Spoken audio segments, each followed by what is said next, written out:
There we go.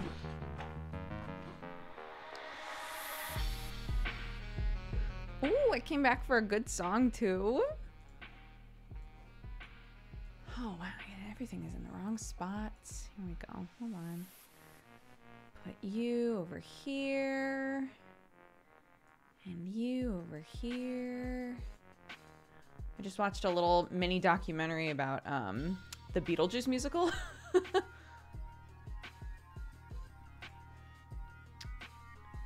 was very interesting.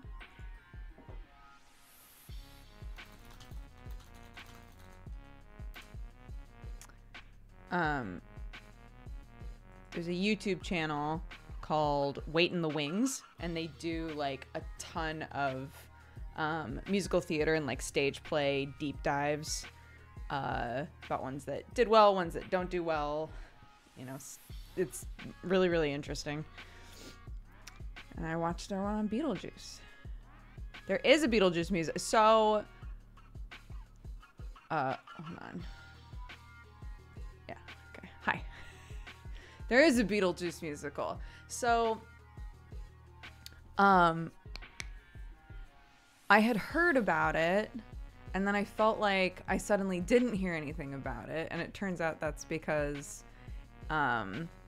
it's basically been like, it had a huge boom of interest and popularity right before the pandemic, and then it lost where it could perform. The people that owned the place where it was performing, they kicked them out for someone else.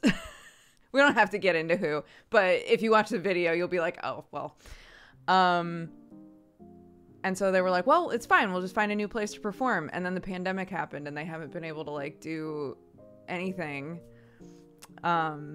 So people who are like diehard Beetlejuice musical fans have been like, one day it's coming back.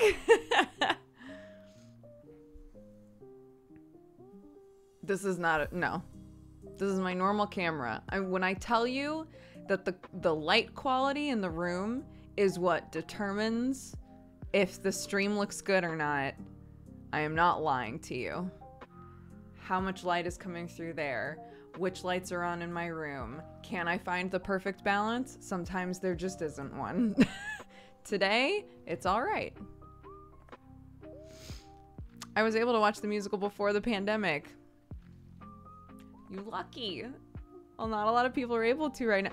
Also, it's being lauded as like the musical that has gotten a lot of young people interested in seeing musicals. And because it had such a huge like sudden social media boom and so many young people were interested in seeing it, they decreased the ticket prices to increase accessibility to see the show. Wild.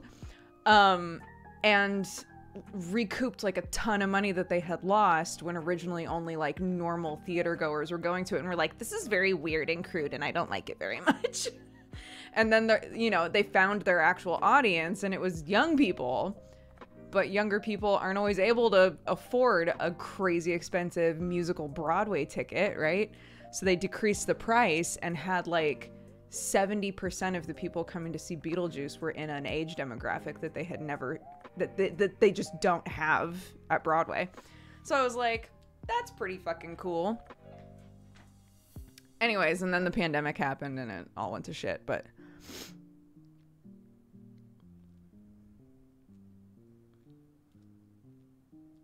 Beetlejuice was weird and crude. I'm shocked. I know. What? I was not expecting that when I went to see Beetlejuice.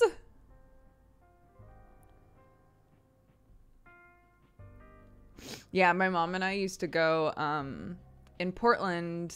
They do like operas. My mom and I got really into operas because in high school, our teacher would take us to dress rehearsals. He had like a relationship with somebody who was part of like the opera scene in Portland. And so when new operas would show up, he would potentially get tickets to go see one of the dress rehearsals because they were way, way cheaper.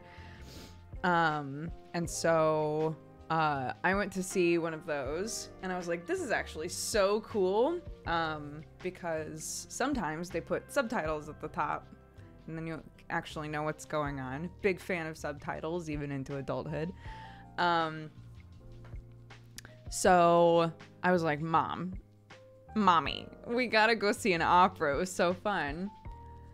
And yeah, we could never get amazing seats, but it was still so fun to go.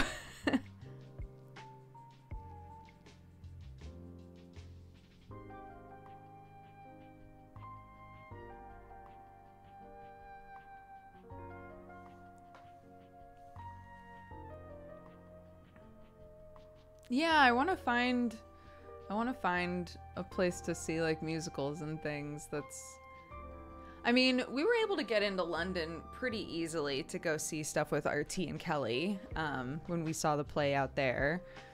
So I'm kind of like, it is. And when I went to go see Jessie, I went by myself. It was easy enough to get into London to see Jessie. So I'm like, it is, we can get there, you know, pretty smoothly to see a show. So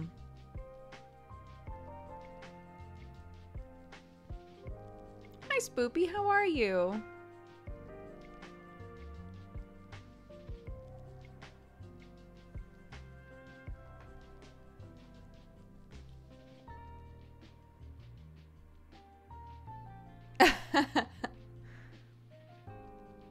So Edgar said, for a long time when I was young, I thought dress rehearsals meant rehearsals where everyone was wearing dresses.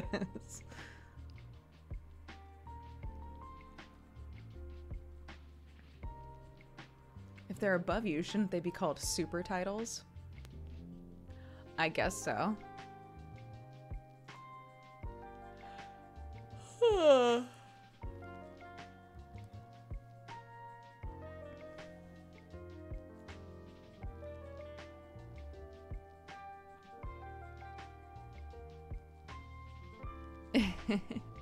Yeah, you're right. Apparently they're planning an American tour of Beetlejuice, and then hopefully it'll also like leave America as well. But yeah, I hope it does well.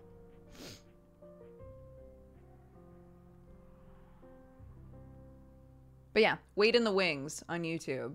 If you are into theater stuff or like musicals or anything like that, oh my god, when we had played Hades, a bunch of people kept referencing Hadestown, which I have never seen before. I've never listened to any of the music, and they have one of these sort of like mini docs about Hadestown and about how like where it started, how it was developed. It was like 10 plus years until it was finally like in a Broadway performance. Like, it's really, really interesting. And now I really want to see it. So if there's any shows where you've been like, people talk about it all the time, but I don't know anything about it, maybe watch one of these little docs. It teaches you so much.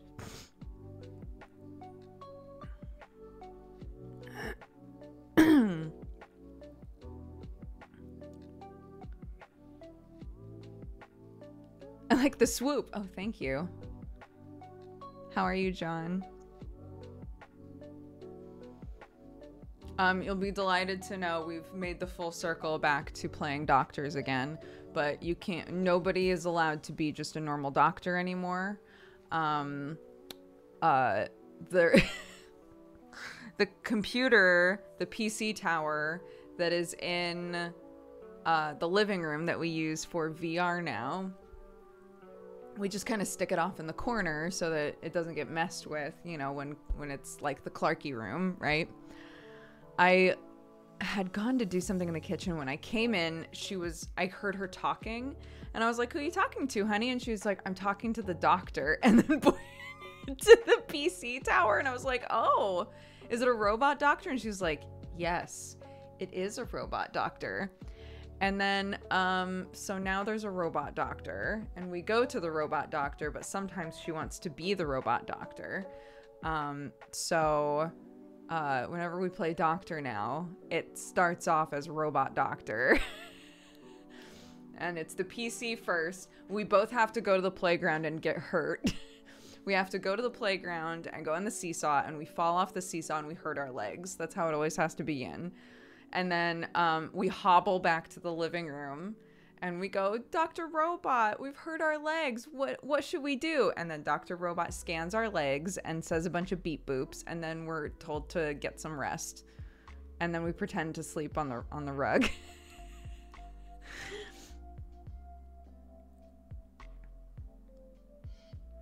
But then she was transformed into a mermaid, and when I asked if she hurt her fin, and when I asked if she needed to go to the doctor, she was like, yes, but I need to go to a fish doctor. So I ran upstairs. She was like, it doesn't need to be a real fish, mommy. It can be a fish for pretend, and like pointed to nothing. And I was like, but Clarky, you have a stuffed fish upstairs. She was like, oh, I do.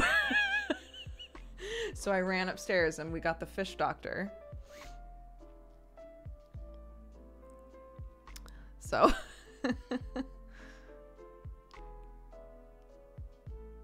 hi, Amarian.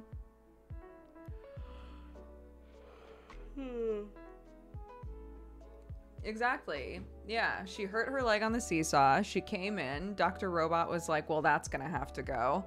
And rather than get rid of one of the legs, he just fused them both together, and now she's a mermaid. It makes perfect sense if you're a robot doctor. We're just not intelligent enough to truly understand.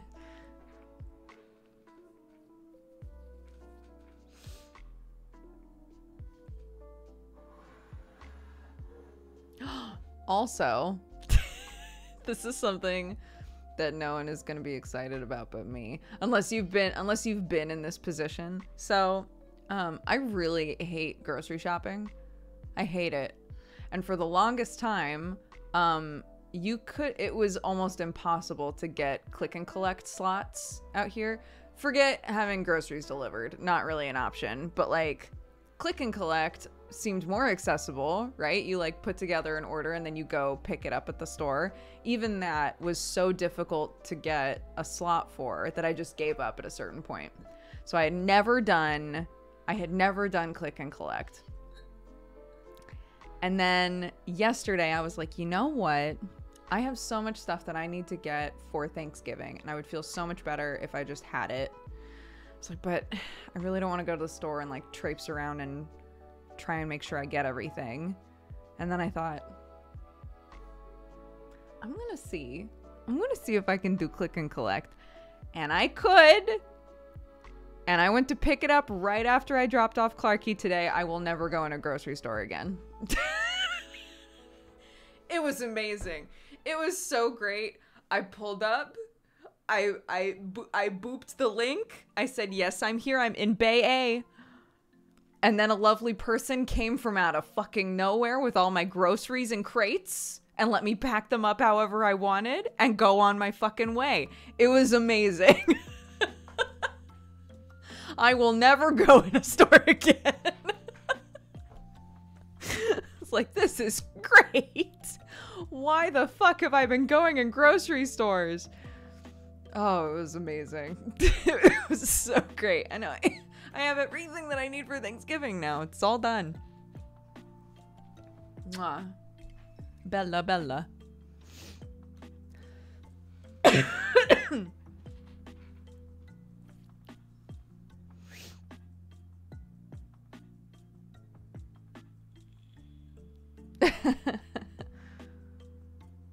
And you saved an hour for fun stuff. Yeah. I did have to, I had to kill a little bit of time because my like window, because preschool days, we don't always get out of the house at the same time. So I gave myself like a big window to be able to get there. And I got there pretty early. So I just like dinked around on my phone for a while.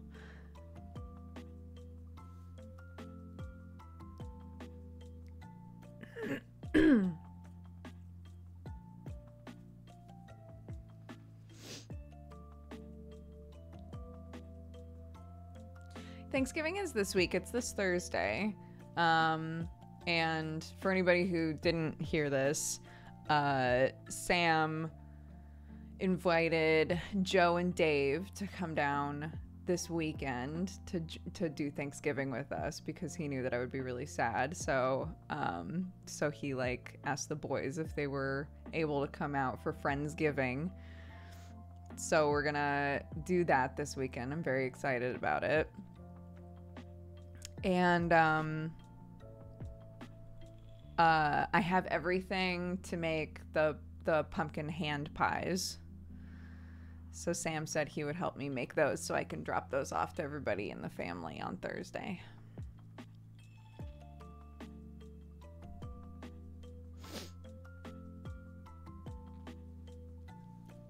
Yeah, I'm excited.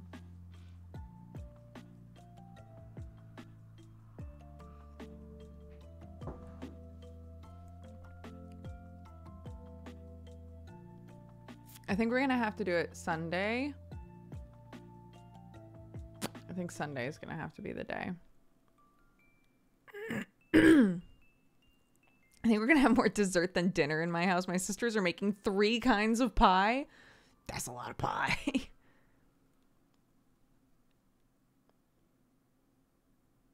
I got a shit ton of sweet potatoes, like way more than I needed. But I recently found a recipe for like pretty easy sweet potato waffles. So I was like, this is okay because I'll use as many sweet potatoes as I need to make the candied yams, and then keep a couple around for just Clarky things. And then I can use the rest, however many there are, and just make sweet potato waffles and throw them in the freezer if I want.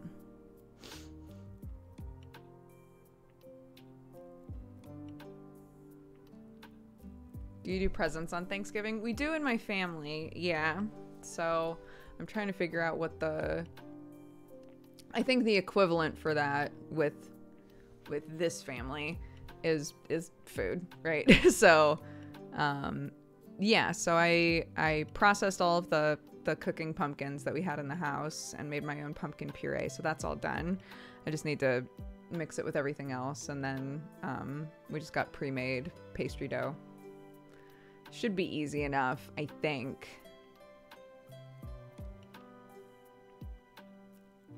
Yeah, Clarky loves sweet potato waffles, but we normally buy them just like pre-made from the store. There's a company that just makes sweet potato waffles, and they're almost always on sale because no one else buys them, and she loves them. So I'm kind of like, if we made our own, I'm sure she'd love that, so.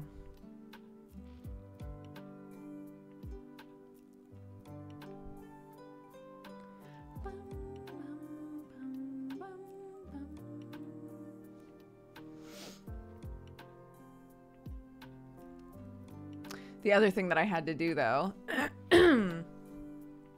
my father-in-law can't have gluten. It really messes him up. So I was like, okay, I'll make these pumpkin hand pies for everybody, but I have to find something else for my father-in-law. And I found a recipe for, what is this called? Oh, just pumpkin bars, gluten-free pumpkin bars. And I think it's gonna be good. So I got everything to do that. I'll let you, if it is good, then I'll link you to it. But we're gonna be doing that as well. So we'll do both.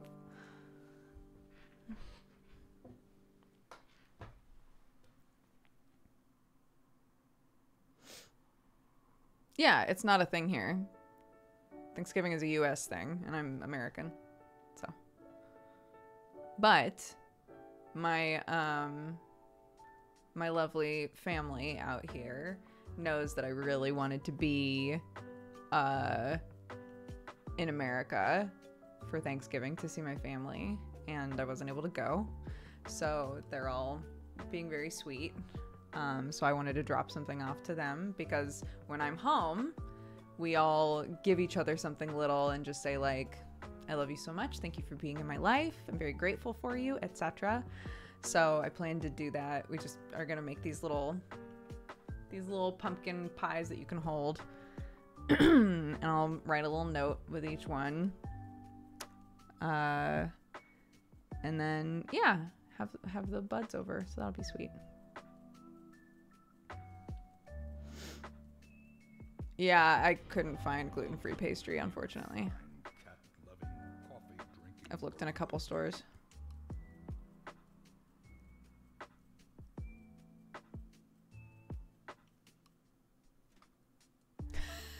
An ex made me gluten-free pumpkin bars and it was the worst thing she's ever made. Oh my god.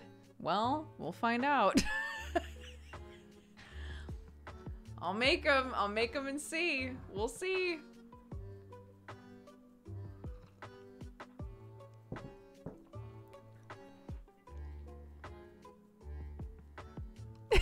My confidence is shattered. I'm still gonna make them. We're still gonna see how it goes, but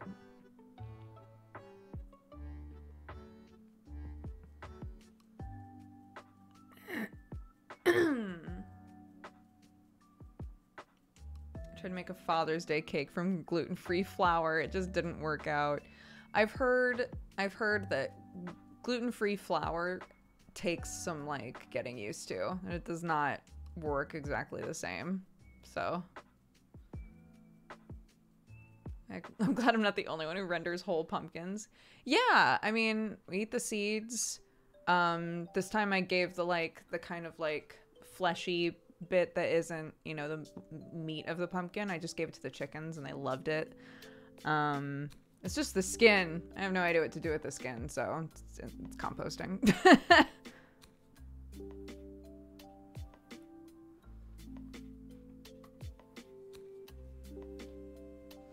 Where can I find that cat tree? This one? I have no idea. I think I just got it at some sort of a pet store here, but my cats do not like it, so.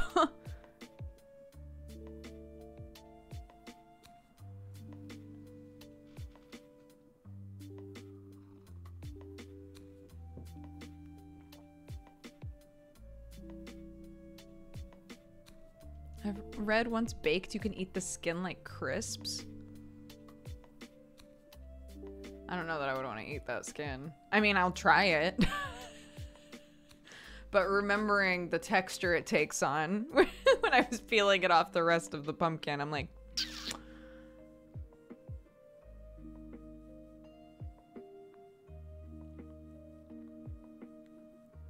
Yeah, I got two different gluten-free flours. I got self-raising gluten-free flour, which seems like a big gamble. I got regular gluten-free flour. So we'll see.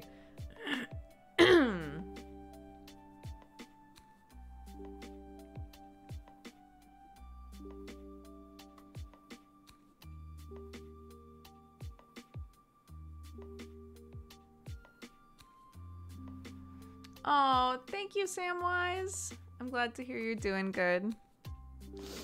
They're this big.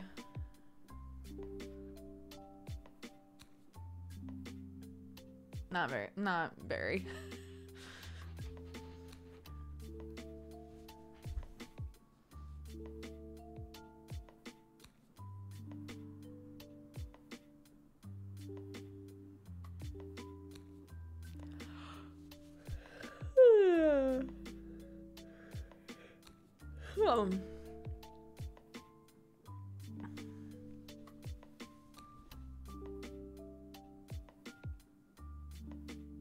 I've been watching somebody on YouTube. I'm trying to remember what her channel is. She's a homesteading channel, but like totally different from the other ones that I found. A lot of them are like the person who hosts it is basically a homemaker of some sort, and you know, they probably have like a few kids and stuff. It's like the first person that I found. It's like the first person that I found who does like homesteading content where they don't have kids. Obviously, I have a kid, but like just for variety, right? They don't have kids. They both work full time. And so like I just find the content really interesting because it feels a bit more like accessible, you know?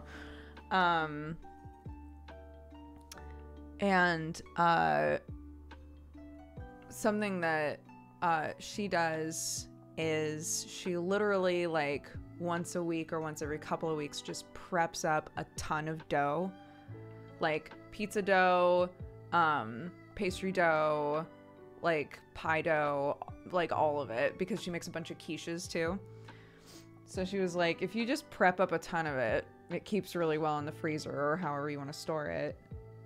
You know, you just have to make it once. You just make a big batch of it once, and then you just got it for a while. And I'm like, if I could learn how to make it, I could probably get into the swing of just making it and having it around.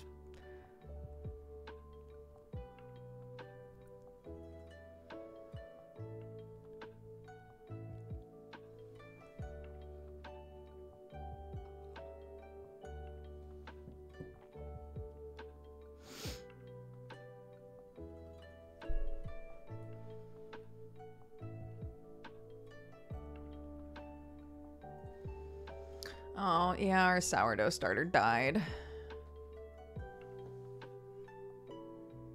I want to get another one once I'm like, when I'm in a better headspace. I let it die. I did this. Rest in peace. I'll try again when I'm in a position to be a bit more responsible with it.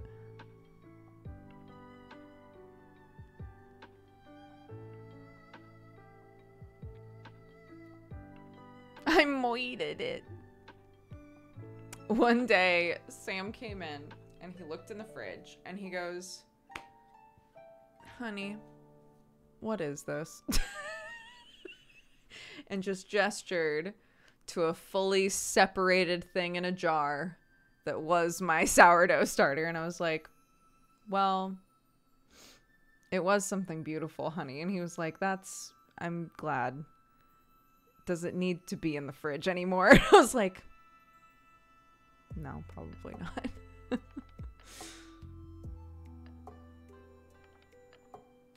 You can bounce them back if it's still alive. Even if it separates, you can get them to bounce back, and I did try. It wasn't the same.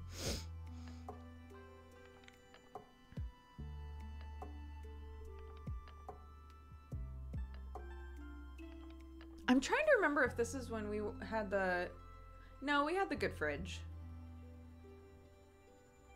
No, we had the good fridge. Cause like, in the instructions that came with the sourdough starter, it was like, if you're keeping it in the fridge, you really have to feed it like every however many days. And I tried to do that, but it felt like it wasn't often enough. Yeah, it was Naruto, my starter. And I know I've already used the name, but I think I would use it again. I think my next one would be Naruto again. A do-over, if you will. I do live in the UK. I live in England. Not Boruto. No, not Boruto.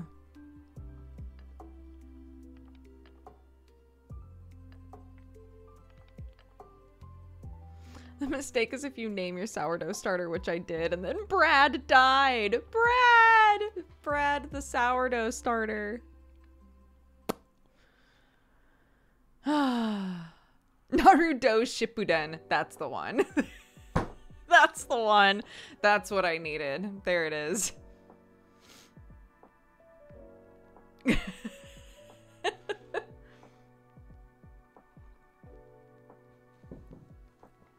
Didn't you give some of it away?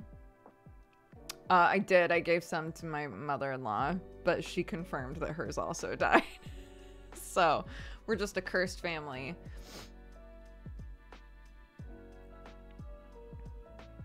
To be fair, my mother-in-law is extremely busy.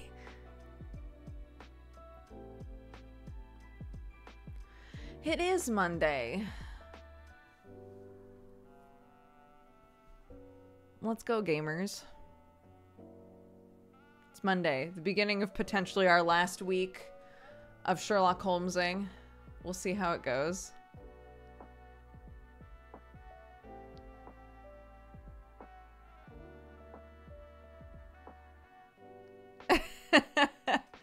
Look, if you guys are having an absolute blast with it, I'm enjoying the jankiness. It's a wacky ride. If you guys are having a blast with it, we'll keep playing it next week too, but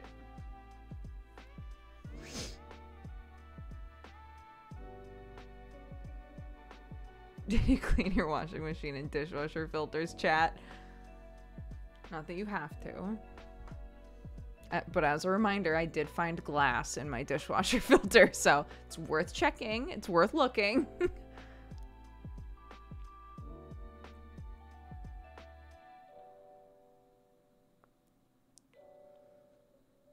I know. Wild. I'm glad. I'm glad you guys are liking it.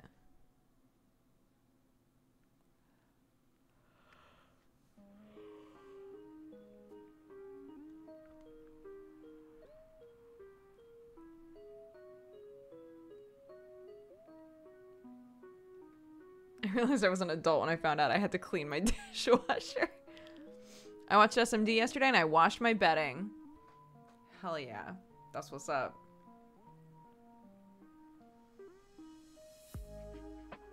I did empty the crumbs from my toaster tray. I did do that.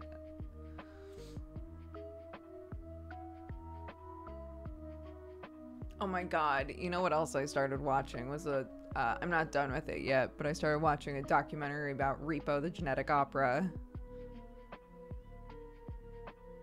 Not a doc. I shouldn't say a doc. It's more like it's a person who watched it this year for the first time ever and was like, I have questions. This movie's fucking weird. It does not make sense. Here's all the reasons it doesn't make sense. It's really interesting. As somebody who really loved it in college, it's really interesting to watch.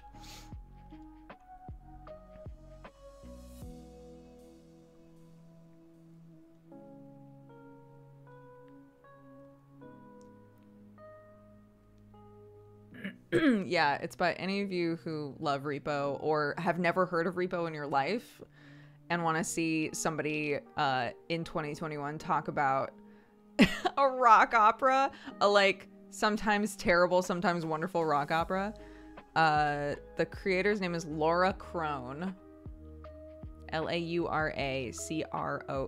Laura Crone. And the video is called Repo 2008 is Why We Can't Have Nice Things. And I'm about halfway through. And every step of it so far, I'm like, yes, yep. I have heard of musical splaining, and I've never watched it before or listened to it before.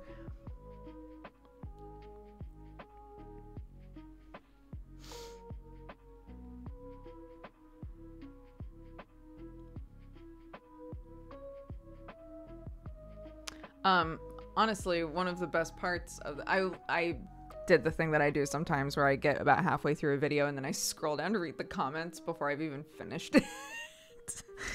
And one of the things that people are doing in the comments here are like, it turns out that one of the creators of Repo is like a scumbag.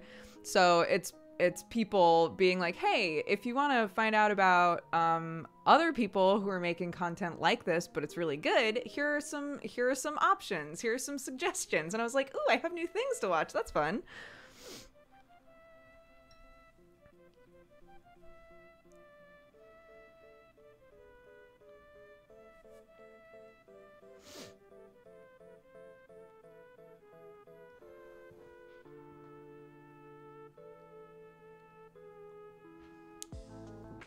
You want to start from episode 1 of musical splaining? Why?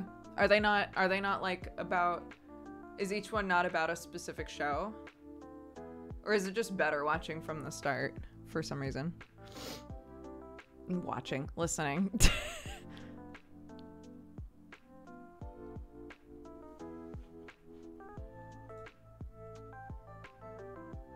I still have dislikes on mine.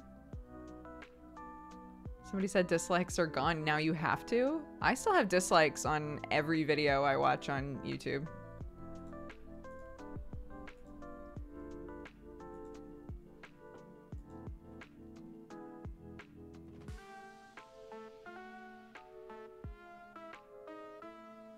Oh, they're gone on December 1st. Oh.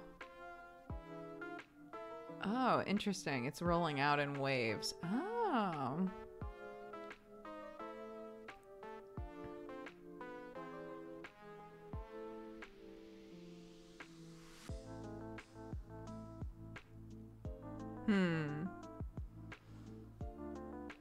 On YouTube, you can still dislike a video, but you can't see numbers.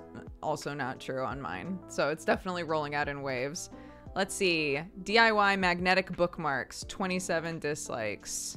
Good last minute DIY-able gift ideas, 348 dislikes. Christmas gifts people actually want, 377 dislikes. I watch a lot of DIY content.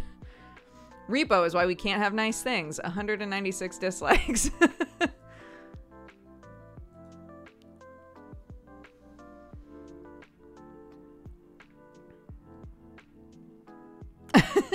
I don't know what you're talking about. No, so I've never seen magnetic bookmarks. Somehow I had never seen these before. And then I was on Etsy and I saw that somebody, it was one of the like recommended gifts. And I was like, magnetic bookmarks? I was like, I bet, because this is how my brain works, because I can't just, anyways, I was like, I bet those are easy to make.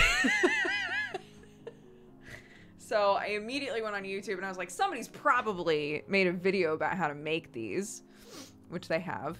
So I watched like 3 different videos from 3 different people about how they make magnetic bookmarks. One of them is like so painfully easy. You could do it in like 3 to 4 minutes. One of them is like much higher quality, but takes way longer. And they use like a Cricut machine and all kinds of shit. And I was like, well, I don't have one of those anymore. So trying to figure out what the happy medium would be, because there are a lot of readers in my family back in Oregon. My mom and my sister, my nieces are all like big time readers. So I was like, that would be such a fun gift to make them like personalized magnetic bookmarks. So that's why I have those up. And I also, one of those videos has a thing that they're talking about like it's a gift, but I was like, I don't think I would use that as a gift, but I would use it to like maybe put a stocking stuffer in or something. So I just have a bunch of fucking tabs up right now on how to make gluten-free pumpkin bars and magnetic bookmarks and all kinds of shit.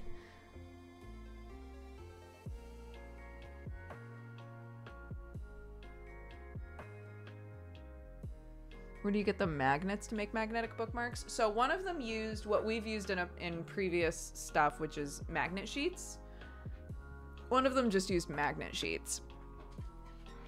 And then, and they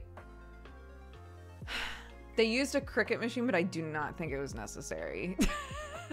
Not necessary at all. It was just for like speed. I think you could easily do the same thing with an X-Acto knife if you wanted to take the time, but they used magnet sheets for that one and then just glued the magnet sheets onto basically like a laminated design. And then the other one was just itty bitty like tiny circular magnets that are literally taped on.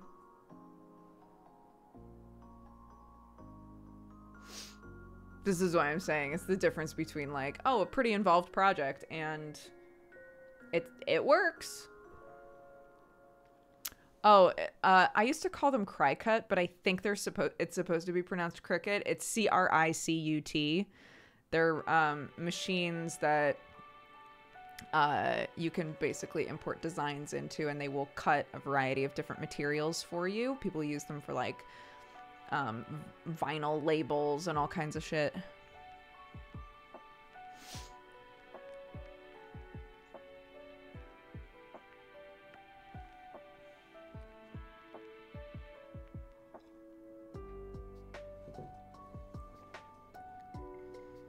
What was the latest BookTube video? What was my latest BookTube video? Shall we look through my history? Let's see. Oh my gosh, the Girl from the Other Side trailer. I almost cried. Let's see. Oh, and then I watched... This is actually great.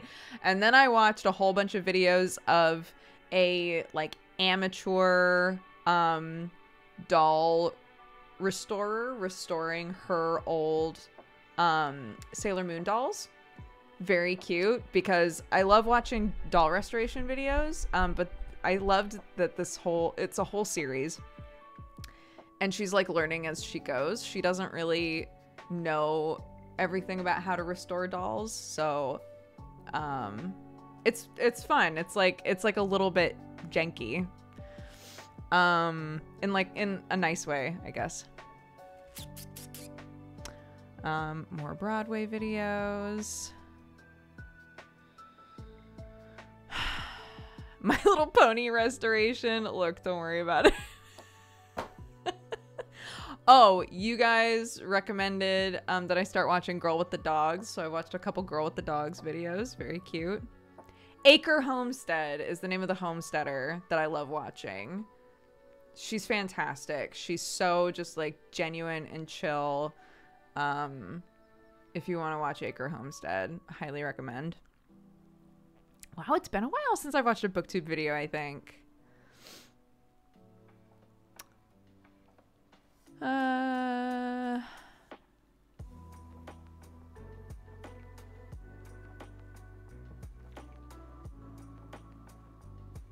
a bunch of dogs. How to can pumpkin. Oh. The last one that I watched that had to do with books was a Crimson Rogue video. A review of Handbook for Mortals by Crimson Rogue.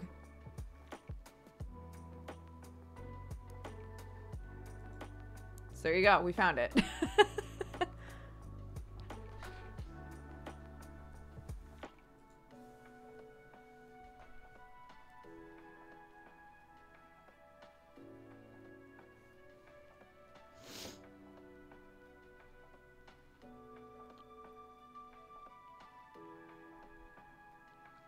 Bulma restoration videos coming out soon. You know what was interesting?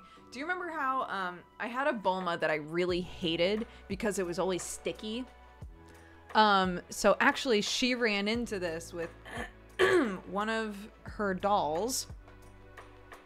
She had replacement shoes for because something was happening with this. I can't remember exactly what the situation was, but she bought replacement shoe, like a replacement outfit. And she kept talking about how the boots were really sticky, and found out that it's because after a long time, depending on the material that the doll is made out of, or the figure or whatever, it'll start to release like it'll start to basically like secrete a substance that's really sticky, and you can get rid of it, but you have to wash it like over and over and over and over again. Which I didn't know. I was just like, one of these Bulmas is sticky, and I don't know why, but I hate it. So it was really interesting for her to like find that out in real time in a video and be like, I just learned what this is and how you take care of it and blah, blah, blah, blah. And I was like, oh my God, that must have been what was going on with that Bulma.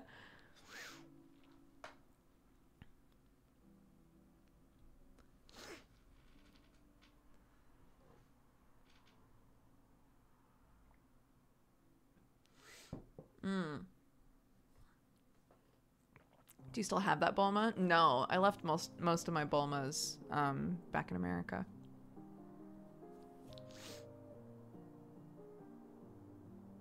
I only brought my faves.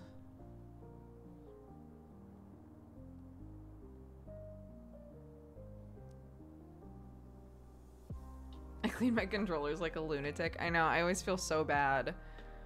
I legitimately do. You're gonna say you don't feel bad, but I do.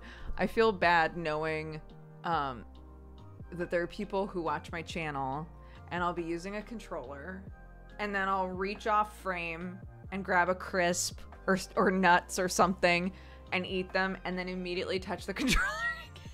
And I know that somebody who's watching is like, don't. Don't do that.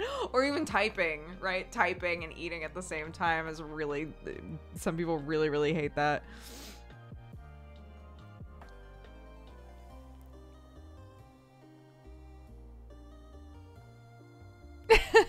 Yeah.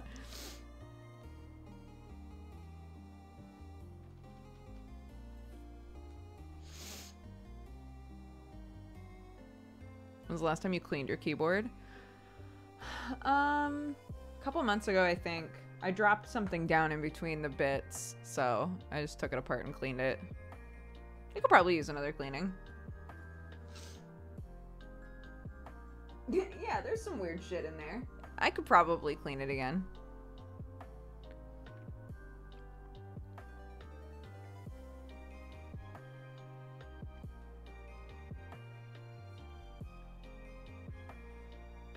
I've been watching you and following you since the vlogs on Dex Bonus and you doing the daily gaming news. Oh, thank you. I hope you're doing well.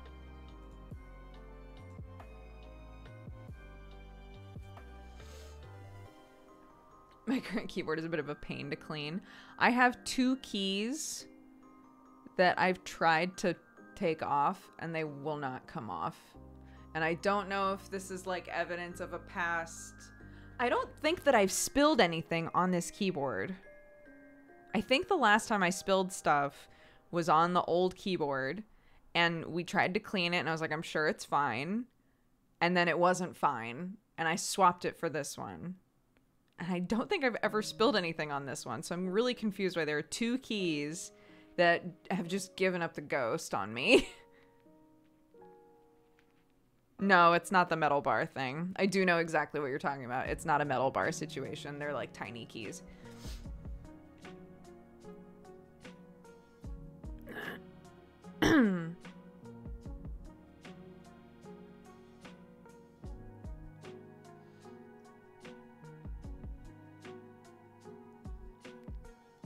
Yeah. Did you guys know that all keyboards have crumb trays? They should.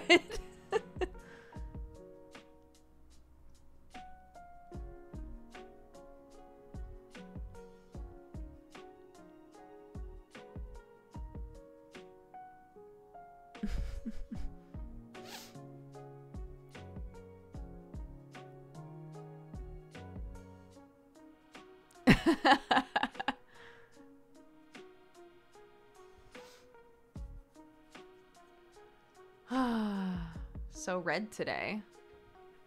Yes, true. I didn't know give up the ghost is an expression in English. It is, yeah. I don't hear many people say that anymore, but I like it.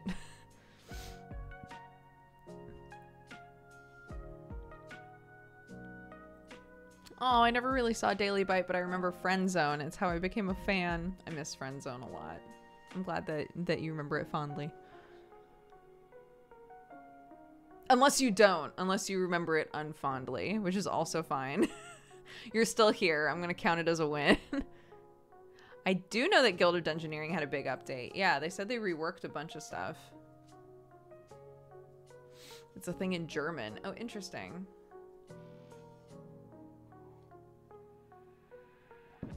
Yeah, I've talked for years now about trying to figure out how to do Friendzone again. When I was in the office, it was like, oh, we could do Friendzone in the office. But and to this day, I think that this is true. Everybody was like, if you did Friendzone, everybody would come by to say hi. Of course they would. And I was like, I don't think so. I think they would the first couple of times, but unless I like went to people specifically and said, hey, will you please come on Friendzone? I don't think that I think people would have gotten wrapped up in their own shit. It's not saying anything negative about my friends at all. It's just like trying to be realistic about being like, yeah, I'm just going to do a freeform Friendzone in the office and just hope that people swing by. You know, I just don't think it probably would have happened.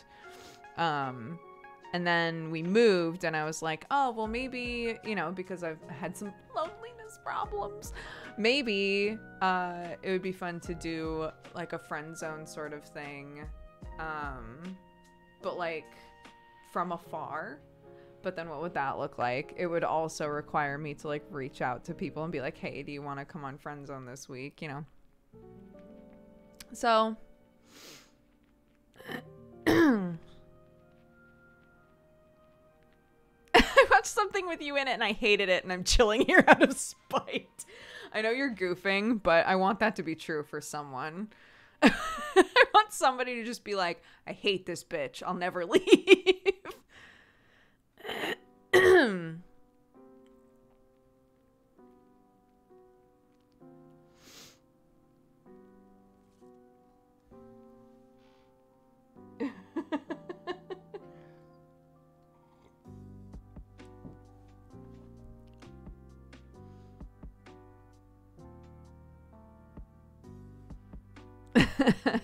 Yeah.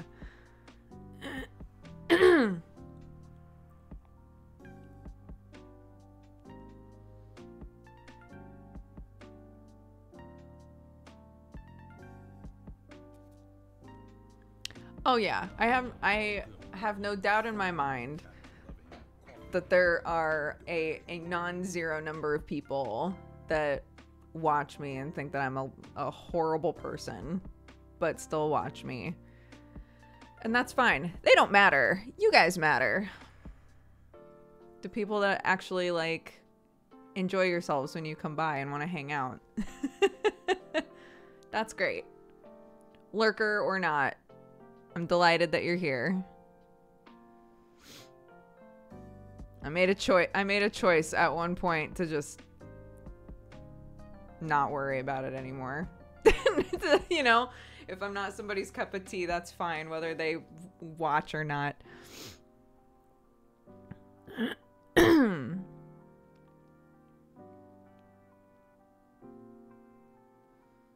It's weird because, I mean, people talk about it all the time, but it really is like something that you have to like remind yourself of until it becomes easier. It's really easy to focus on the negative shit when you have a lot of people watching you. It's really easy to see like negative comments, negative responses.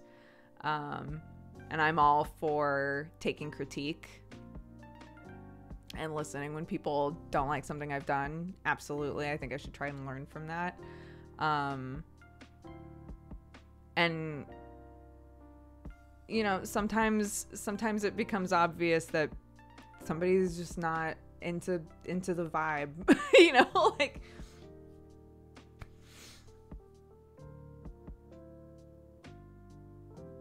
but anyway, sometimes you spend years being like, remember, not everybody's gonna like you, not everybody's gonna agree with what you're gonna do, you know. Consider the critique, consider the criticism, so that if there's a way for you to improve, you can start to do that. And also be willing to discard that and focus on the positivity. Because not all critique is going to be something that you agree with or you want to do anything about, you know. Anyways.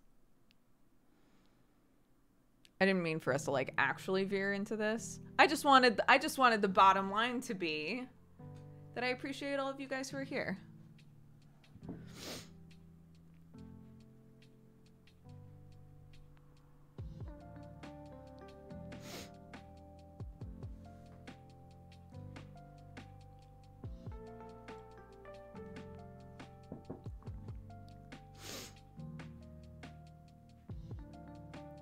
I'm glad.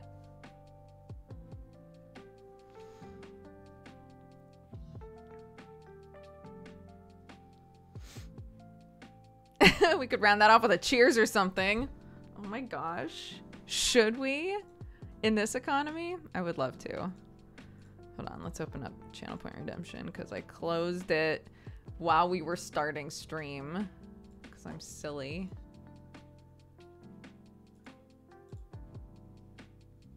No one's, oh, I was gonna say no one's redeemed it, but I'll do it anyway. But Violet Vigo just redeemed it, so there we go.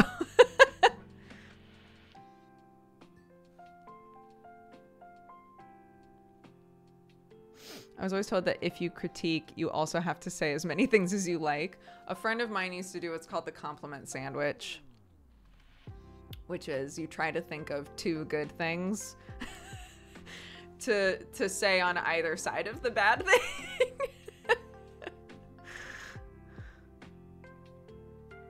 So I love your shoes. I really think that the way that you interact with the other people in this group is very toxic. You have a nice smile. That's the sort of shit we used to goof about, is like the compliment sandwich could be really ineffective, but it's technically still a sandwich. We're literally taught to do that at the daycare I work at. Aww.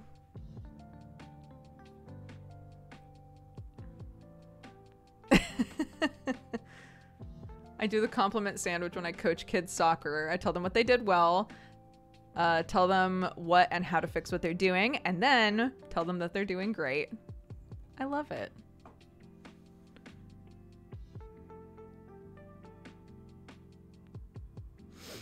It's a common practice I use at work. I work in customer support. I love it. There you go. The compliment sandwich. Don't do it the way that I just did it.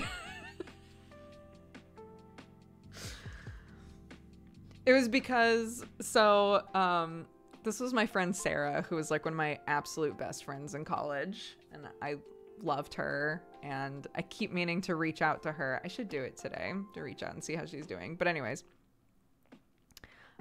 she wanted to be a director. She was focusing on directing. And one of the things she was told early on was like, when you're, working with your actors, to try using the compliment sandwich. And it just turned into like the biggest goof. Cause I was in one of her shows. So she'd be like, Brooke, you are so pretty. What a delight. The way you're saying this one line, I want to scream. It doesn't make any fucking sense. I really need you to remember the notes that I gave you before. But also, you give amazing hugs. And I'd be like, thanks, Sarah. She would just take it to like an extreme where all you could do was laugh. And we were like, I don't know if this is what they intended when they told you to do this, but it's funny. So that's what matters.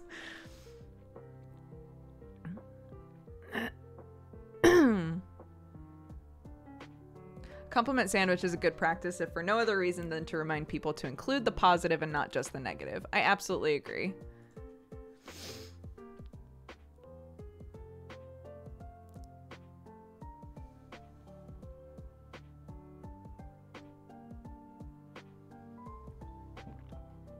This note I saw as a stage manager from a director was act better. Oh my god.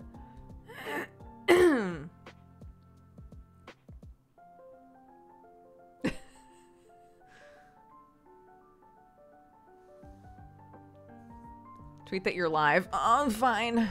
Thank you, Free.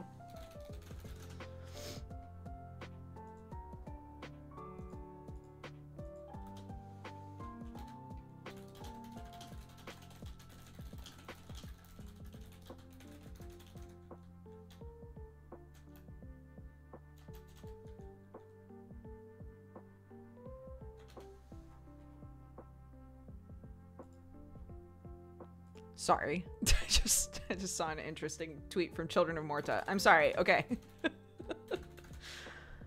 I like rarely go on Twitter recently, which I'm very okay with. It's like a once a day thing. But sometimes when I go on there, I'm like, what the fuck is happening on here?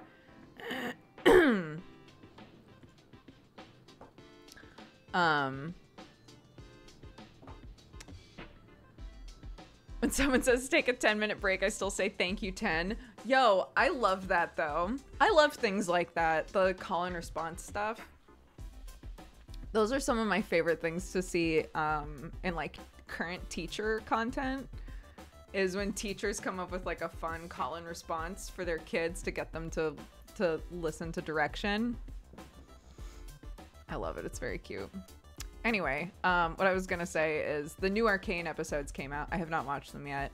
Also, don't spoil anything about Arcane in general in chat or you'll get timed out. But Sam was like, I'm really scared because I'm definitely gonna get spoiled. And I was like, why? And he was like, because of Twitter. And I realized, oh, I'm like barely going on. It hadn't even occurred to me that if I opened up Twitter, I might get spoiled on Arcane. Never even thought about it because I'm on there so rarely lately.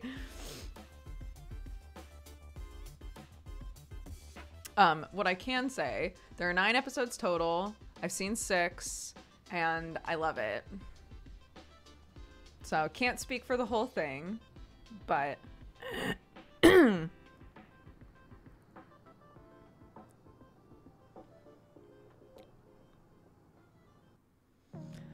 oh my god. And I had no idea that Girl from the Other Side was getting an anime.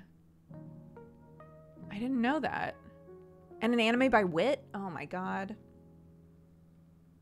The trailer looks so fantastic. Oh my god. The trailer made me really emotional because I literally just read that manga.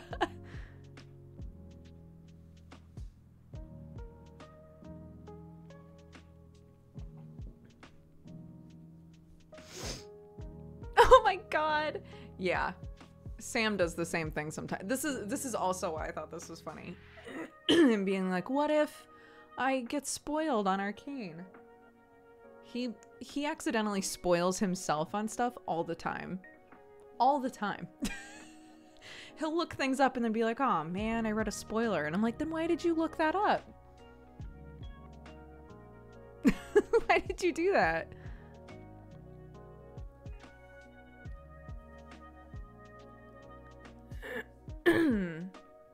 Did you read the entire thing? I've read up through volume 8. And I think there are 11 volumes total. They're all translated. They're all out and released. So I think I'm probably just gonna buy the rest because I love it enough that I'm like, I might just buy the whole thing.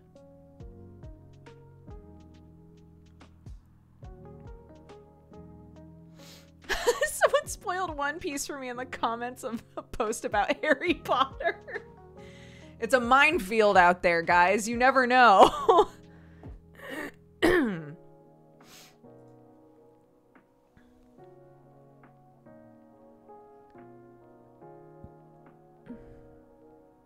#11 just came out and it says it's the last one, but so did volume 10. I thought I read somewhere that the mangaka was like, yeah, volume 11 is the final volume. But I don't know. If that's true, I kind of love that. Like, what a nice contained story. Obviously I don't know how it ends, but like...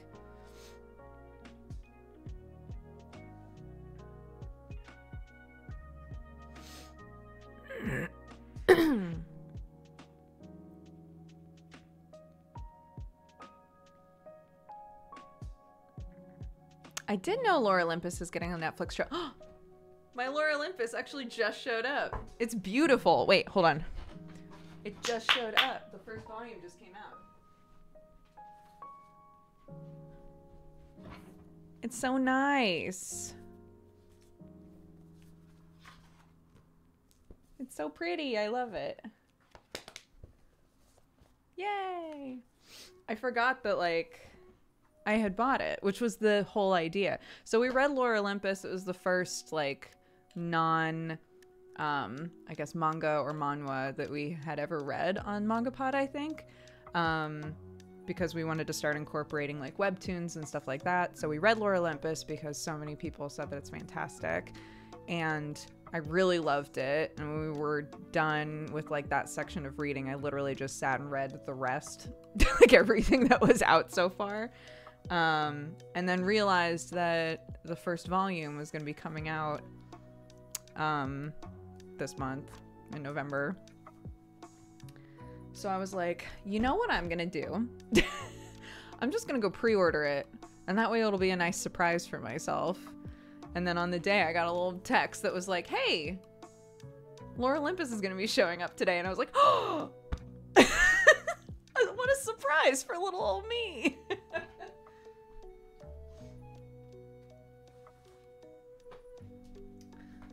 But yeah. It's a Hades and Persephone story for anybody who doesn't know that, which there are so many takes on Hades and Persephone, but this one is really like stylistic and really interesting the way that it's done, I think.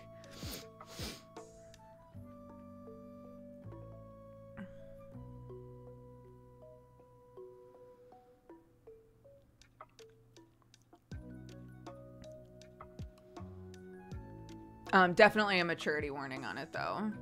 It is an adult read. But the way that the characters are done and the art style and everything, it's just beautiful.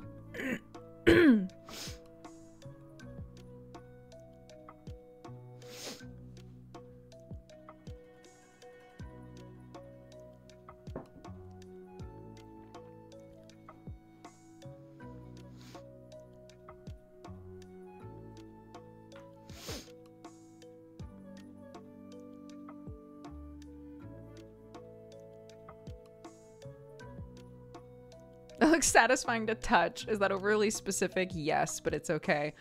I so rarely get hardback books, like hardcover books, that when I get one, I'm like, this feels strong. This is a strong book.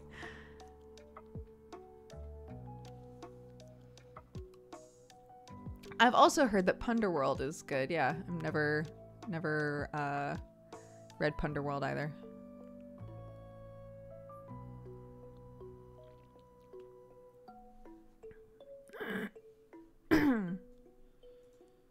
It took a whole week, but I finally finished rewriting all 12K words of my novel. Citrine, I was literally thinking about you a couple days ago.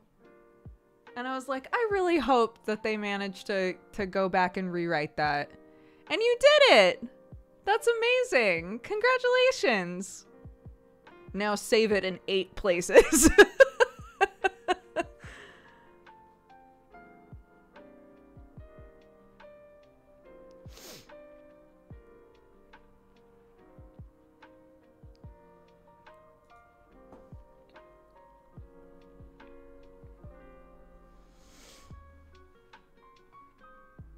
What do you do to ground yourself? I've been doing exercises myself. I was just wondering. What do I do to ground myself? Making things really helps me, like, I'm trying to think of how to put this, because I think like different people might take the idea of like grounding yourself to mean different things. To me, it's like, if I'm trying to ground myself, it's that I'm thinking too much, right? I'm thinking about too many things. I'm not letting myself just like live in the moment, right? Something that makes me feel more like a human is making stuff. I think it's one of the reasons that I'm attracted so much to like crafts and things and like handicrafts. Because I can focus on like a physical thing that I'm creating, and it really helps me just like kind of empty my brain a bit and just kind of be in the moment, if that makes sense.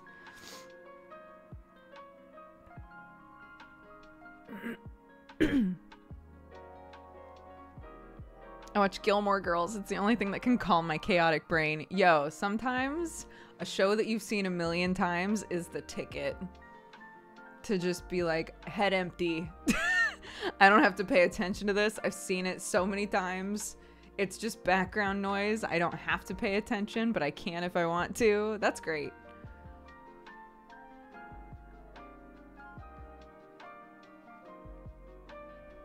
Hello.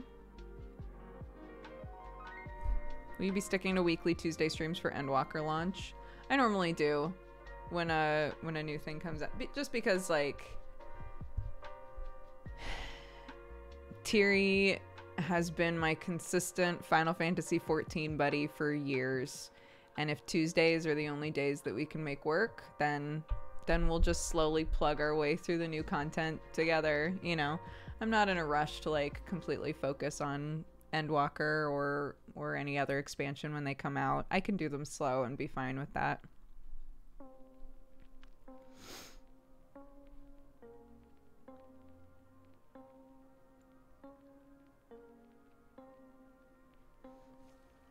The light's starting to get a little weird in here. I'm gonna turn my key light on and see if it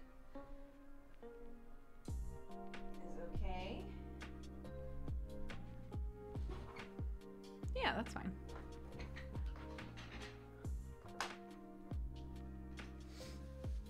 I feel like the MMO community rushes through content too often. Well, I mean, with a game, for some people, they play those games every single day, right?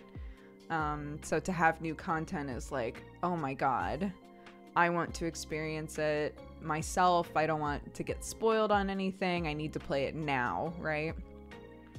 And then when it comes to streamers, they feel like if they don't focus in and like do it now, then no one's gonna watch it later.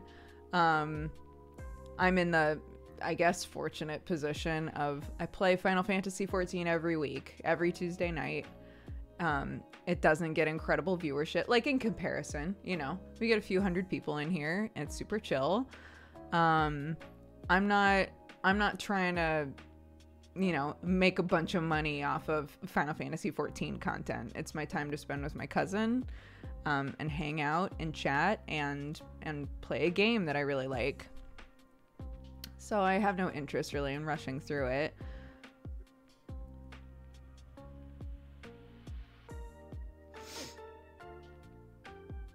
If the main thing you do in an MMO is endgame content with your buddies, you want to get to endgame ASAP. Yeah, I think that's also fair.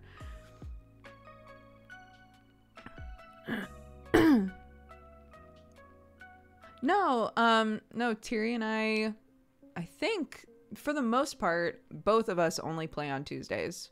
So we have our characters that we play, and we just play those characters on Tuesdays. Also, for anybody who isn't like super familiar with 14, you can be every class on one character. So if she isn't playing with me, she typically swaps to a different class and works on one of her other classes, right?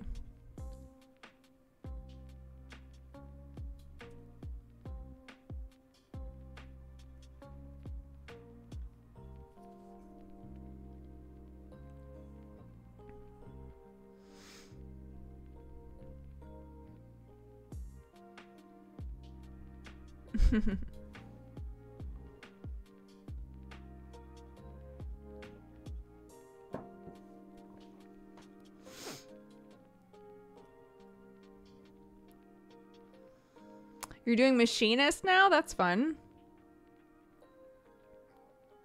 Yeah, glamour plates are a mess. It took me so long to figure out how to use, like, you know, all of the different, like, where to store clothing. Why do they give you so many places to store clothing and then decide which storing them in one thing and then how you get it to then go over to this thing to make a plate? Like, all of that shit is so unnecessarily confusing. I feel that way about so many things in 14, where they just have a system set up and they can't change it now. Or at the very least, they're not sure how to change it, and it's fine, it works for now, so fuck it.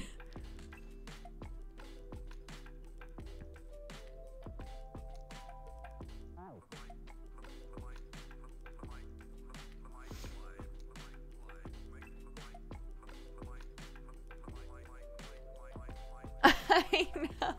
She's always been that way, Winter. Yeah, Tiri loves MMOs. She's been playing MMOs for years and years and years. Same with all of her siblings all play MMOs, so it was like their way to bond and spend time with each other, which I think is one of the reasons why it's really fun now to like have that beat what she and I play. Is like for her, that's been a thing her whole life, right? Is like, this is an activity that I do with my family and we spend time together. And so Yeah, she plays a bunch of different MMOs. She focuses on Elder Scrolls Online mostly nowadays. But pretty much every game she plays, she gets really, really into house decorating. Really into it. So it's kind of fun if you want to ask somebody like to explain the differences in house decorating to you for different MMOs. You should go to her channel. She has opinions. Cam? Like, what is my cam? It's a Logitech something something.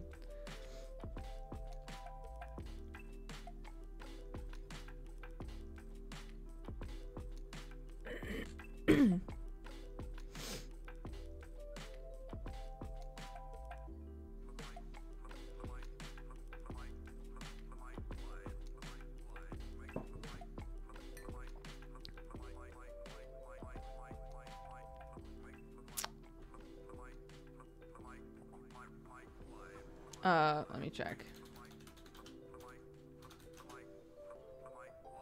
No, it is not a C920.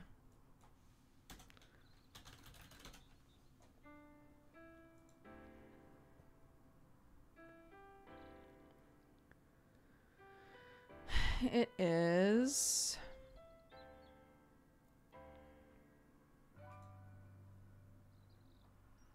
Yeah, it's that one. The Brio Ultra Pro Business Webcam. It's 200 buckaroonies, so it's nothing to sniff at. And you know what? It served me pretty well. Yeah, pro business, because I'm a pro business streamer.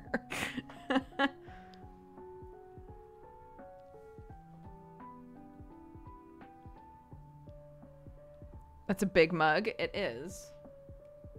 But it says good vibes on it. So, good big vibes. Nothing to sniff at means like... Oh, this is kind of hard to explain. It's a reference to body language. So if you saw something and you thought that it was like nothing impressive, then you might go, does that make any sense? So nothing to sniff at means like you would pay attention to. It's not something you would ignore. Does that help? Hi Mimika, how are you?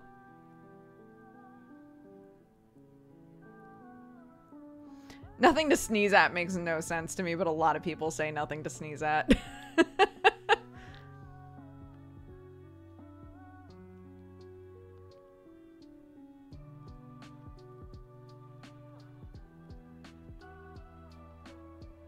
It's an idiom of an idiom. Yeah, I guess. It's like nothing to blank at, and you can just throw shit in there. Nip it in the butt.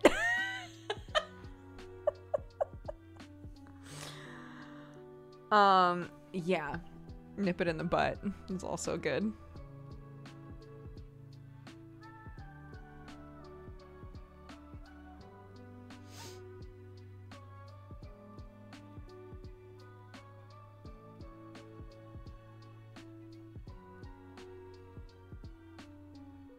Are you saying butt or bud? So that's the point, right? Is the original phrase is nip it in the bud.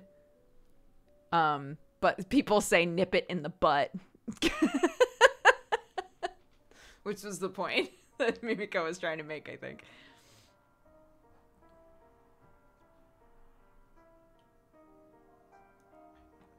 One makes sense, one does not. I've said nip it in the butt my entire life. My mom calls them rugratisms. That's cute.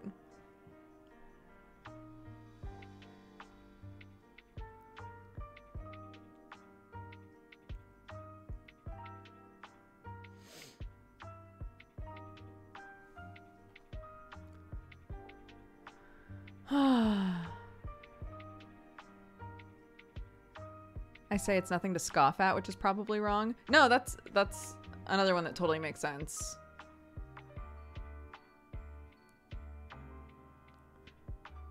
So if you're saying nip it in the bud, it's like imagine a flower is growing, right? You have a plant, it's growing, and there's a tiny bud for something to blossom. You nip it while it's still a bud, so it doesn't have time to grow into anything else. So if it's a conversation, you nip the conversation in the bud. You don't want to talk about it anymore. You don't want to turn it into a full-blown discussion. We're nipping it in the bud. We're ending it now, right? Before it's turned into a thing. Nip it in the bud. But but people say nip it in the butt. And it's just turned into a thing that people say.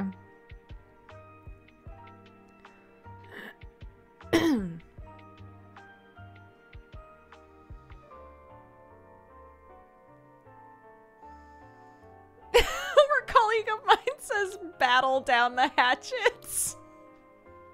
I think she's taking the piss, but I can't be sure. You can't be sure.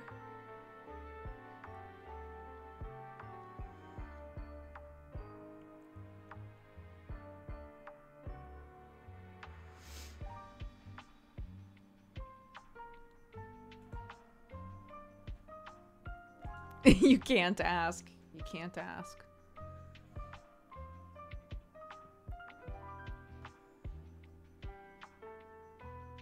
Hi, OLG.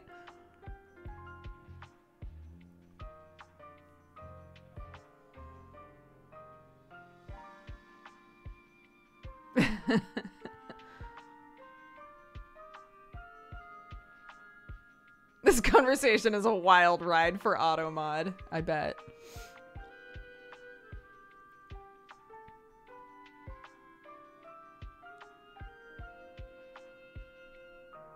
Could care less is the changed one I find really weird. I've never been able to make that one make sense to me.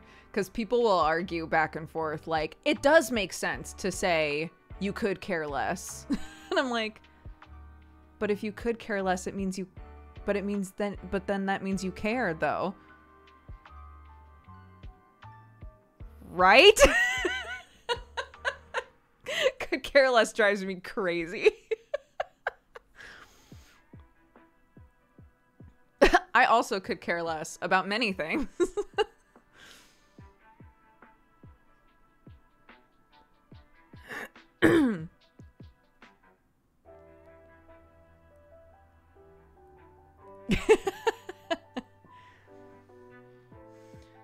I guess that's a way to use it.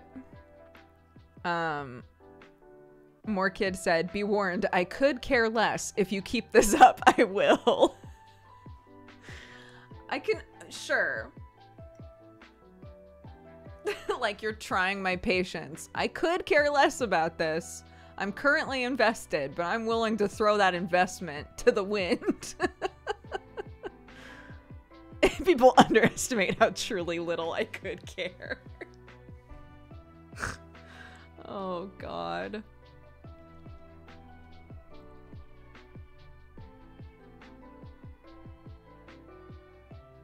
Couldn't care less is the phrase. But it's turned into I could care less, which doesn't make a whole lot of sense to me. This is a Final Fantasy VII song, if I recall correctly, to the person who's asking.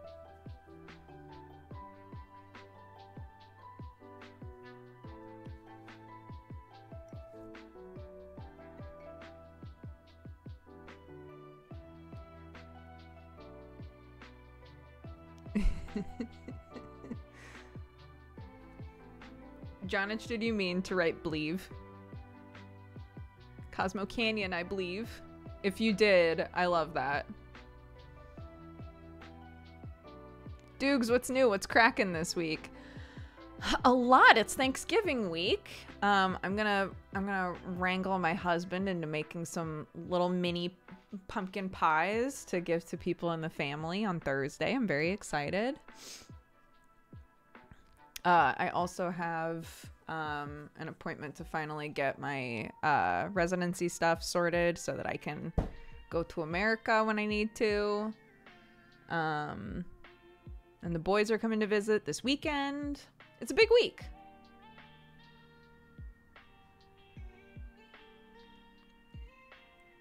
Yep, we live in England.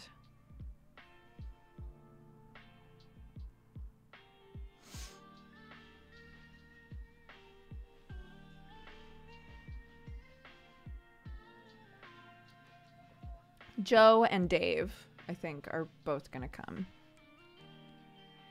I do live in England, yeah. I've lived here for 2 years now. Crazy. Yeah, Joe Fudge. And Dave. Clarky's very excited.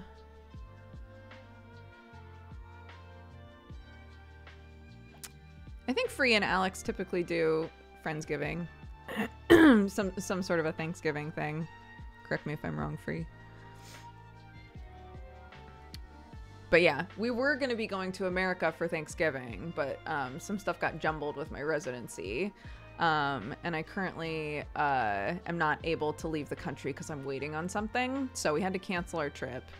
And I got really sad and I had a big cry. And we were like, it's fine. We'll just, you know, go for we'll do a different trip at the beginning of the year. We'll go to California. We'll see all of our friends and see my parents. It'll be a lovely trip, right? So it's fine. It's gonna be fine. But Sam knew that I would be really sad once Thanksgiving came around because we're supposed to be with my family and we're not.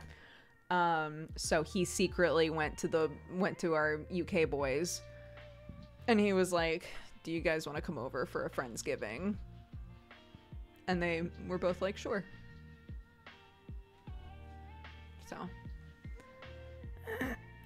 of course it's okay to be sad.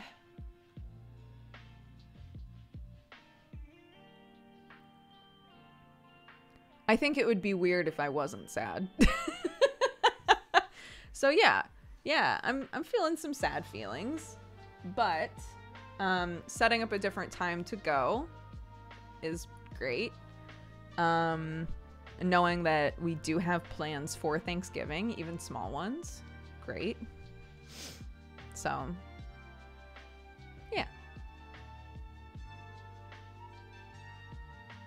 Free, you always go so hard.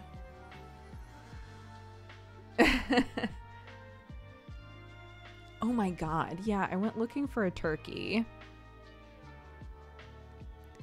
And when you go to look for turkey right now, almost every store is like, check back, start of December, and pre-order your turkey for Christmas. And I was like, I need it now.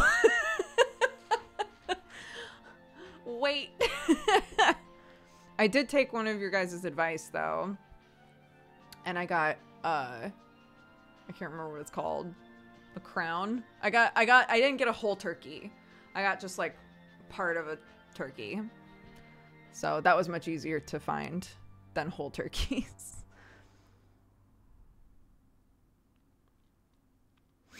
Yeah, I wound up finding mine at Morrison's.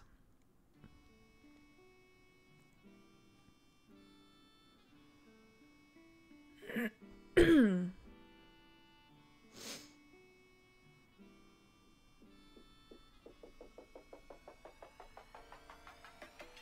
going from 0 Thanksgivings for almost a decade to 3 Thanksgivings. Any plans to retry the escape rooms with Bree? Yes, I want to. Yes. No plans yet. We don't have like a set time to do it, but. Oh my gosh! And also, no spoilies, but any of you who watch the IO games, everybody's starting to be sent their groups.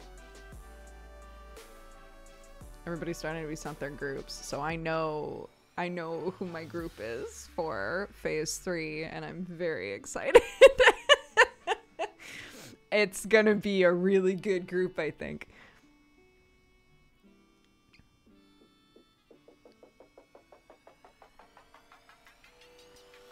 IO is a D&D thing, yeah.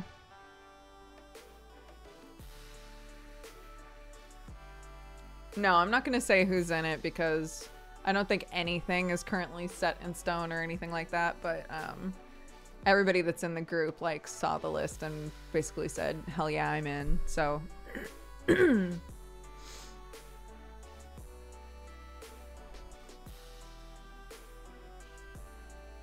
give us the deets. I can't.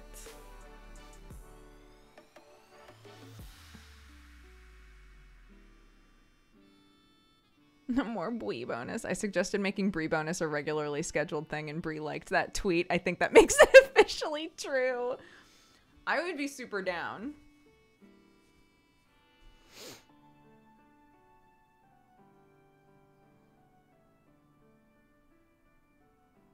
It's gonna be interesting seeing the Gobos split up for phase 3. Do you mean like those players be in different games? Yeah. A tweet like is legally binding. Good to know.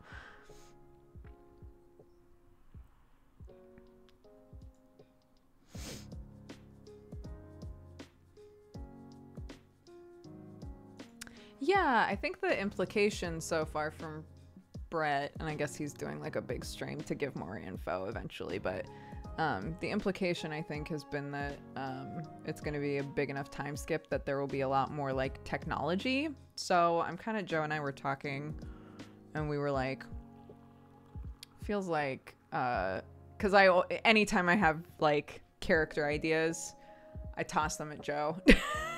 Like, does this make any sense? Does this character sound cool? And we were both kind of like, until we know like to what amount technology is involved, like is this magic based system but with industry, or is this like cyberpunk, right? Like like what degree is this? Until we know that, it's kind of hard to like really make a character. I had said that. I was like, I don't think anybody's been a Warforged in phase 1 or 2. Actually Benji, one of Benji's characters I think was a Warforged, but not one that he played for very long.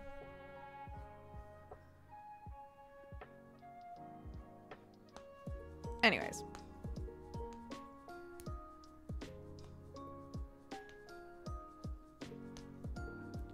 Monty's going to be one. Oh, nice.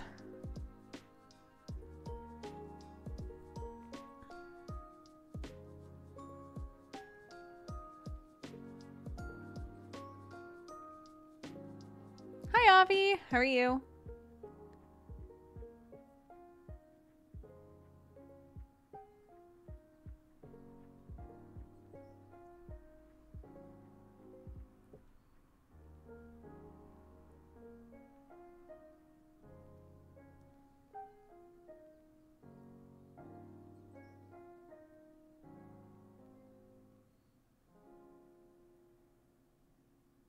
Is there a playlist of all of the IOs in order? There is. There's a playlist of every episode in order. So like all of the campaigns all smushed together.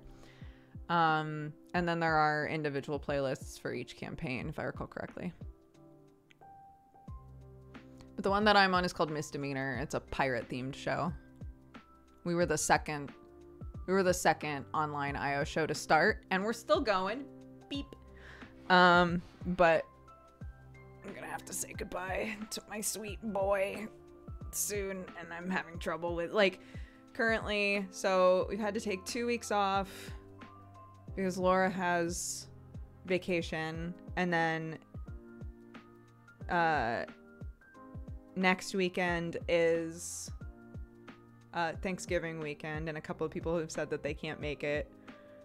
And I went to Brett and I was like, Brett, so many RP episodes in the wind. He was like, it's gonna be okay, Dukes.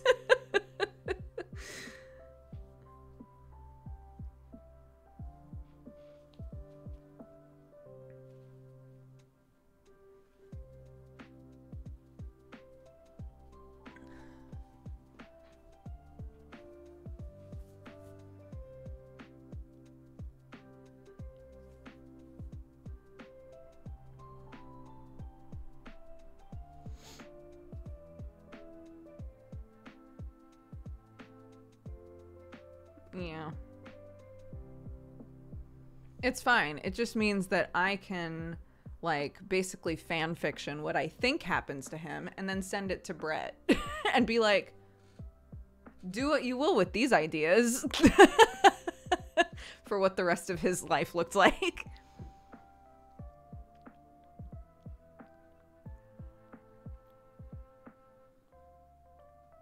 But who knows? Maybe I'll die. I hope not. Oh my god, I'd be so sad. Fuck.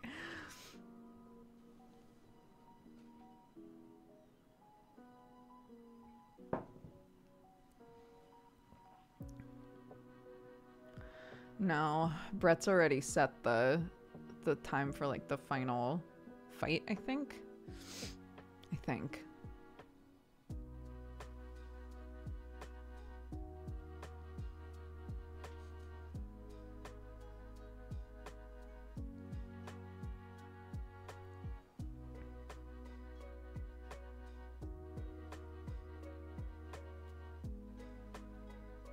I hope we get epilogue episodes. Me too.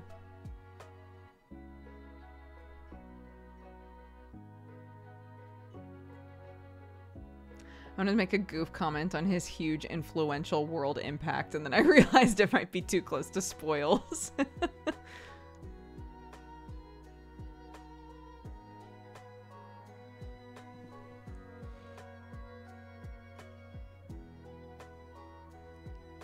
There's one thing, it's hard to talk about this without spoiling anything. So if people aren't watching the games at all, they're just getting a bunch of really like vague one-liners, and I'm sure that's annoying. So this will be the last one and then we can move on. But there is one thing in our campaign that I as a person and also Alis as a character like really want sorted out, and I don't think it's gonna get sorted out before the end of the campaign, and I'm gonna be really bitter about it.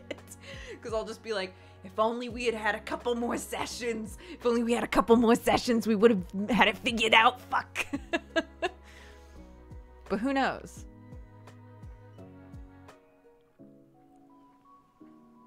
What's the temperature like over there? It's not cold. I just am cold.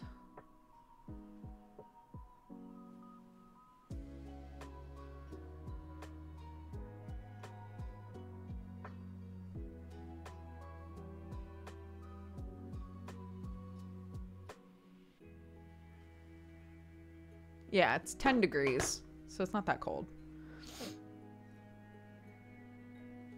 Especially not inside.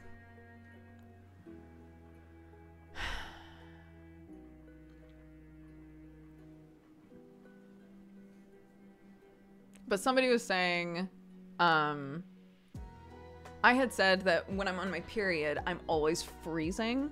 And somebody was like, oh, that's normal. So it's gone on my list of things in my mind where if I'm suddenly just cold all the time when I know I have no business being cold, I'm kind of like, maybe this is a check mark now. Maybe this is one of the things to put on the checklist of like, should probably mentally prepare for that.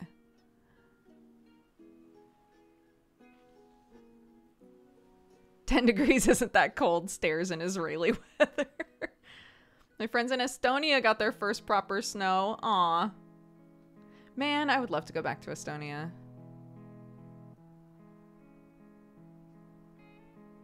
Yeah, that's what someone was saying, is because of like, because of periods being what they are, suddenly you lose a bunch of iron, and it just makes you colder. It's like harder to retain heat, I guess.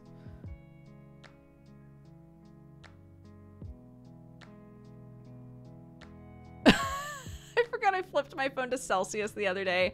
I saw the temperature was 4 and I put on a heavy coat and scarf and walked outside and had no concept of what was happening. Yeah, I flip mine back and forth all the time.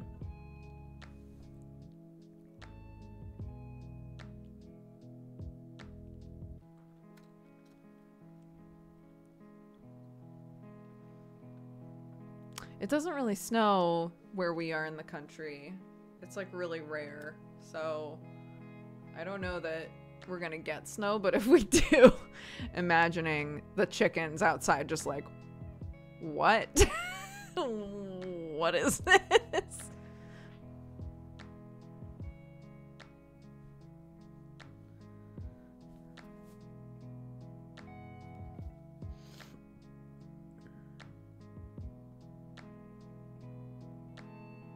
Is it food?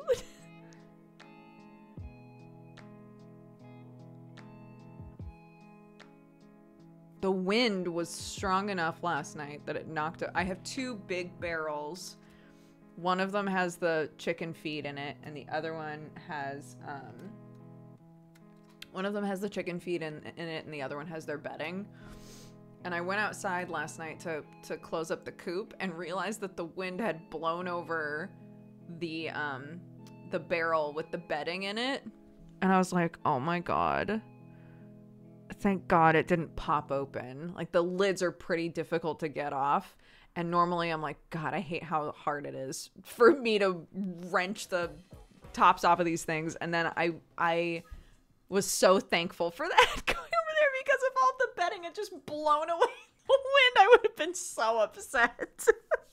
Oh, thank God for these finicky, stupid tops on these barrels.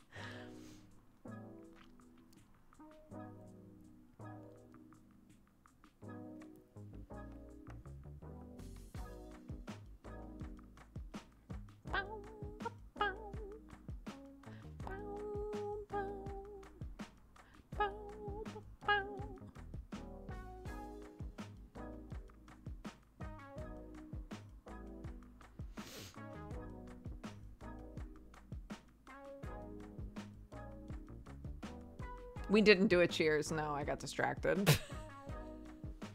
Hey, let's do a cheers, guys. Grab your Beverleys. Grab a drink.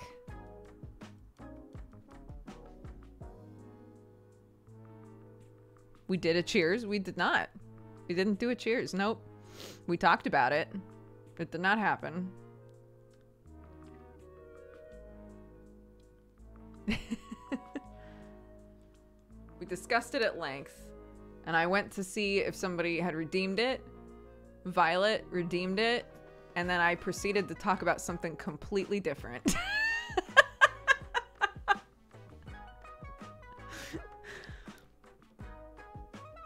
It's me. It's me, your streamer, Dabs. Excited to be here while you're live. I'm usually a VOD watcher. Welcome. I hope you're having a good day. Guys, thank you all so much for joining me for the stream today. We've talked about so much already, and there's still so much stream to go. We're continuing the joy that is emo Sherlock Holmes. Yeah, I'm delighted that you're all here. It's Monday. It's a big week for me. If it's a big week for you, I'm thinking about you. You got this. If you're having a great day, thank you for being here and spreading some joy. If you're having a terrible day, thank you for being here to soak up some joy. And let's have a good rest of our stream. 3, 2, 1, cheers. Boop.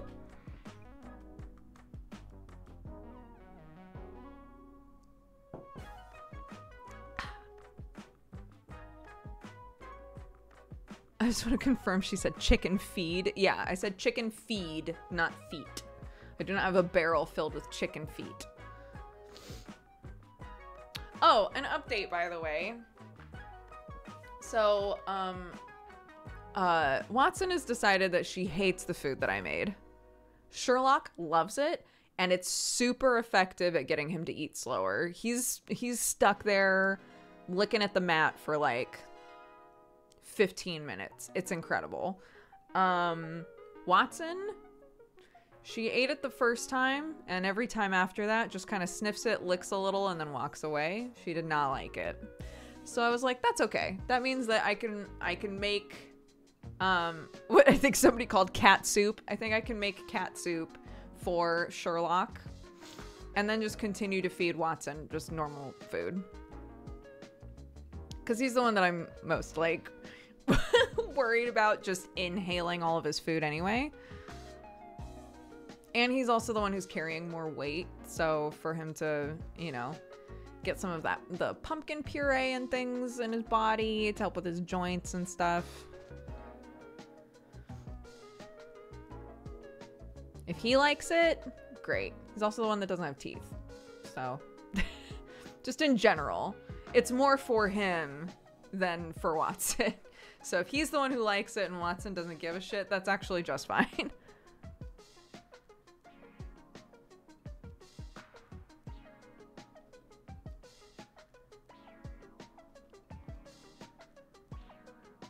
I'd also like some soup. Okay, great.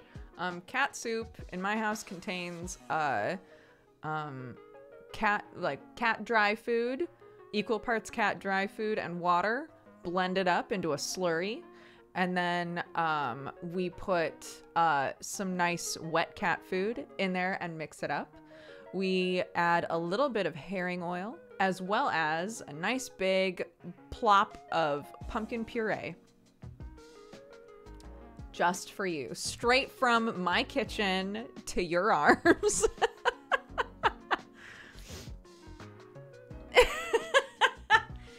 And Sherlock loves it. Great. Very excited. His coat's gonna look like $1,000,000, but Watson's not a big fan.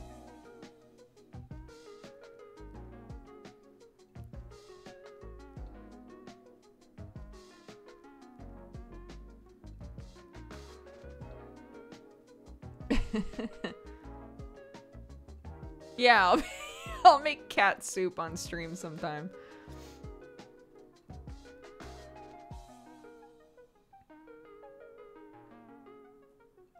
It's just, it was an option that I saw, and I've tried to find, like, re-find the video 1,000,000 times, and I haven't been able to find it. But it's an option for, like, older, like, senior cats, and I was like, well, if I made that and then put it on a lick mat, it would probably, like, way slow down how quickly Sherlock eats, and he'd also be getting, you know, some good stuff in his body, and he doesn't have teeth, so, and he's, you know, he's getting up there, he's getting to be an older cat, so that's why I wanted to try making it anyway.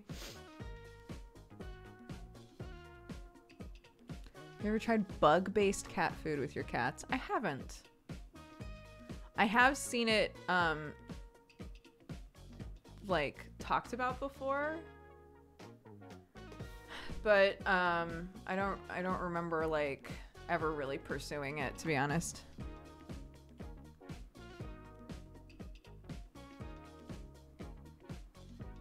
Oh, my 9-month-old has sat with us while we watch the stream. He keeps babbling after you say something. Like, you guys are having a conversation. It's adorable to watch. I love it. Oh my god, I love that stage with kids where they're, like, trying out, you know, like, inflections and, like, talking. Oh, it's the best. I'm delighted to be having a conversation with your kiddo.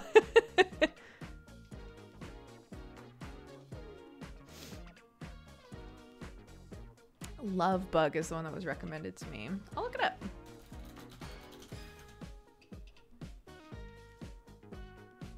Yes! This is the one that I got an ad for.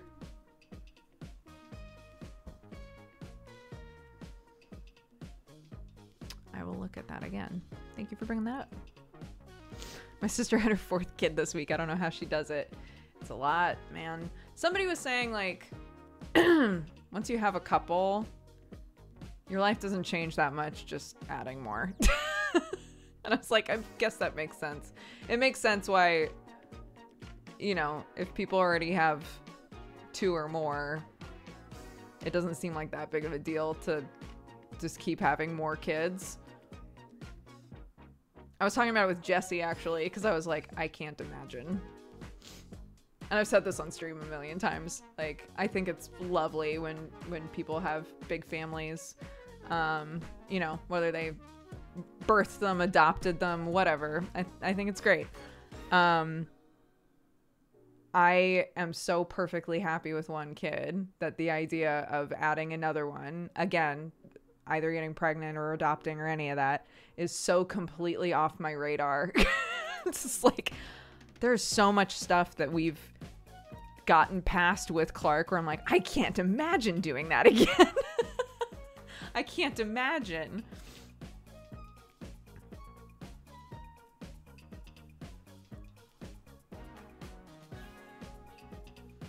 The first kid turns people's lives around like crazy, for sure. And Sam and I talk about that all the time. Our lives are totally different than they were when we had Clark. Like Clark completely changed our lives, you know?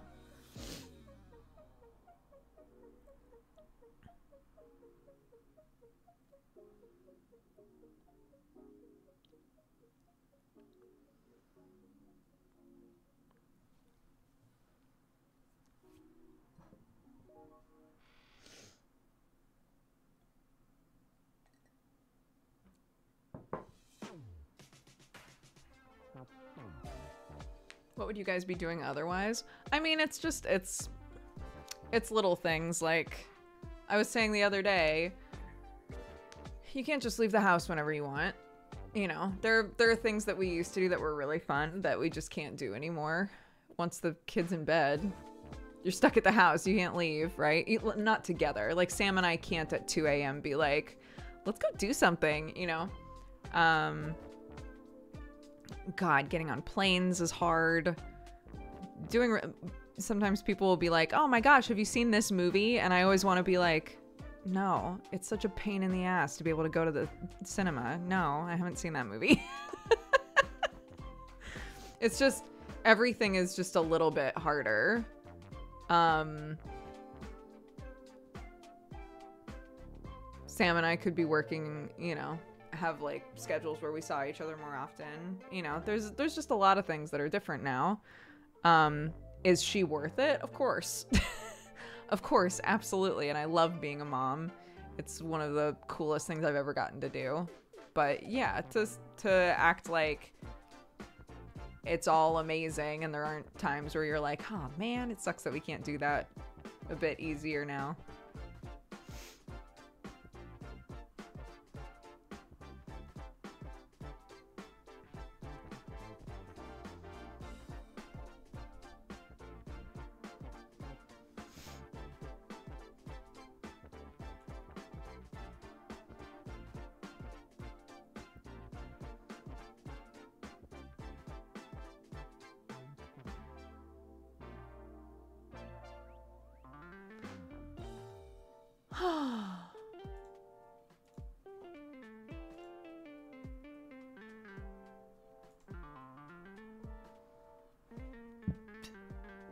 Let's see.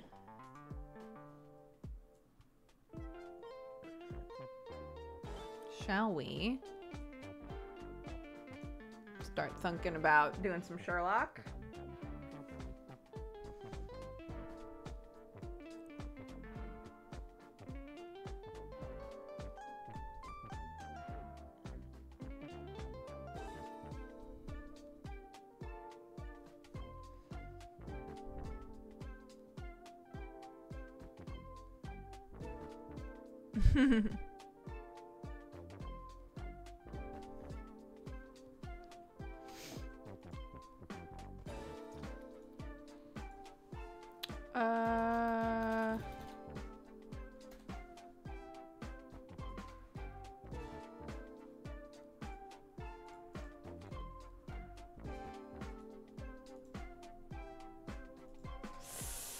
Shoot, I think I yeah, shit.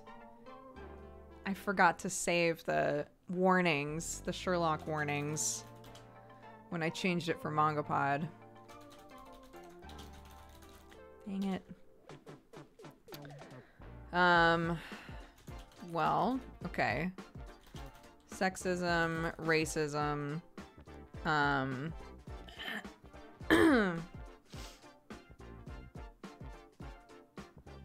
violence, dead bodies. There has been some gore. There's been dead animals as well.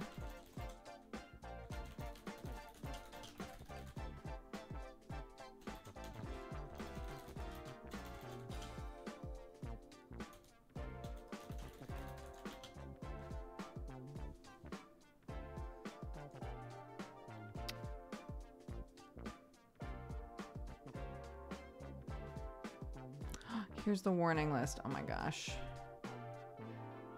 Flashing lights, that's right. Flashing lights, racism, sexism, violence, drug use, sexual content, blood, animal death and gore, and potential transphobia. There we go. Copy. Thank you.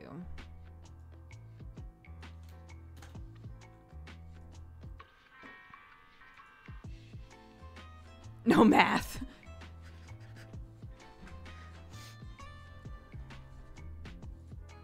Okie dokie.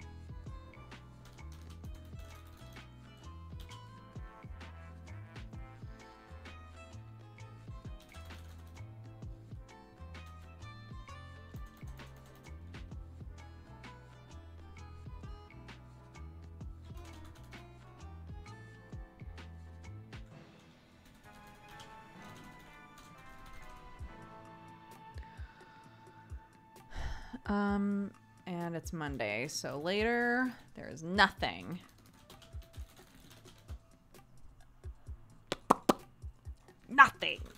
Nothing, tra-la-la.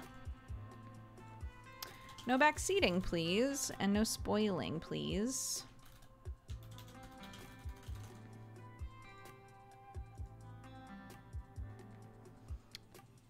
Okay. I've officially changed the title, so we're moving on to Sherlock time. If you don't want to be spoiled on Sherlock Holmes-y stuff,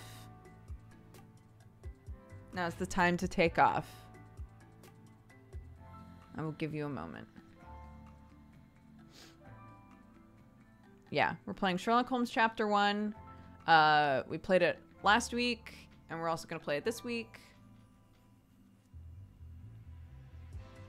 What was the whole back in bits thing for? Oh, I never said anything about that. Clarky's been sleeping really poorly, and so she's been having nightmares basically constantly, and I don't know why.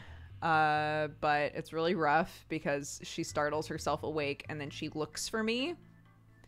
And if she can't find me, then she gets really sad. So the last 2 nights, I've basically just like on and off slept in her bed. And I do not sleep well in her bed. So my back hurts really badly. But it's okay. If she has a nightmare and wakes up and I'm there and it makes her feel safe to fall back asleep, then that's fine. I can deal with a messed up back. It's okay.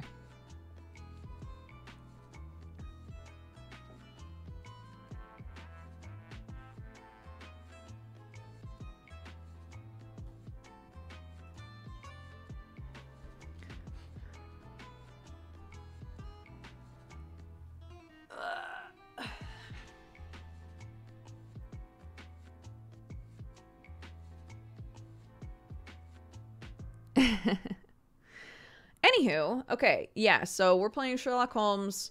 Something that so we're like at the point in the case that we're in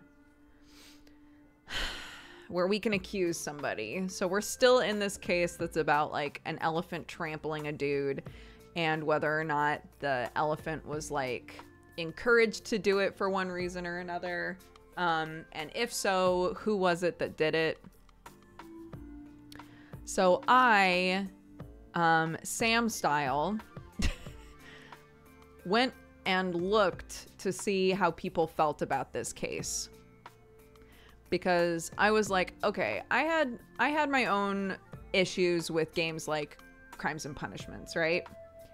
But I think Crimes and Punishments is probably the best Sherlock Holmes game they've ever made. It was really focused on the cases. The like Mind Palace web stuff was pretty involved. And at the end, whatever like choice you made, you could double check if it was right or not. You had to still proceed, but we did do the cheers, yeah. You still like had to proceed depending on how you finished off that thing, but you could find out whether or not you were correct, right? And I went to look because I was like, I can't tell if I've been left, and I just don't want to spin my wheels on stream, right? I was like, I can't tell if I've if I just haven't found everything, or if I really have been put in a position where there's just no way to tell who actually did it. And a lot of people who talked about this case specifically in their reviews were like, as far as I can tell, there's no way to tell who actually did it. And because of the way that this game is set up, which is unlike Crimes and Punishments, you can't even check to find out if you were correct or not.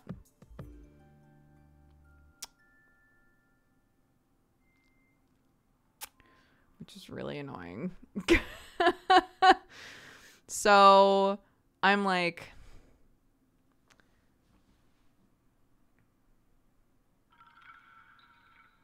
I don't know what to do with this case then.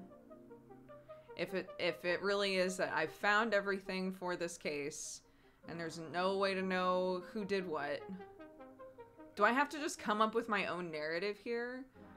Do I have to just be like, okay, Paul and Imogen, you're in love. Go be in love. Sure. I'm gonna decide that you didn't do it. And I'm gonna decide that the dude who's like trying to uncover shit back at the dig site, that he shot the elephant, because I don't want them to kill the elephant either. So it's that guy, because he's the one that I give the least shit about. Great. It is bad for a crime-solving game. I agree. So something that somebody pointed out is that, shoot, what was the Lovecraftian game that they made? I can't remember the name of it, but one of you will know, like, immediately. Sinking City. Thank you. So they made a game called Sinking City, where they tried out a bunch of stuff that they utilized in this game, right? The more like open worldy map, the combat.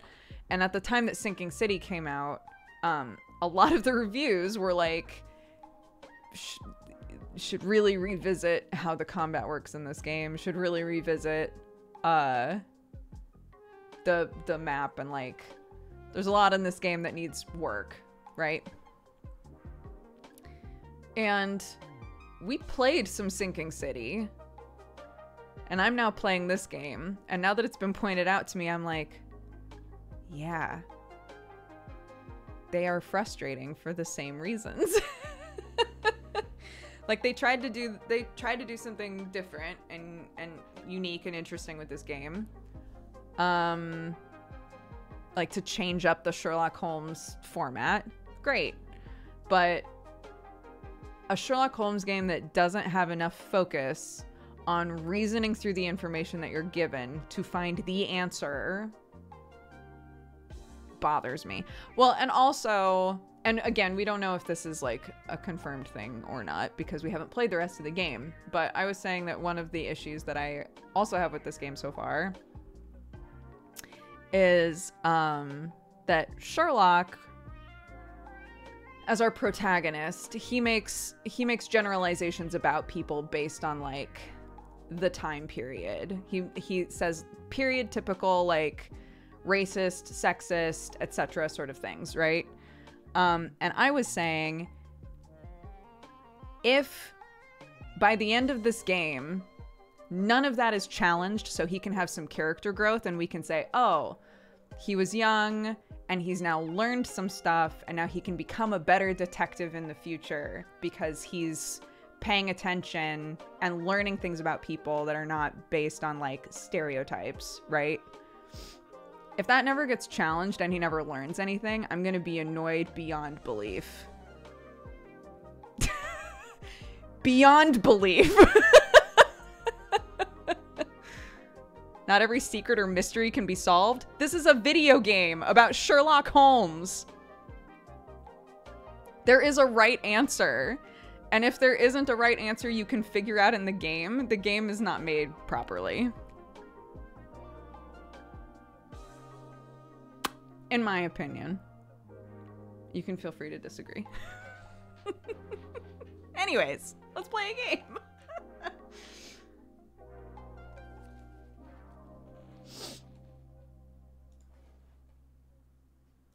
Alrighty.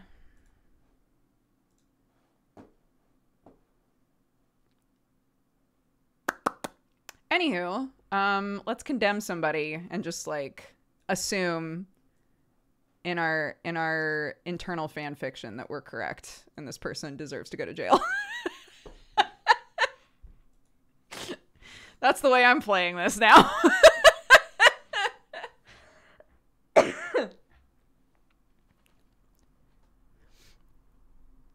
To not have a logically correct and sound answer feels against the backbone of the franchise. I agree. And again, like maybe, I don't know. Maybe there is an answer, and it's just that most people are finding it impossible to figure out the correct answer with this case. But then that's also an issue, right? If it was just me, if I was like, this guy, head empty sometimes. That's just how it is. Head empty sometimes. You know?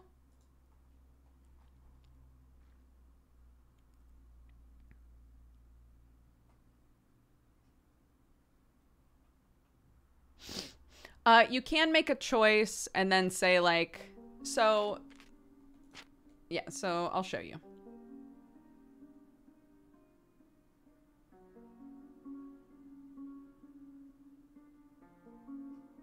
Isn't Sherlock's whole thing supposed to be a mega genius detective? Yeah, and in this game, also hi.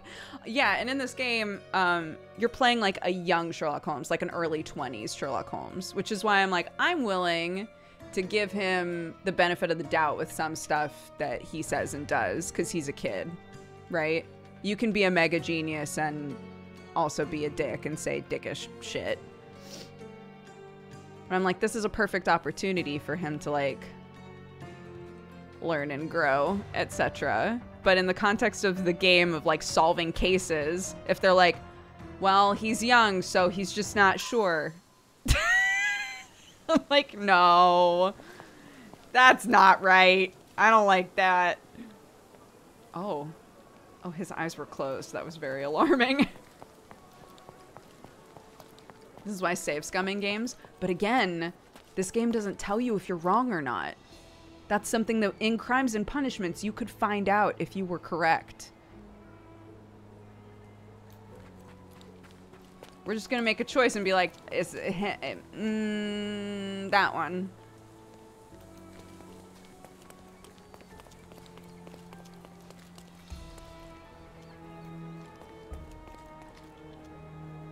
I dislike the asshole genius trope. I watched... You can, oh, the textures? I feel like the textures on me need to cook a little bit. I'm gonna leave it here for a second.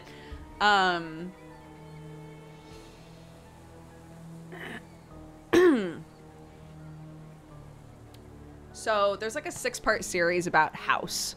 House is a Sherlock Holmes show. For anybody who doesn't realize that, where Sherlock Holmes is a doctor, right? Hugh Laurie's Sherlock Holmes. Yeah, he looks like somebody put a blur over him. I totally agree. Anywho. But it's been like people, after House was made, people would look at House and say, see, you can make an asshole that people root for.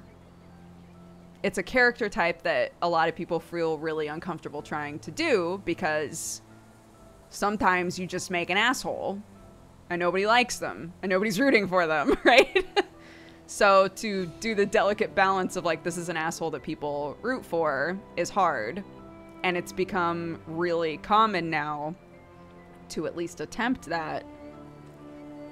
But it, as on the tin, it doesn't always work.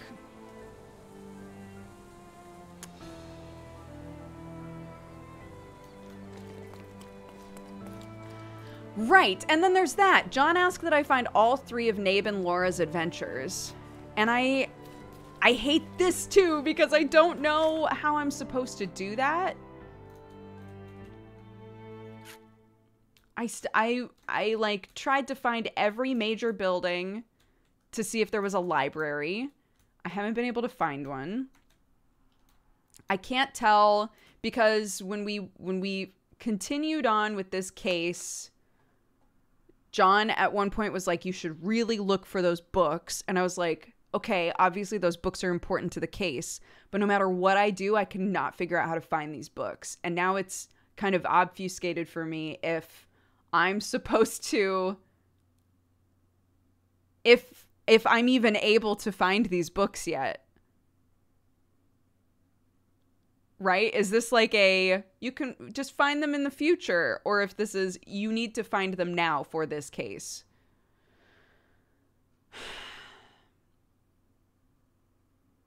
Do I just want to look it up?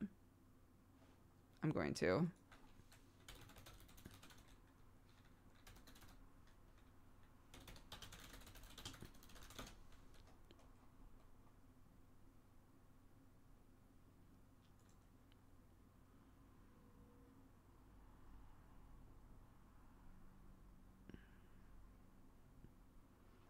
Okay.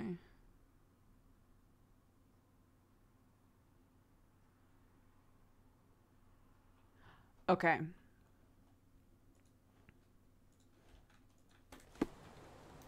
Okay. Well, I know where they all are now, so let's go.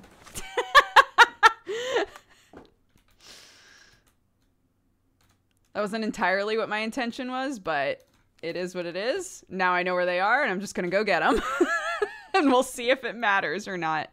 I think it does. Because... I'm just gonna tell you this because, you would find this out anyway, pretty quickly here. The books are all in key locations for this case. So I'm gonna go find them. And if we still have nothing pointing to who really did it, then we'll fanfiction.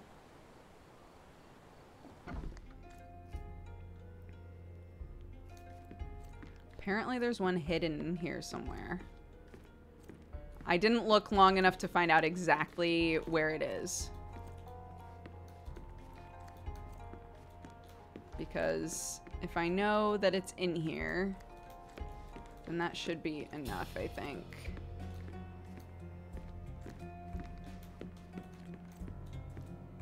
Wait.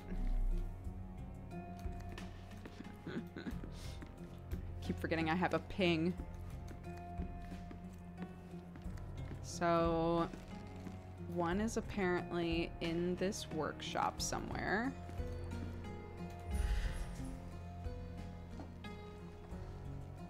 Oh my god, John.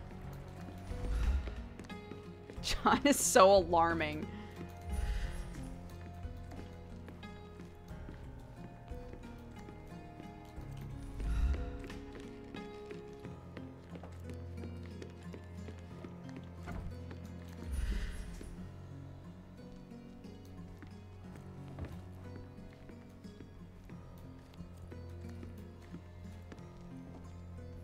Me too! I'm always like, who's dead in the water? It's just Dawn. It's just John in his cute outfit. Hi, Paul.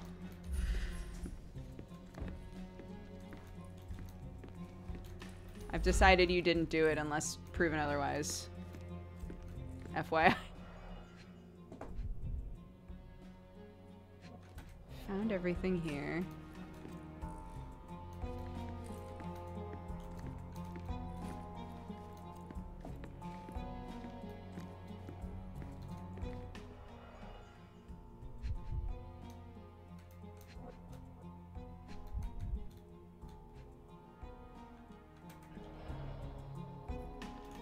There's supposedly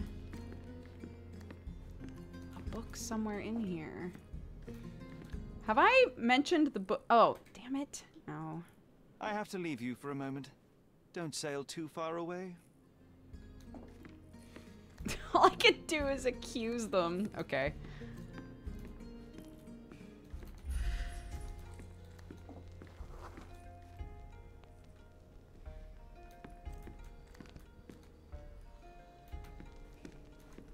Where is this book? There's apparently one here and one at the dig site. Bloody bandages.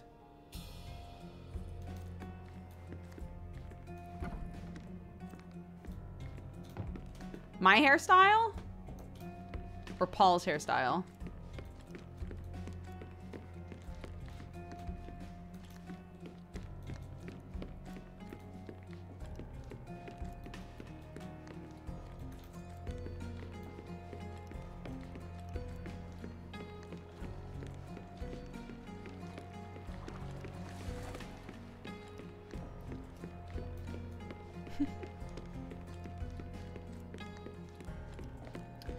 Paul is the reason that we have the possible transphobia tag in our warnings, because it's unclear if Paul is a butch woman or a trans man. So we've just included it as a warning just in case, because it's not clear, and Sherlock was being pretty shitty about it, so.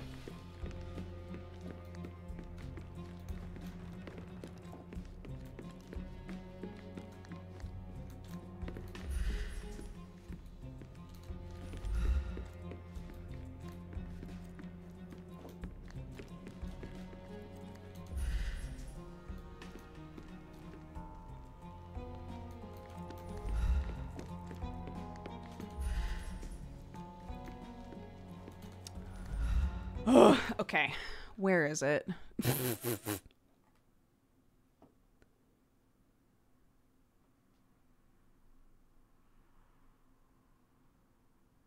You can acquire these books in any order, supposedly.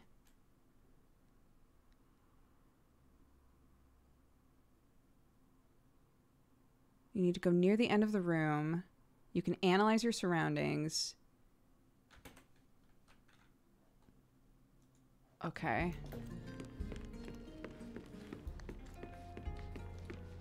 But I feel like I've done that already. It's apparently over here. Oh, it's there. Oh my god! Sales of hatred. I suppose there is something for everyone, including champions. Who knew archaeology could be so exciting? Exciting is certainly a word. All evidence collected, finally. We've done it. Okay.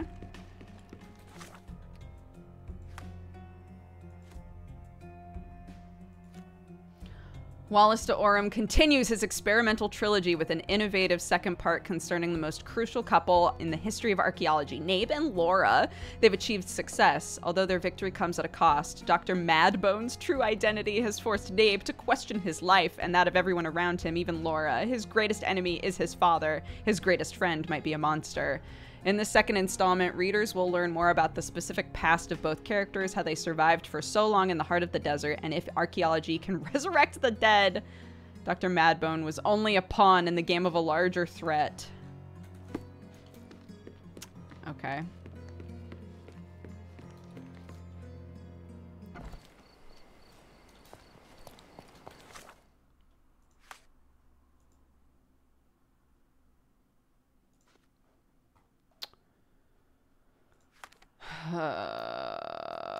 And now we go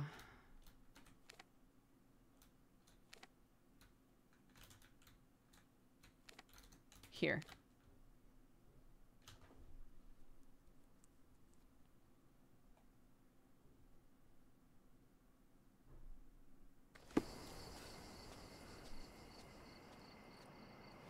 I like to believe the book didn't show up until it knew you had read where it was.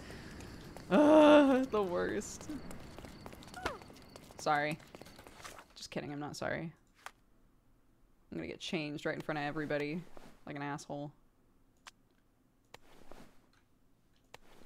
Great. My true form. Let's go. I'm just so grateful we don't have to put on an accent with these people anymore. Stop. Okay. The last book is here. I assume around here somewhere.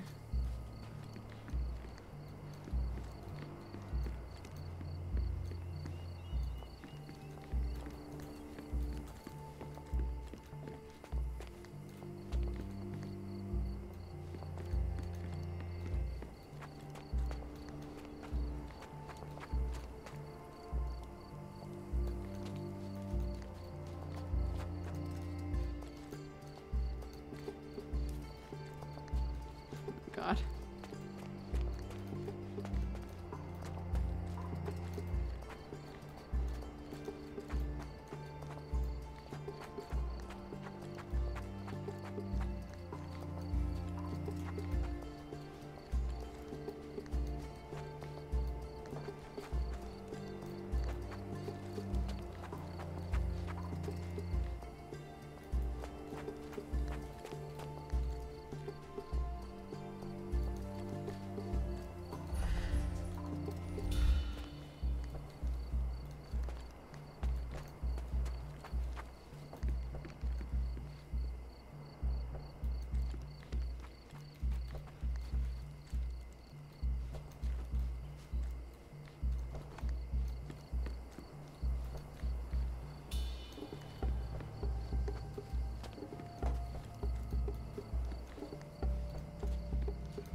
Hey, you got some good literature out here or what?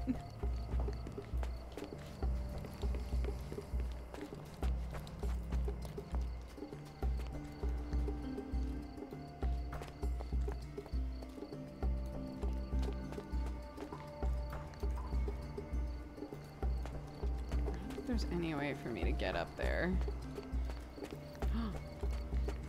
Or is there? Let me in! Let me in!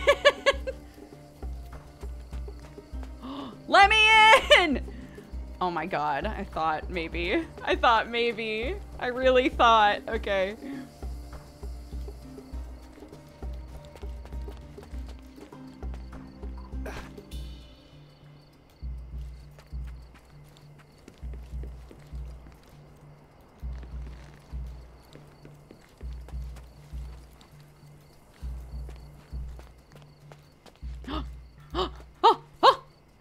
There it is, bitch! Sharpest pickaxe. A guilty pleasure of the real archaeologist. Missing your Laura, Mr. Swift? Hey, a word about the trilogy. Right then, you literary expert. What was so important about these books? Or did you simply need some kindling? It's inspirational. I have a plan. Are you listening? I wish I wasn't, but I am. So, we catch a monkey, a langur, for example, then we extract some blood from it. What? Why? It will make us forever young, Sherry. Page 127, the second book. Oh, I am so done with this. No, wait. Then how about we make a wax statue? I've stopped listening, John. I love the idea that these books might, like, give us a little bit of insight into this case. But as far as John is concerned, John's like, Sherlock, what if? Okay, so wait, so what's the last one about? Concludes the phenomenal trilogy of the successful adventures of the most crucial couple. Nabe and Laura's actions have caused the Earth to split in two. The hostile environment is now full of unknown creatures, flying apes, pre-turtles that carried the world, and flying dinosaurs. To prevent the end of the world, Nabe and Laura have had to combine their scientific knowledge and develop an ingenious solution. Sir Dredd has yet to be killed. It's only a matter of time before he returns in wrath with ancient knowledge of changing time. Will our characters survive in the past, present, and future? The chances are doubtful, but if you buy this book, the chances will increase. Okay.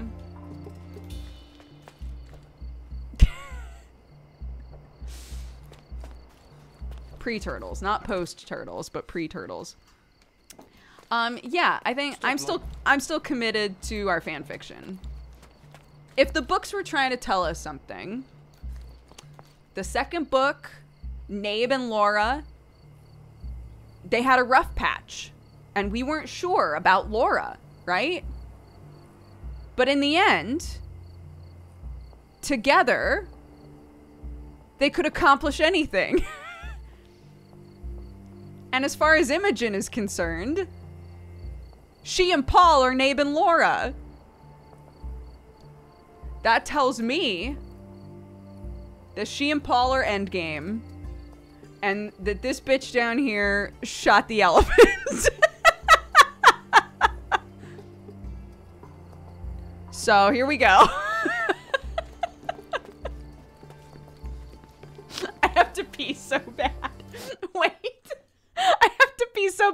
don't want to have to pee during this. Hold on, I'll be right back.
Okay, hello. I have peed. I'm ready to accuse a guy. Let's go. Bitch, it was you. Oh, provide evidence. I can provide new evidence. As far as I can tell, you're a man of the academic world, so this book about Nabe and Laura is just an empirical study? What? That nonsense? I'd prefer to lose my eyesight than read such trash. So, you know nothing about it? I know nothing. I wish I'd never heard of it in the first place, this caricature of science. Do I hear traces of envy? You're still relatively young that you might find your own Laura. Perhaps I envy Nabe, for I cannot simply blow people up for distracting me. That's all. Damn. You happy now? Wonderful. I forgot I left some stones unturned. I have to leave. Well, hold on now.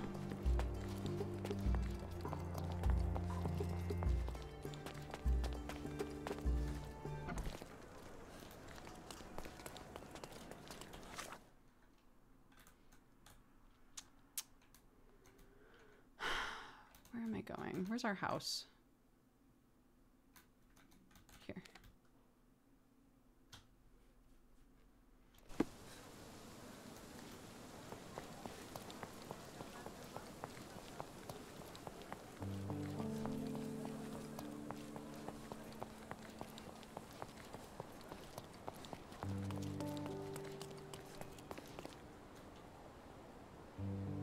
I wish I had the video game endurance to sprint away from people in real life. Me too. Everybody keeps mentioning his run animation. I don't think it's that bad. I think it's pretty typical. Oh, but wait.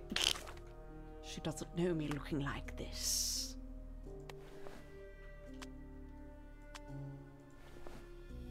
No.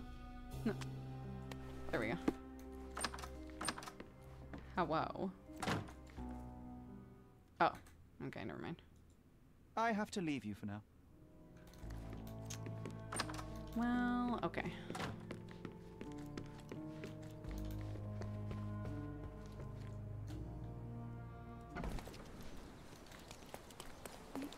Look. He's going for it, man.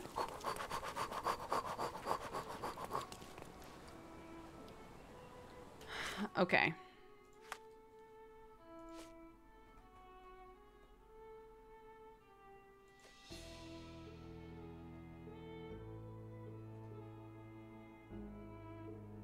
This, again, this also pisses me off. Because this implies I need to talk to somebody. I can go to every single one of them, and they will not talk to me about this. And you would think the three people involved in the case would be the people to go to and be like, I found a dart in the elephant. But I can't.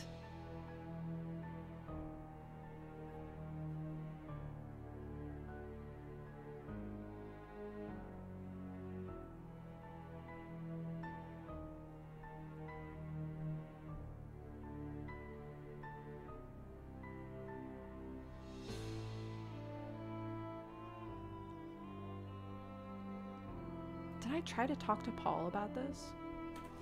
Maybe I have to go talk to Paul.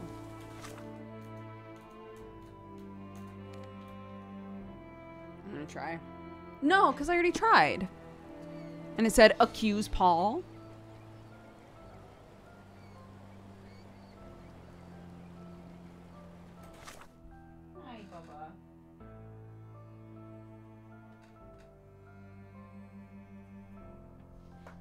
So then who am I supposed to talk to about this? What is this for?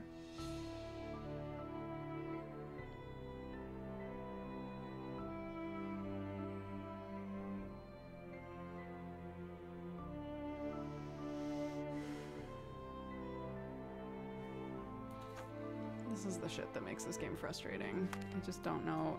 It's like, talk to someone, but I can't talk to any of the people involved in the case about it. So, talk to who?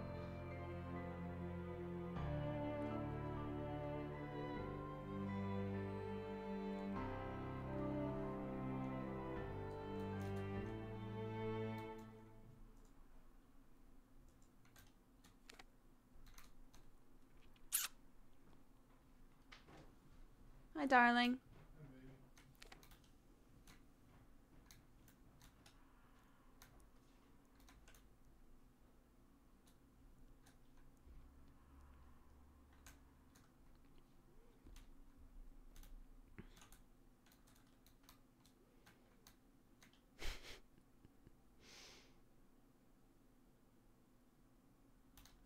I still think we should try this again after this case is done. Yeah, the Mind Palace isn't very detailed. I'm not killing the elephant. Arthur Swift used the elephant Goliath to kill his former partner. Arthur was ready to sacrifice others for his own well-being. Cruelty toward human and animals should be punished.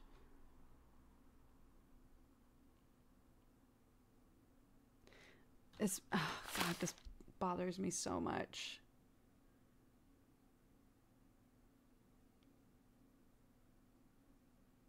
Even after reading reviews saying, like, they couldn't figure out anything, like, solid to tell them who actually did it.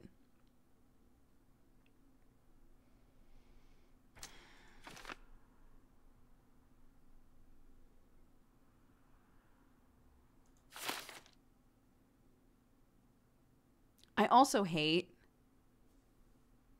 that we can't accuse the daughter. Why is the daughter not part of this? I've thought this whole fucking case. Why can't we go to the daughter as though she's a suspect? She's just written off from the get-go? Why? Because you're a sexist, Sherlock? I swear to God, if we do this case and later on she's like, guess what, bitch? It was me. I'm gonna be like, fuck you, game. Fuck you, game. Yeah, but she loves dolls. She's eccentric. Just like her father, who was apparently obsessed with elephants.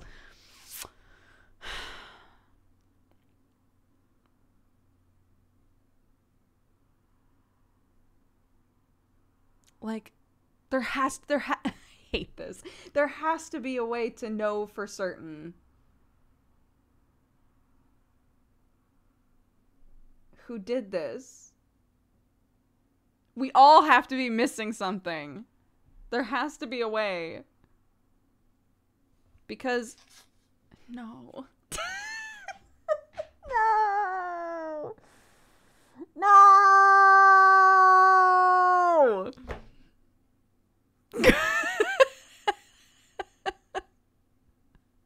I was like, because we haven't even used all the clues, but we have.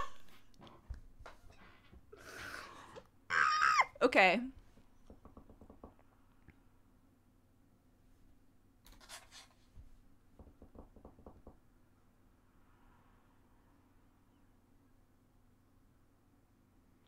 So, if we're talking about this realistically, right?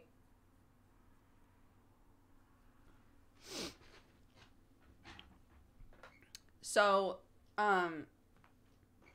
the dad was sending people to fuck up Paul, right? Sent threatening letters, whatever. But they were planning on running away. They had a plan. She was packing. Paul was setting things up. Their plan was to just leave. So why bother killing the dad?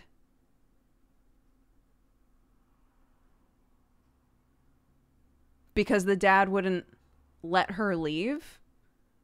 But like...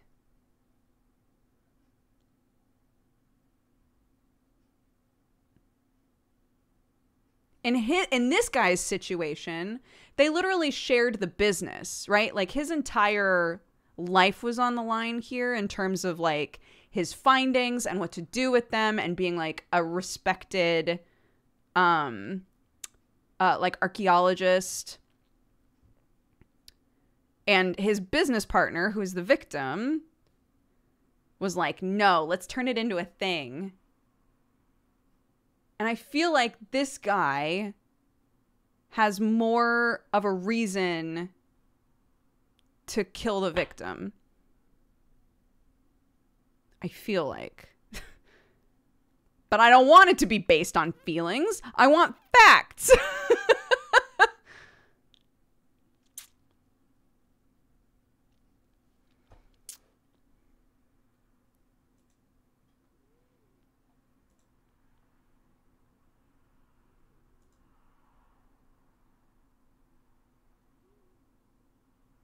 I looked up a guide for this case and ended up as just choose one of the choices. Really? God. Even in a guide, I guess there's just nothing.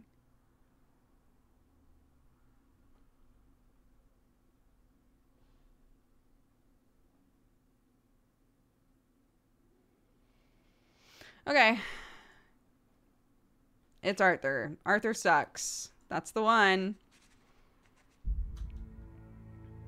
Arthur Swift used the elephant Goliath to kill his former partner, Theodore Gilden. Arthur was ready to sacrifice others for his own well-being. Such cruelty toward humans and animals should be punished. Great. What? Did we? Yeah. Okay, great. Cool. Done. Great. All done. What? Why is it acting like it's not all done? All done, right?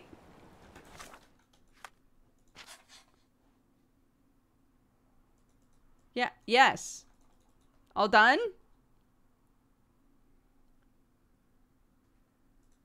No.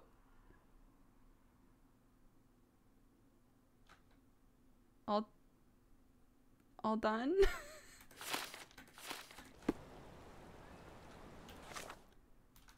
No scene of being arrested? All done?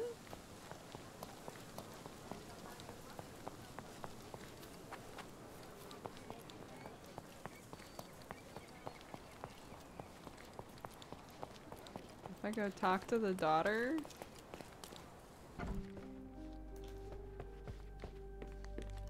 Is she like, hey, thanks for solving that for me?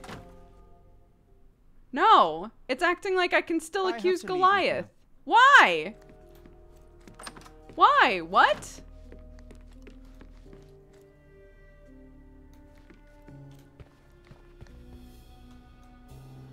Okay. I guess just because in your mind palace you choose something doesn't mean it actually happens?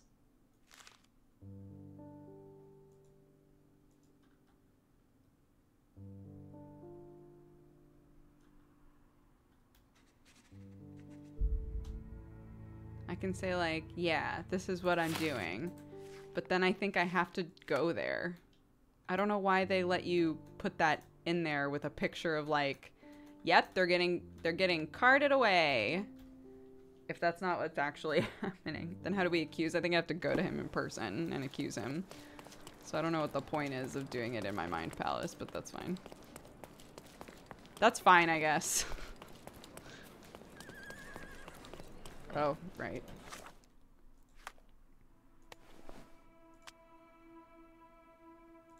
I'm gonna do this facial hair while accusing. Actually, I'm gonna go in there and I'm gonna change my whole goddamn outfit. Stop shirking. Get dressed properly and come inside.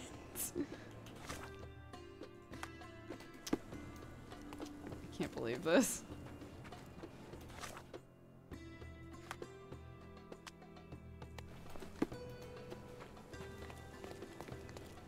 Stop loitering. Great. Why not? God damn it, game. Let me have fun. Let me be a vampire to accuse this man.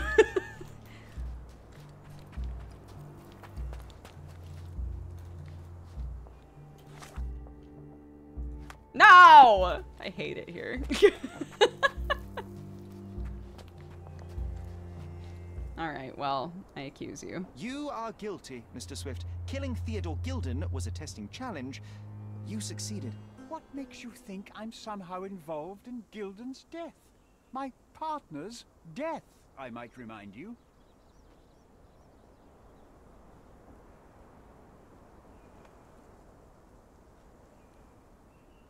Dart hit Goliath, you protected your research. I mean, all of it. Your dart uses strychnine to kill rodents at the site, is that correct? Well, yes, that is its purpose. The same dart with strychnine was found on Goliath.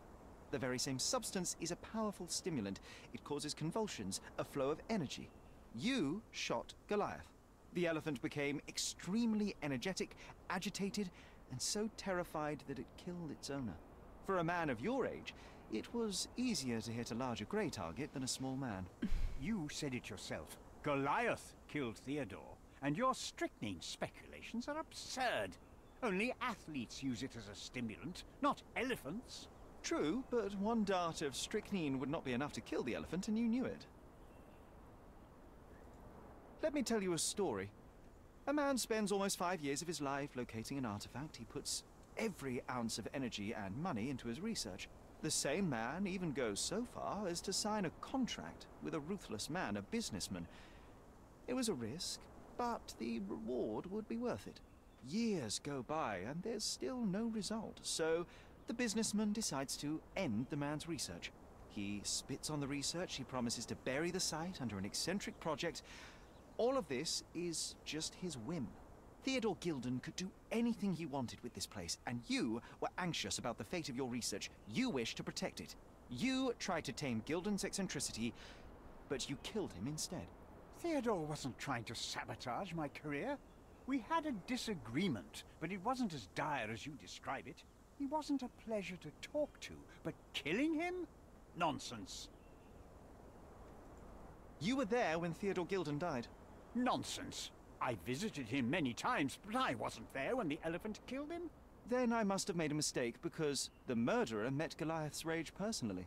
The perpetrator was hit by the gate and thrown into the shed. Your bruise matches the contour of the broken hole. One further detail is that the murderer had a bosun's knife, fairly useful in a place where one might cut ropes and fabric, such as, I don't know, the dig site? That's your interpretation of the facts, Mr. Holmes. You've simply aligned them to suit your hypothesis. It's not a hypothesis once proven, it's theory, Mr. Swift. Theodore Gilden was a capricious man, extremely impulsive. But the cold-blooded nature of your plan makes you even more dangerous. You feel nothing. You show no remorse. It was simply a calculated move. And that is why you are under arrest. Nothing. You have nothing on me. I think I'll let the police decide if my findings are substantial enough for prosecution. This is all a dreadful mistake. This can't be happening. The elephant killed Theodore. Goliath is innocent and he should be free. He is not the real murderer here. That is the apex of your career, Mr. Swift. Farewell. I told you Mr. Swift was not a real archaeologist. He was a murderer. I knew there was something wrong with him. Fortunately for us, being a murderer was not his profession. And about the elephant. While you were busy, I've dealt with it. No thanks to you. I asked you to solve this wretched problem, but you didn't. What do you mean? I couldn't be in two places at once, Miss Gilden. I was catching your father's murderer. But how have you dealt with it? A man agreed to take the elephant away. He came to me asking for permission to relocate it to his property, and I accepted. Well, congratulations, I suppose. That is one less problem. Actually, two, Mr. Holmes. I found my father's possessions that you can take with you and disappear. I appreciate it, truly. Well, someone has to do something. Take everything if you need to, and leave me be. Take care of yourself, Miss Gilden. What the fuck? Okay, thanks, bye.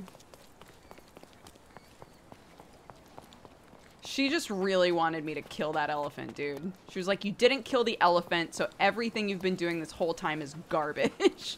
Like, what the fuck? She did not give a shit that her dad died whatsoever. Yet another mark on her record. Lord.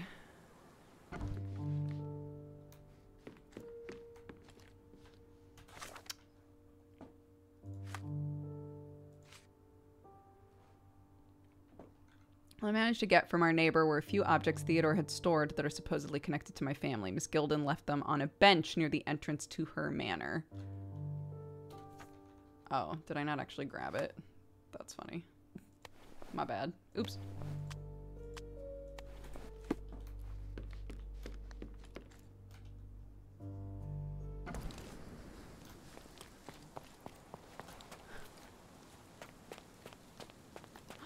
Our elephant! We kept her! I imagine Goliath was surprised to find out his lady was not real. Oh my god, I adore that we've kept this.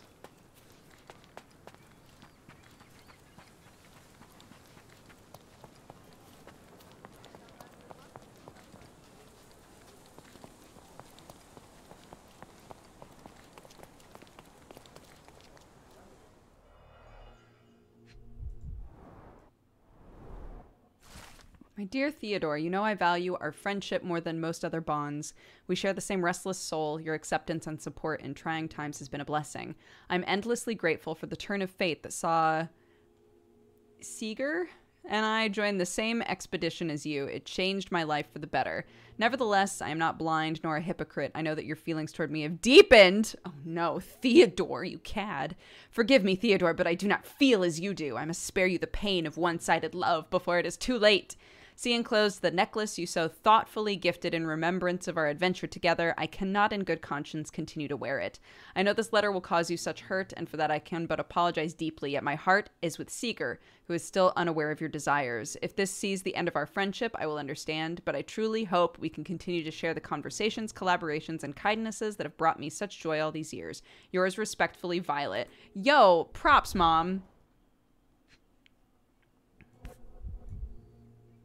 My mother always wore this around her neck until one day it disappeared. I was wondering where it went. She said it was a birthday present from a good friend.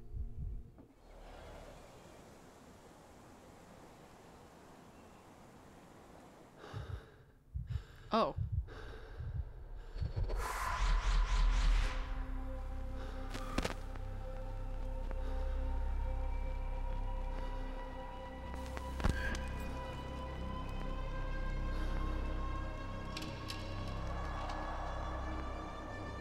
Dad? I just had another glimpse of a memory, John. It's fuzzy, but I'm sure it happened somewhere in the manor. Finally moving forward. Shall we go? I agree, John. Finally moving forward.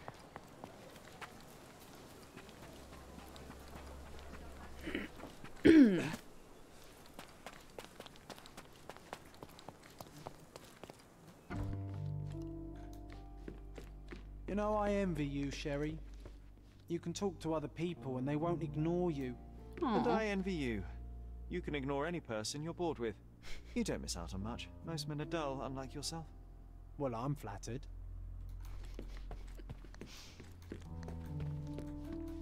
Oh, it was just a light.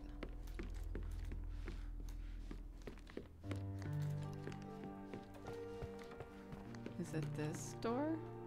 Oh, I guess I should,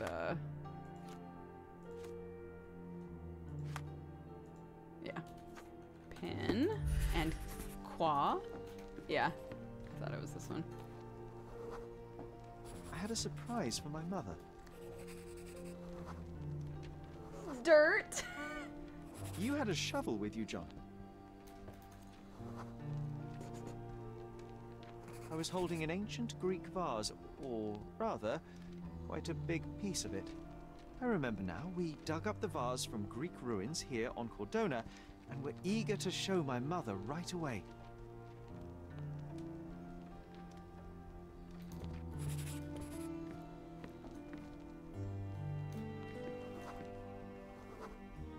For some reason, the door was closed. We knocked. But nobody answered. We thought that she was busy. So we left the vase and ran downstairs.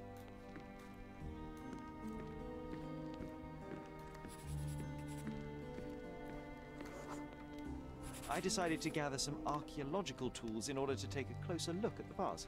But then we heard something, didn't we? Oh, Mom. It came from upstairs.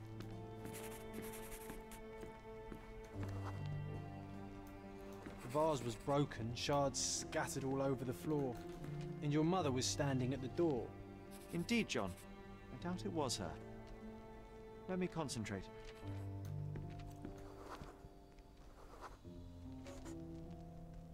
Otto Richter was standing there, furious at us. Dr. Richter told us never to disturb my mother when the door is closed.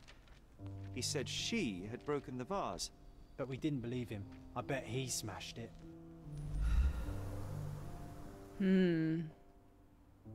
Oh, I just got an achievement called A Mother's Arms. Her things are still here. Presumably Mycroft never felt the need to sort through it all. Or couldn't bring himself to. No. He would have put it behind him and moved on. My brother is not one for sentimentality. Not even for Mama.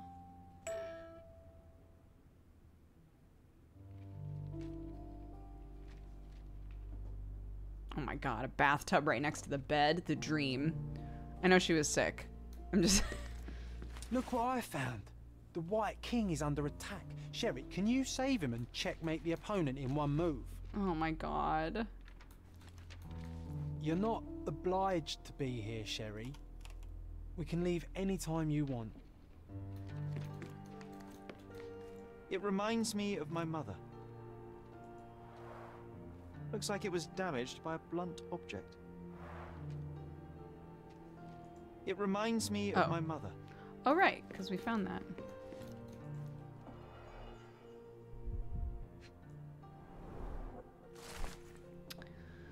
Over the last few months, I've asked Mrs. Holmes to sketch some landscapes. The first few were clear and accurate, but subsequent drawings quickly drifted away from reality. It appears her disease progresses rapidly and perhaps even affects her vision. I may need to consider trepanation?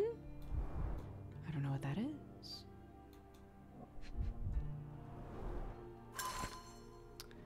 Seeger Moreland Holmes, the renowned archaeologist, authenticator, and historian, is dead, a mere 41 years of age. He was seized by a cardiac event during the opera at the Covent Garden Theatre on Saturday. Despite a physician's best efforts, he remained insensible and died at 20 minutes past 6 o'clock last evening. His sudden end came as a severe shock to his large circle of acquaintances. Mr. Holmes is survived by his wife Violet and two sons, Mycroft, 16, and Sherlock, 6. Funeral services will be held Wednesday at the Highgate Cemetery of St. James by Reverend W.E. Stanley. Okay. It's a strange feeling to read about my father's death in the newspaper. I can't recall anything except the deep feeling of loss. You were too young. It happened before we even met. It's so sad. I'm sorry. Is that why we made John? My mother loved flowers. They made her smile. I remember we would bring a new bouquet every week to make her a bit happier. That's why we collected all the violet flowers we could find on the island. Oh, I would love to take a bath right now. Not this one. Surface corrosion suggests it was prone to extreme temperature fluctuations. For medical purposes, I suppose.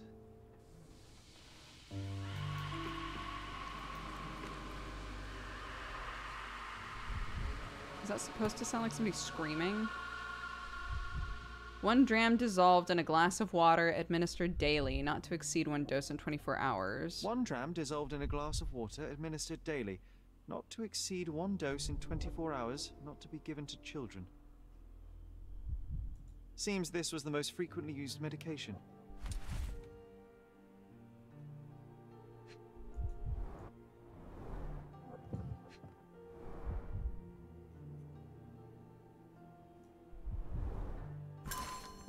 My gentle Seeger, alas, I am still yet to receive any correspondence from you. One presumes my previous letters are chasing you around the continent as you travel.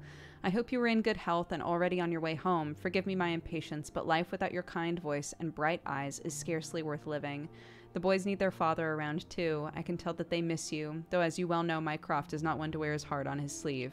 In case my prior letters have been lost, know that we have relocated to Cordona. Please come back soon. Forever yours, Violet, February 1869.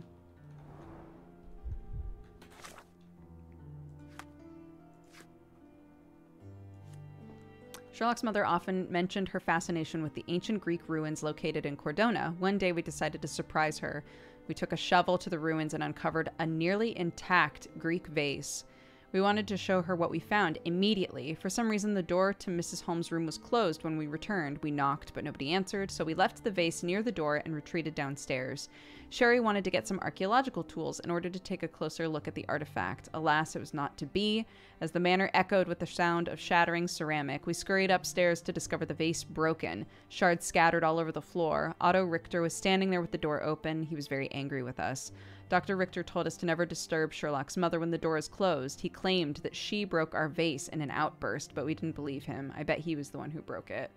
Oh, yeah. If he was trying to convince the kids, like, she was so mad that you knocked and left a vase that she broke it. Like, somebody who specializes and is interested in this stuff is gonna break a potentially timeless artifact? Yeah, sure.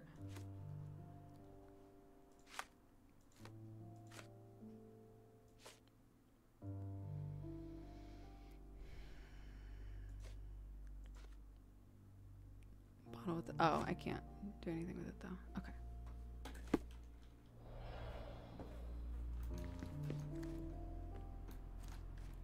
Straps on the bed.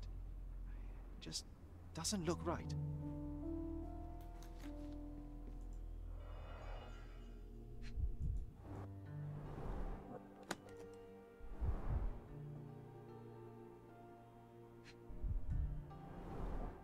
Do you think the doctor could have used these tools here? I hope not. No labels. I doubt it ever had one.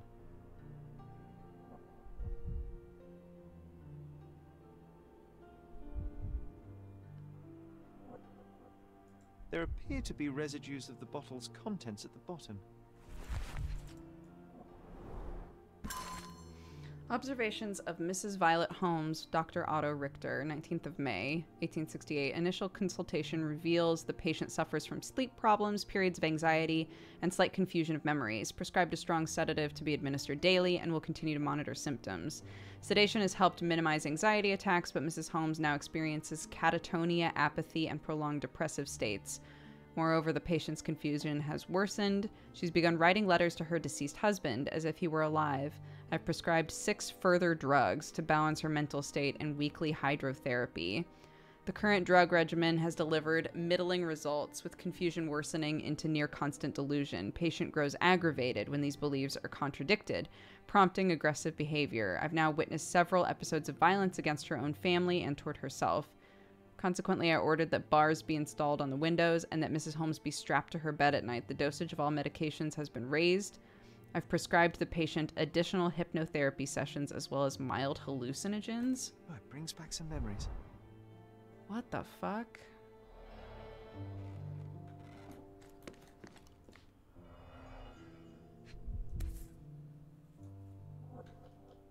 This picture was drawn by my mother.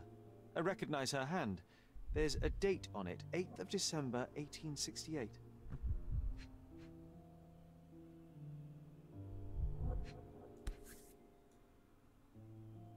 This seems a bit odd. I can recognize my mother's style, but it's far too sloppy. Dated 12th of February, 1869.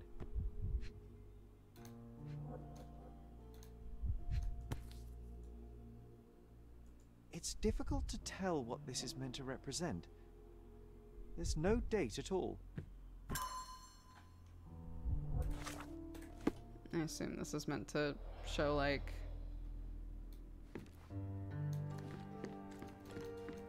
her deterioration, so to This speak. room always reeked with an acrid medicinal stench.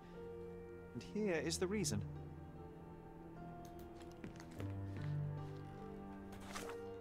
Can I? Yeah. What is this?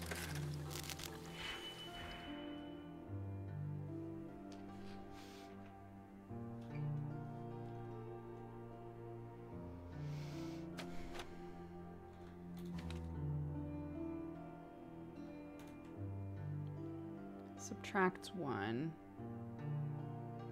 Adds 1. Okay. Swap, add, and subtract. Okay. Okay. Okay, let's see.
No.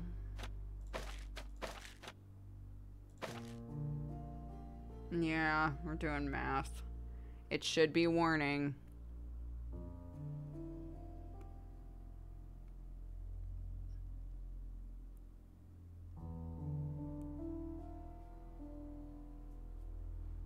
Yeah, I plan on adjusting the warnings after this.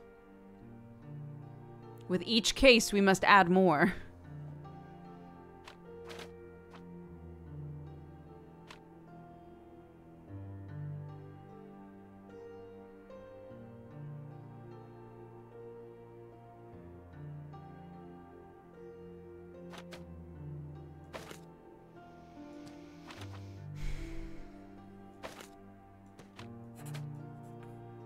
Oops!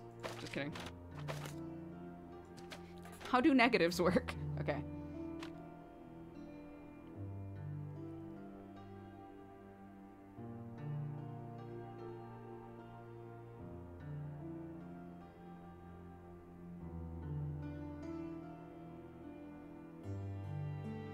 Oh, actually. No, that doesn't work. Just kidding.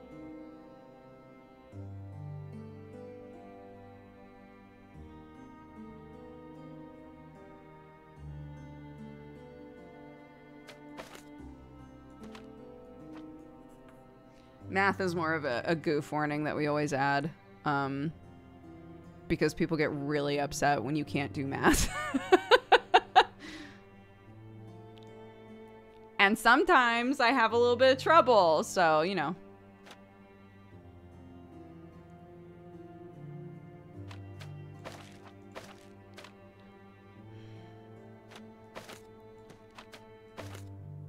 Okay, if we add these together, what do we get?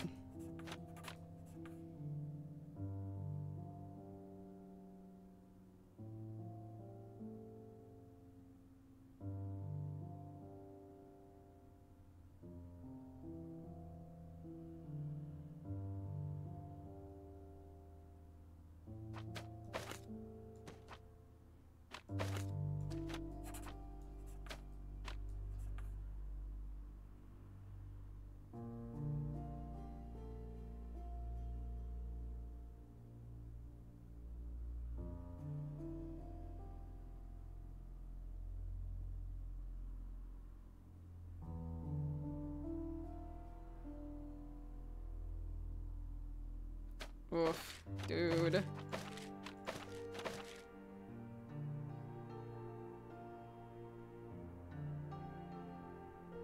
That's what I mean. Yeah. People in chat can know what needs to be done, and then they get upset because they're not allowed to explain it in chat. And they just have to watch me struggle, and it's like unbearable for people, which I get.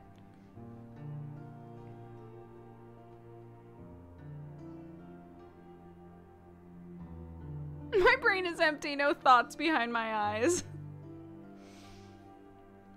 Love it.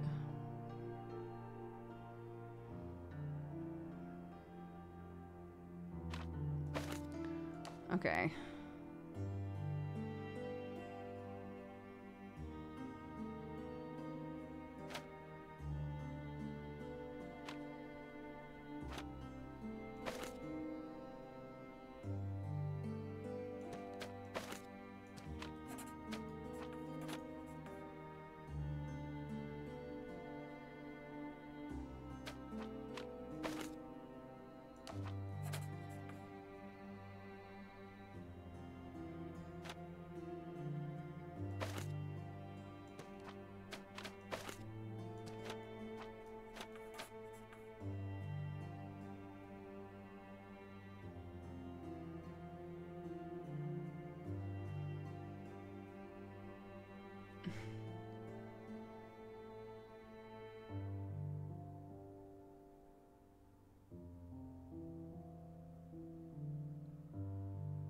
Fuck.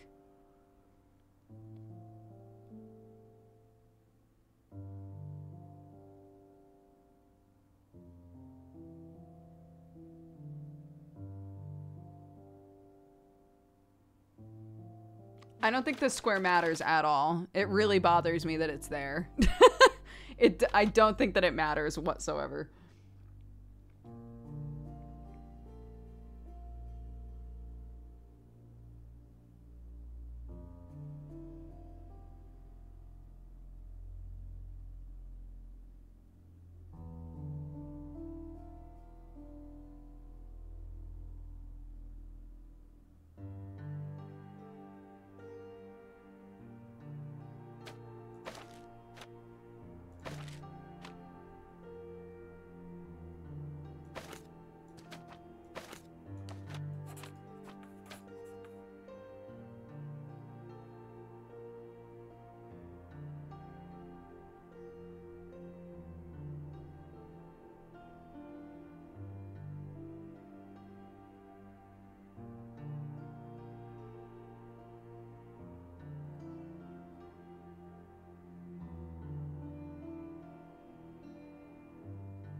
Bro.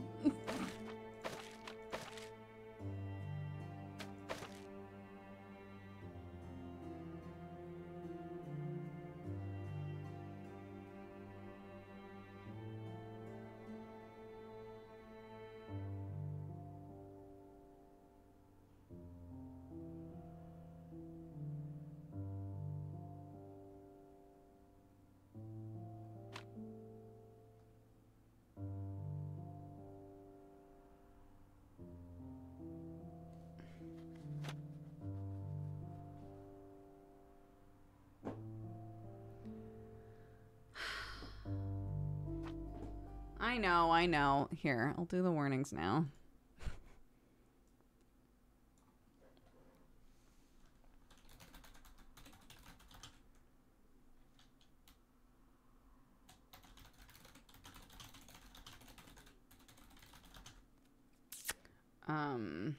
Math.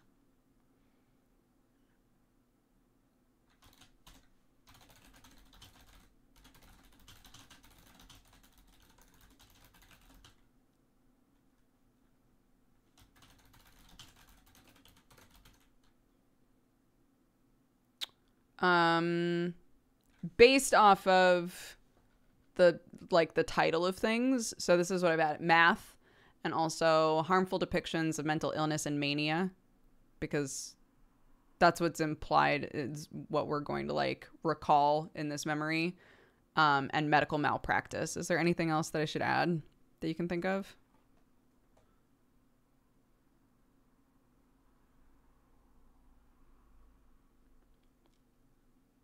These numbers mean I can only use them once. So like I can't use two green again. And I can't use 3 red. Okay.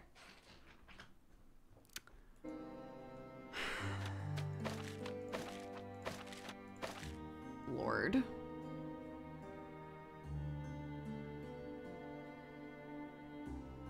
Easier to figure out what warnings are not needed for this game. Yeah.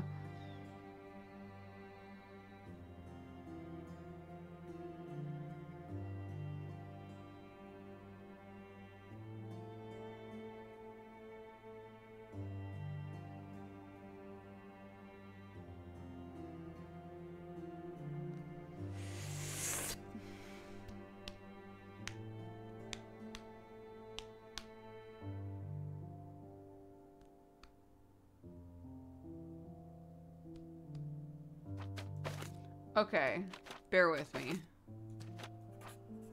That's -3 now, right?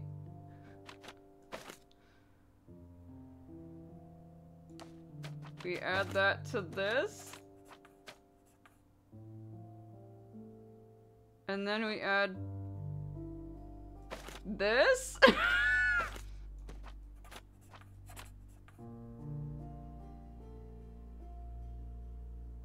Oh no.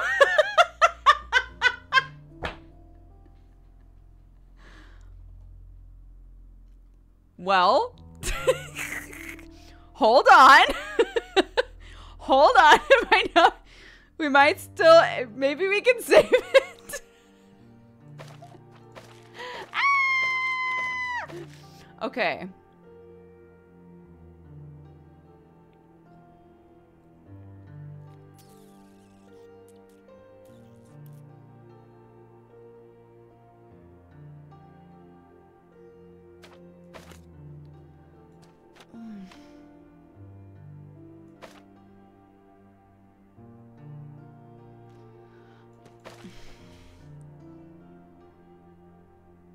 Because -5 + 1 is -4, which is what we need.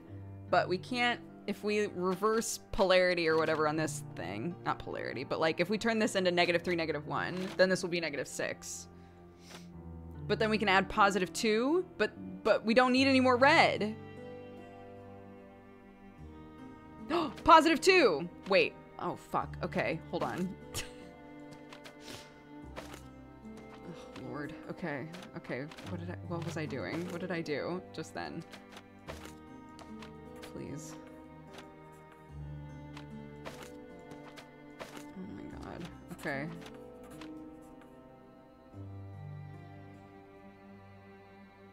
But then the 5.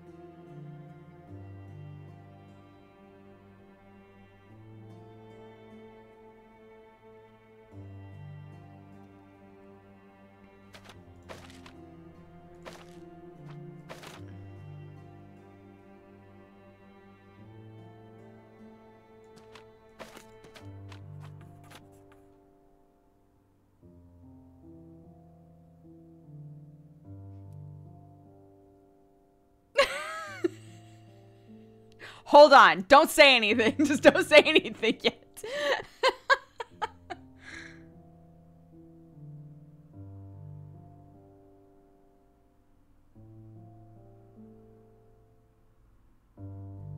Fuck. Fuck. I hate it. I don't want to do this right now. Okay.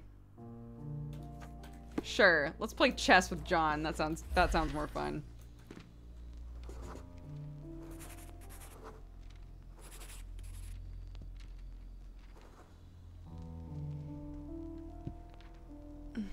Retreat with the king. Retreating with the king doesn't do shit.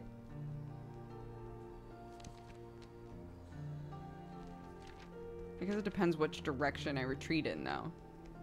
What's the plan? Which direction are you retreating in? But I don't think if I go that way, it's not helpful. If I go that way, it's not helpful. And what are you doing?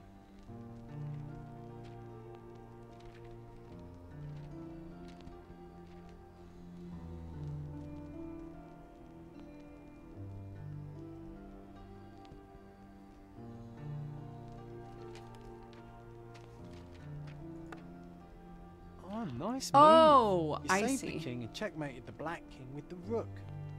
That's not where the pieces were. That was so unclear to me. The pieces weren't there. We were trying to move them. Oh my lord. Okay, great. Well, I was like, wait, isn't this already checkmate? It's fine. Okay. All right. I don't know what this scene is gonna be like, but just FYI, it might be a sad scene with their mom. Their mom was really drugged up by this doctor. All right. Okay.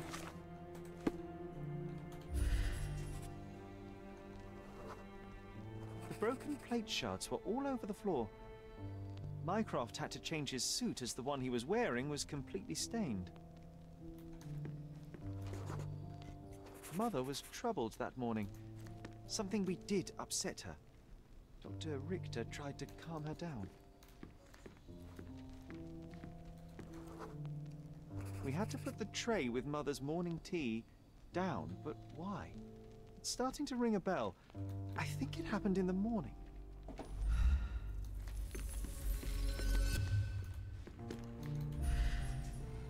Oops.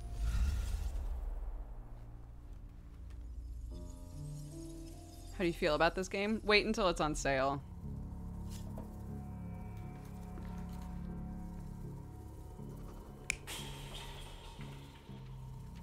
I assume that was Mycroft because he said that Mycroft's shirt got dirty, question mark?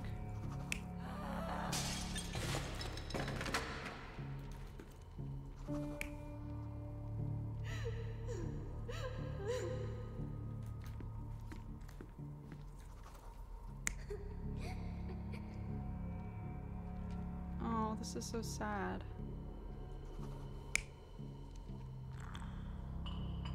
Yeah, I doubt it.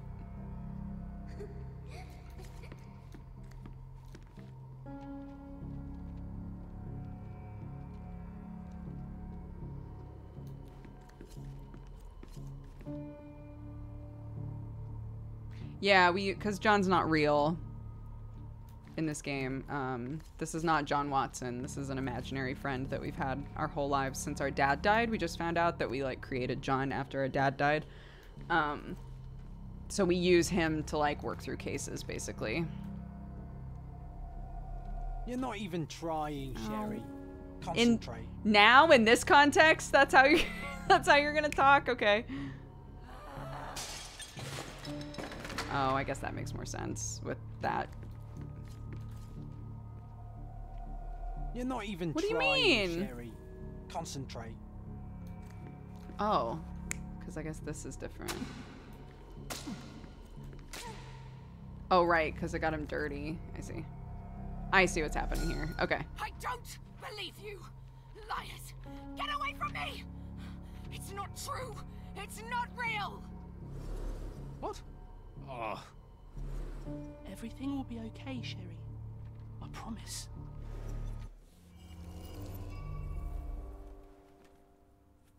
It was the morning of the 9th of April, the day my mother died. The day she died? Mother was anxious and hysterical. She threw food and shouted at the doctor and called him a liar. John and I brought her morning tea. When the shouts started, I became scared. The only thing I could think to do was hide near the bed and wait for everything to pass, and thankfully John was there to protect me and calm me down. My mother, she was not just ill, but mad. I don't think she have mercy. was. I'm sorry. I don't think she was. That explains why you locked the memory away. Why did There she must die? be more, John. That was the morning of her death. I need to know what happened. He's John. disappearing. Every time you... I just don't... Please, Sherry, leave it be. Just breathe, John. You know that I cannot leave the last stone unturned. We are so close.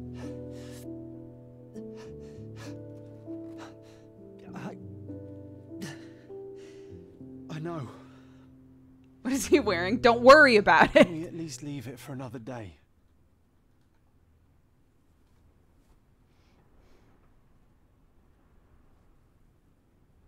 I mean, do we have a reason to do this, like, now? Well, history tells us these memories are triggered by our investigation of other matters. I suspect it could not be forced even if I so desired. Thank you. How are you feeling about all this? Tell me, I'm not the only one reeling. I'm not alright, John. Feels wrong, sad. Like they're the memories of another man. I'm struggling to reconcile my love for my mother with the reality of who she was. And worse, what possessed Mycroft to lie about it? There are precious few pieces of this puzzle remaining, John. Let us dawdle here no longer. Indeed. Wait, did you hear that? Yes. Metallic salts. What is this sailor doing here? A sailor, huh? My Need Palace.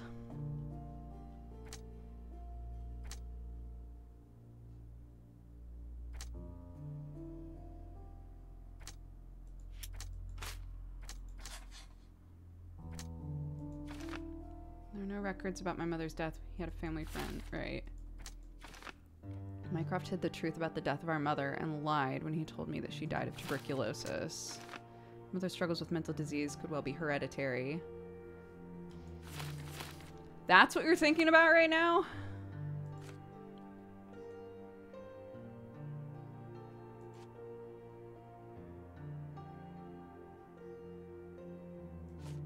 I mean, by the end of the game,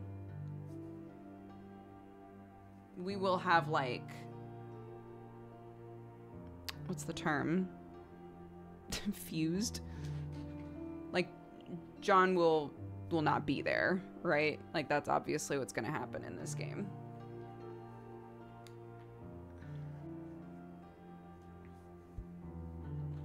The outfit is the best part of him.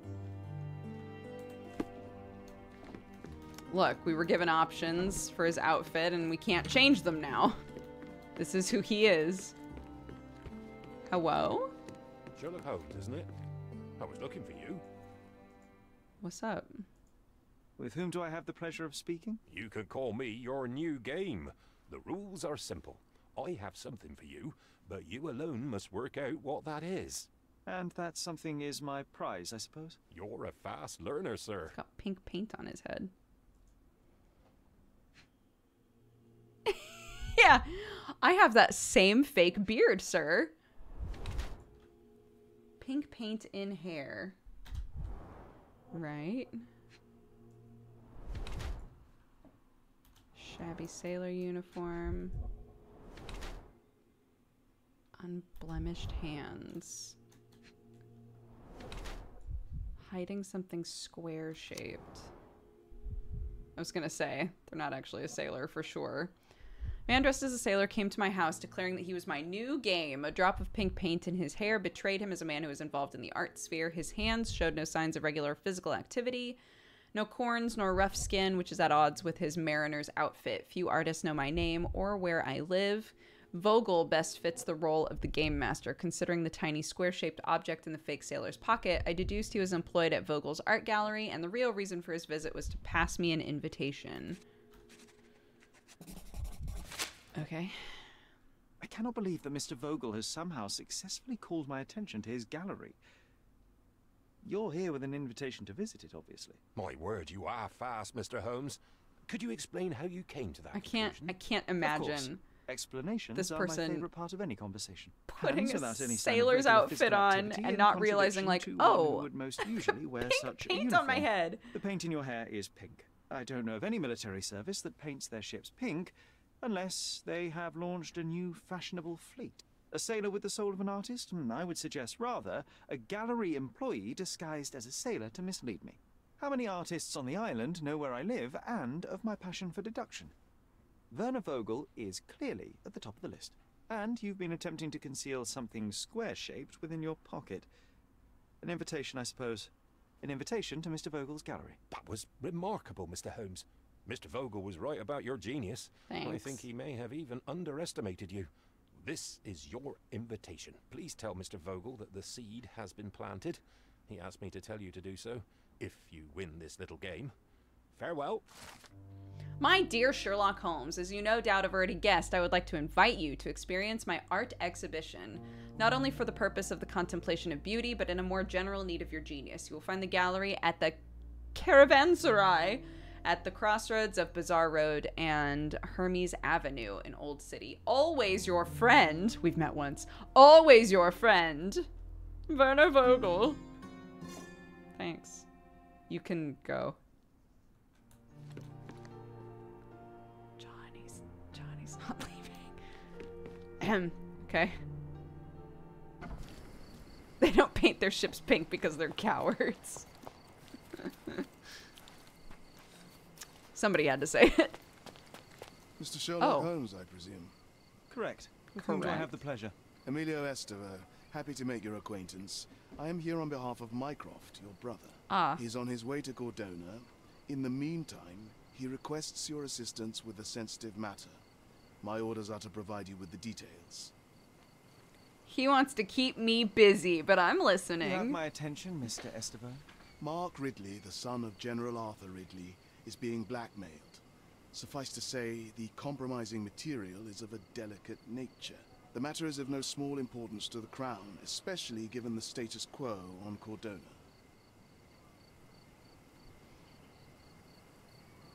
What about the status quo? The Ottoman population holds a certain animosity towards the colonial rule. It's been this way since we took over the island. General Ridley made concessions with their leaders, but I'm afraid we are still teetering on the edge of open hostility. And? What does Mycroft want me to do? Retrieve the blackmail material? No, sir, nothing of the sort. Mark Ridley is meeting the blackmailer atop the old city bridge tower. I want shall you observe to from do a combat. distance, then establish the blackmailer's identity. Do not attempt to arrest him. We'll Believe handle it from me, there. I would really Saving rather the best not. for yourself? Fine. There's a cafe just over the bridge that provides a good vantage point. Please report to me when you are done. I'll be waiting for you here, and remember, discretion is of the essence.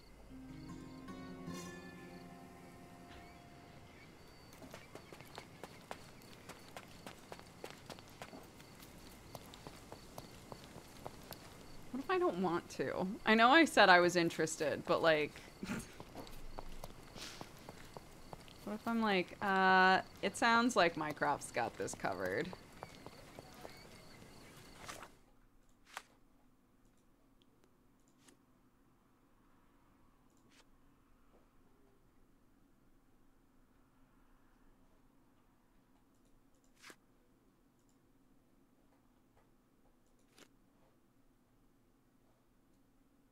I've made my decision is all it says.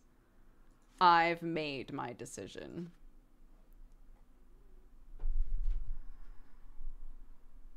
Sherlock, no. No. Excuse me. May I have that? Thank you. Sherlock, please.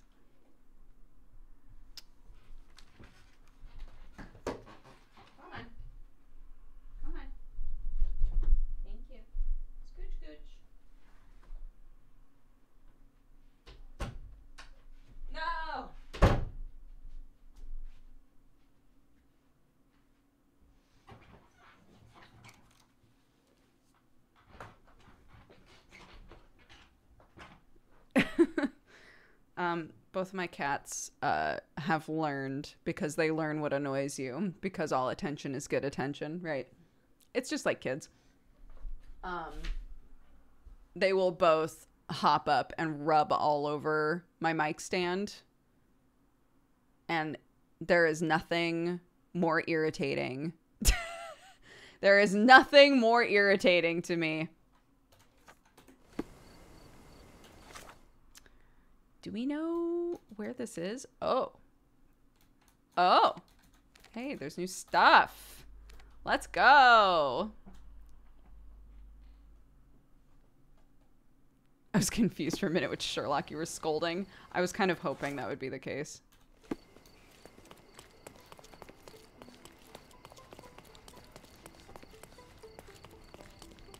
Wait, where is...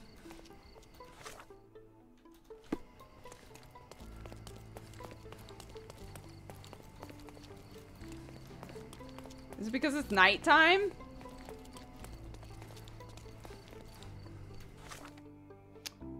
Okay.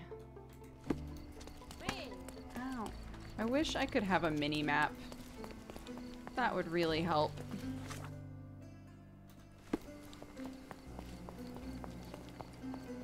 Bye, Marianne. Extra, extra! A historic death! Interested in some Cordona news? Of course I am. Check the front page. You won't regret it.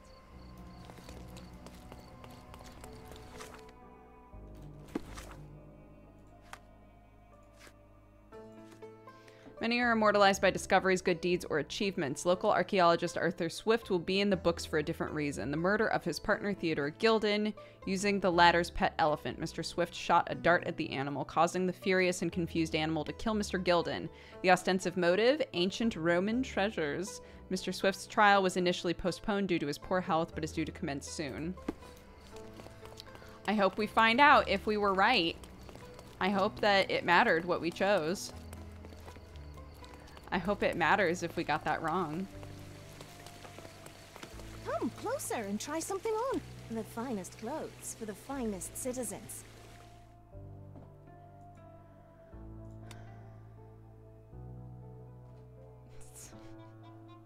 I hate that. Thank you. I hate it.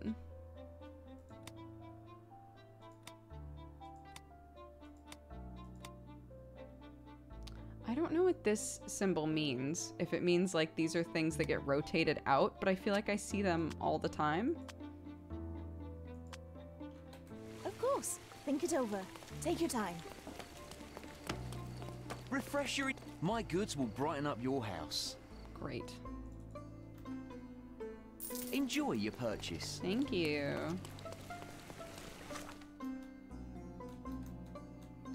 Ooh, there's one here too. Go on. Where did his edgy makeup go? I took it off.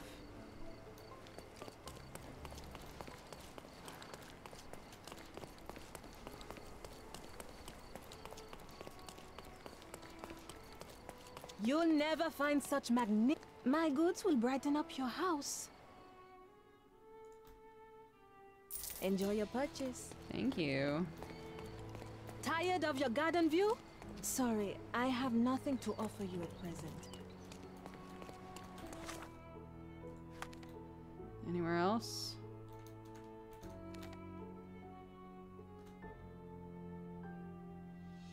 What did I miss? We finished up that last case. It wound up coming down to a guess. Literally could not figure out what we were meant to do, so I guessed. I created a work of fan fiction in my mind and just made a choice. Come, come. Marhaba. It's a good day for a purchase. May your purchase bring you joy. Thank you. Okay. Anywhere else? Okay. Cute shit here. Let's go.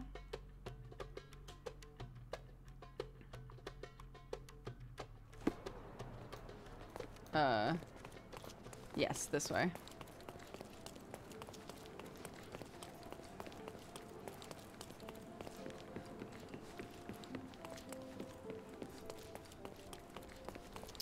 wait, was it here? Yeah.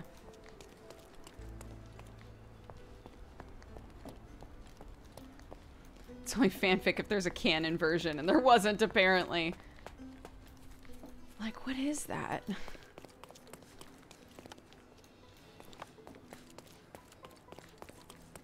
There can't just not be a right answer. My I hate goods it. will brighten up your house.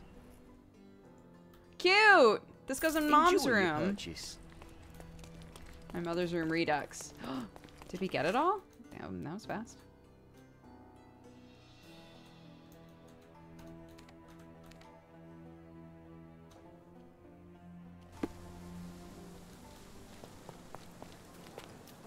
Why are you still out here? If there's still a fake mariner in my house, I'm gonna throw a fit. Why are you here? Go home. Oh, the room looks nice now. It's Aw. comforting to see the way it was meant to be. That's better. Look at that.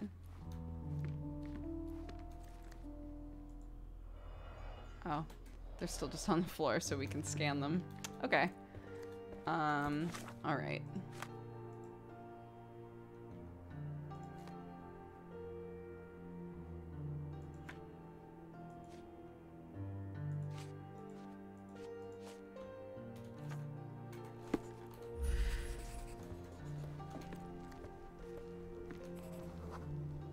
My mother always preferred to spend her rare moments of lucidity with me.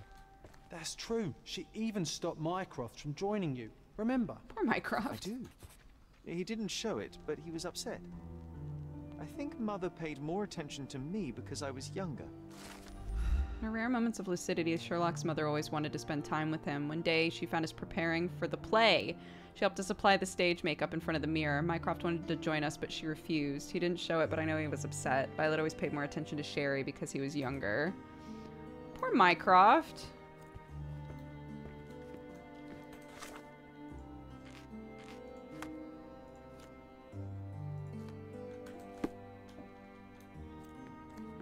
Yeah, right? If I was gonna spruce up her room, I feel like I would take the straps off her bed, question mark, but that's just me.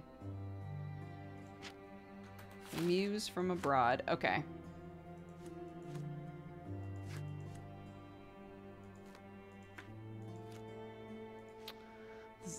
I hate this. Okay, sorry.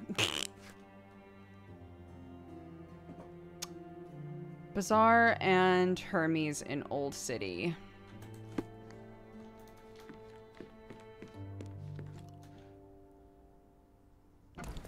Are you enjoying the game? I am, but when people are like, "Do you recommend it?" I think you should wait until it's on sale. I'm enjoying it, but it's real janky. Okay. Old Town is this way. Corner of Bazaar and Hermes. So here. Oh, it's here. Okay. Hey, good thing we found all of these hot spots.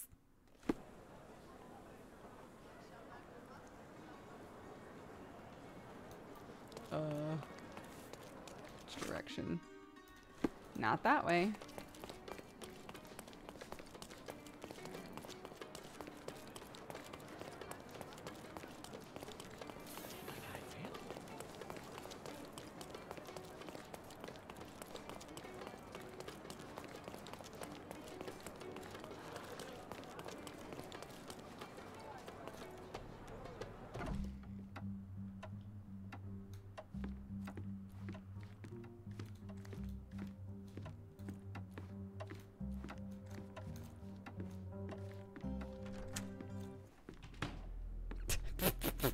Mr. Holmes, you came. What is happening? Oh, how kind. Though now, of course, I realize it is because of my game, not the works on display. It needn't be one or the other. What? What is this? This is Your so man's disguise was sinister. easily debunked, Mr. Vogel. Your faces are lit up just fine. You planted in me the seed of curiosity. Ah, terrific. I had no doubt you'd put the pieces together. Let's call it an opening gambit before the real game begins. So, this little game of yours, What's it about? An enigma to solve. A locked area in the basement with no windows found brutally vandalized. I have no clue how it I don't like the way he talks. And this locked area downstairs, what exactly was it? The under gallery. It's always shut, and I'm the only one with the key. Ah, so this is your private collection, not part of the gallery. Oh, no. It's an exclusive exhibition of eccentric pieces. Only a select cadre of artists, investors, and collectors are admitted. Why are we so close to him? This is so uncomfortable. What about this intrusion? What happened? Last night, I was about to leave the gallery when I heard a noise downstairs. I went to the basement, but I didn't see anything out of the ordinary. It was admittedly a rudimentary inspection. It is not uncommon to get rats down there, so seeing nothing of note, I left and locked up the building. When I returned this morning, alas, I discovered that part of the exhibition had been torched, and there was no sign of the intruder. The mystery being, of course, that all the doors to the gallery were locked exactly as I left them. And the door to the basement is the only entrance? Correct. Tell me you're not intrigued. Well, this matter is certainly within my wheelhouse. This intrusion troubles me. Please take a look around if you're willing. The under gallery is through the door at the end. I will see what I see. Alright. What? Oh. I'm not gonna say them out loud. Love and pain. Guardian spirit of the waters.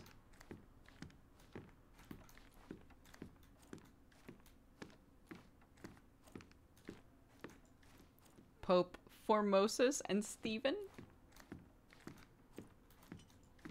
Grave of a suicide victim. What was this one? The Yellow Christ. Okay. What are you? Anything? No. Okay. It looked like there's an exact replica of you in this next room, potentially. Hi. Nope. No, they're all different. Thank God. The luncheon on the grass. Booty, booty, booty. Bullingdon from behind. Wonderful. Can I go through this door? No. You sure you don't like art, Sherry? Oh my God. Okay. The apparition. The origin of the world. Yep. Okay.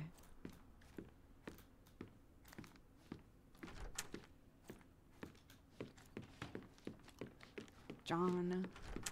Keep it together. Back home, we've got a taxidermist. He's gonna have a heart attack when he sees what I bring him. A simplistic attempt at provocation.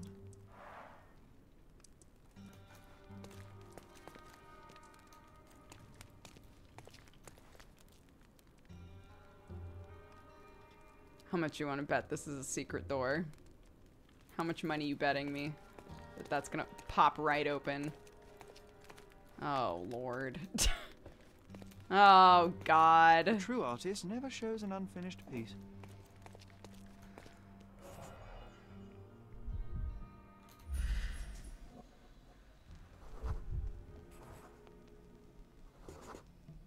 The left step's length is shorter than the right. It indicates that the walker was lame. Oop. Old, and hasn't been used for a long time. I mean, I knew that it was... I did expect something like this.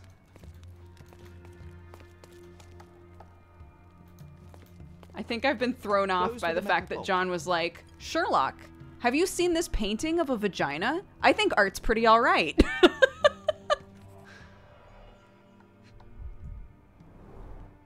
Footprints.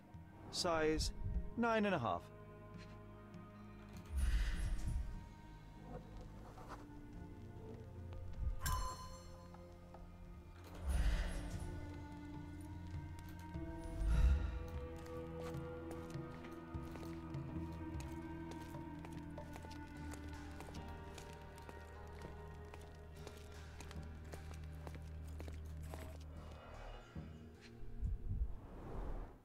Sherry, how about some company in that dreary chamber of yours? Leave my loneliness unbroken. A handprint of the thing from another world. But it looks fresh, and its coal origin ruins the effect of the extra mundane.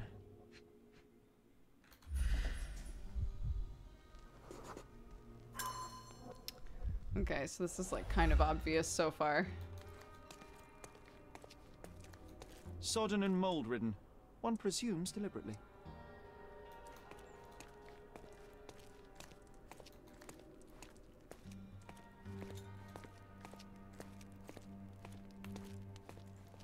A classic. Saturn devouring his sun.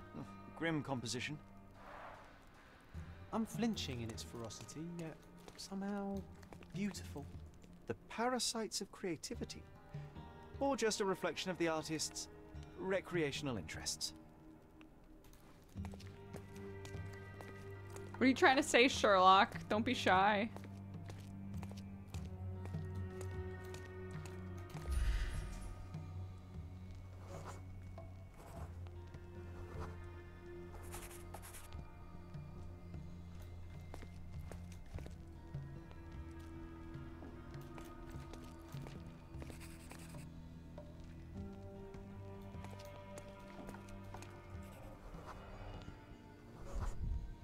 Ugh, sheer vandalism. Only an ignorant person could do such a thing. Sheer vandalism. Nothing else. Nothing else going on here.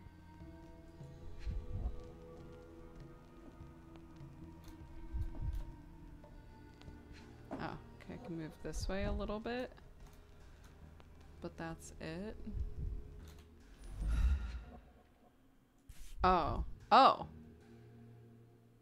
Coal fingerprints. I think we're looking for a man with a coal moustache. A Maupal butt. Maupal, my favorite.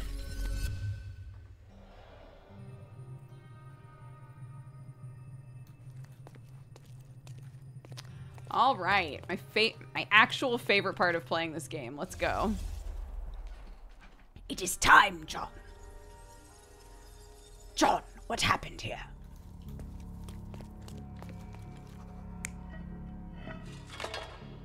Yep.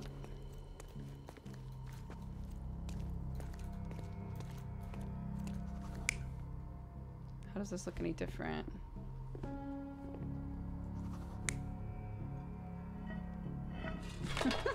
We can just be like, I think you planted all of this.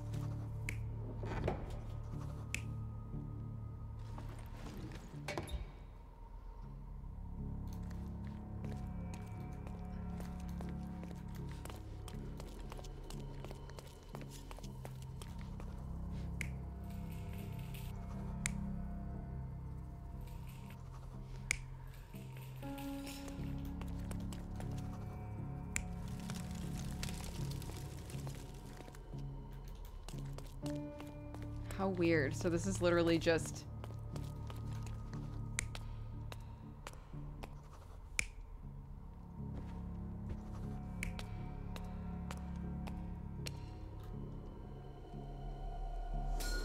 The intruder entered That was the more basement obvious through than I thought it propulsion. would be. He used a magnet to open the hatch bolt. He accidentally pushed a shovel to the floor. Vogel heard the noise. At the sound of his approaching footsteps, the intruder hid inside the coffin. When Vogel entered the basement, he failed to notice anything strange and left without properly checking. The intruder waited until Vogel had left the caravanserai before burning the paintings in Wilde's room, but the vandalism was a cover for the theft.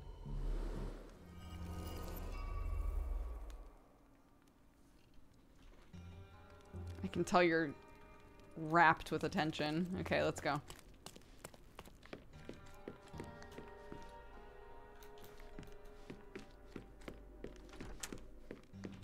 The pieces are not what I expected.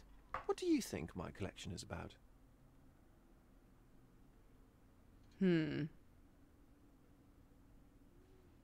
Decay, decadence, or death?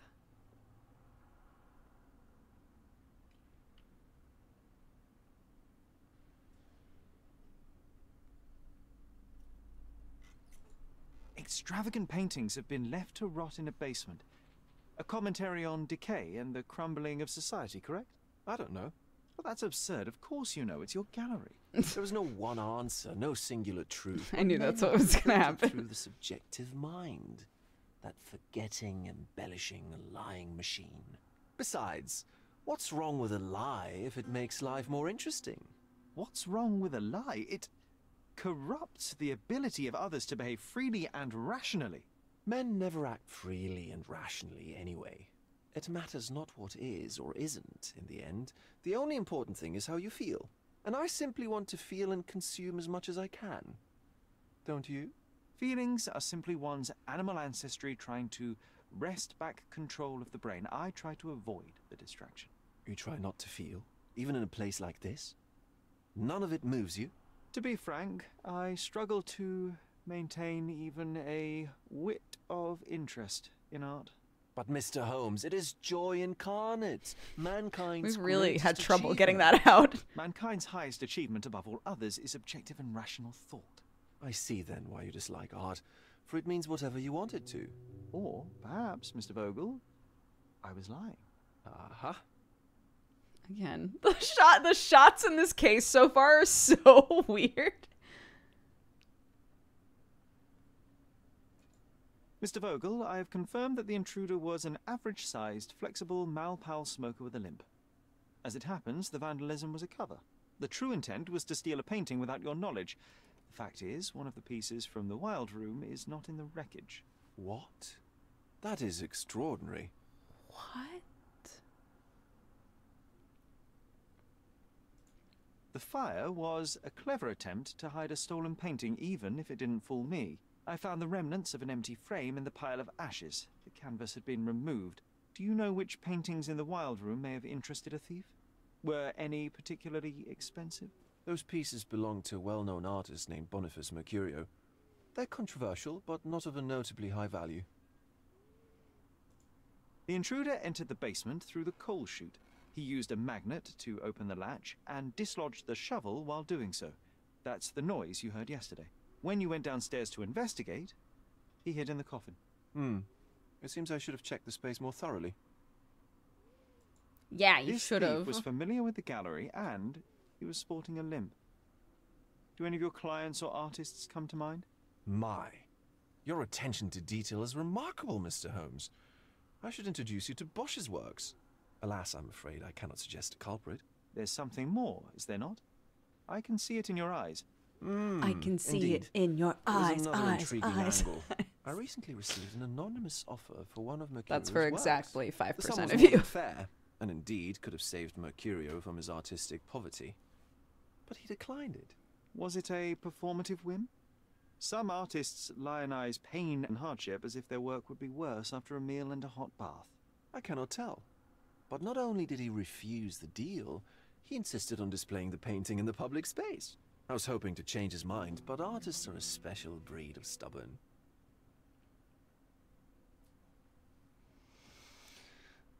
Describe the What was painting? depicted in the piece? A bound woman wrapped in robes being penetrated by a red devil that stared at us, the viewer.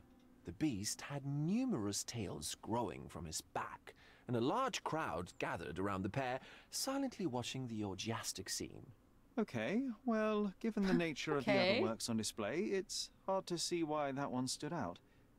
What could possibly be its value? The evaluation of art is very subjective, Mr. Holmes. After all, art is everything. A poem, a bruise, the beads of sweat on your beloved skin. Even a masterfully solved crime. I'm not sure I see the connection. Regardless, the painting was one of a series called The Sabbath Night in Cordona. The works depict sex, violence, and other controversial acts that life, for better or worse, contains. Ah, I see. I'm not sure that you do, but that can wait for another time. Why are we specifically in front of the Jesus painting? He's weird and horny and he wants us to know it. You know, he's got nothing to hide, this guy. So where can I find Boniface Mercurio? I know he lives somewhere in Old The City, shots but couldn't be feel more like specific. it's intended to He's a make you prominent figure, so uncomfortable. finding him And I shouldn't don't be a know if problem. it's like a red Well, I herring or believe I not. have enough to begin. Thank you, Mr. Vogel. Your gallery certainly has unexpected depths. I'm delighted to have been able to please a friend. In return, I expect you to come back with good news. Or at least with a good story. You know, on one hand... Oh, only the key evidence? Well, I don't like that. Okay.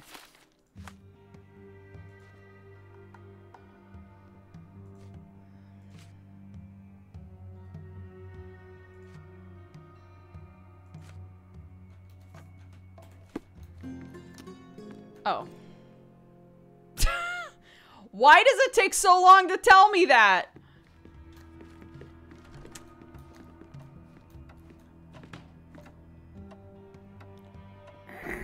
The blonde guy looks like he's tried human meat before. I don't know what that means, but I agree with you. Okay.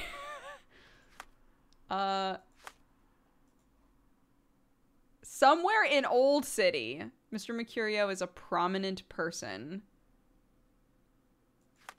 Okay, so look him up. Is that what we're finding out? So look him up. I'm gonna say is the theater.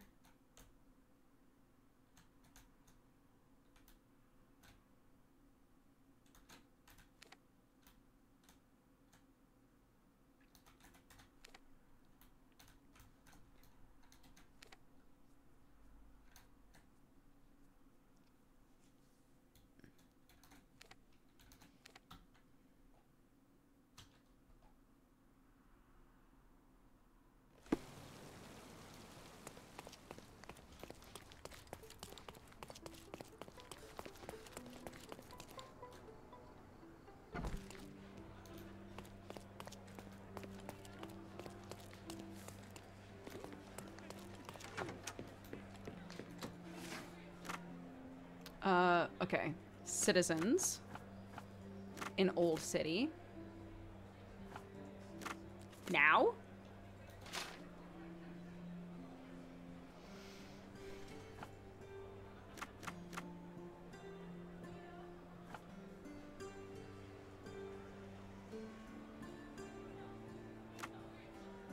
Oh.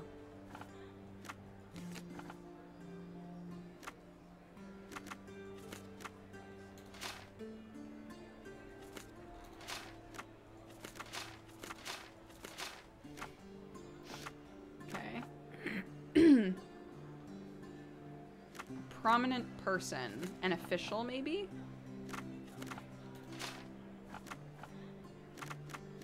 Other. Well, we know Old City's right. And there's no reason to put in the period. He just exists.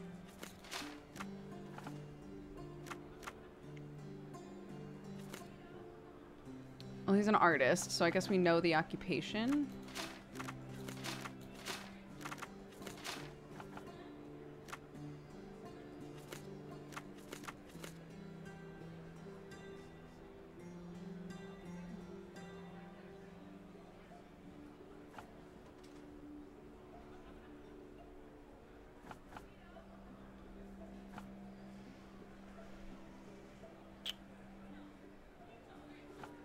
Mercurio is a prominent person.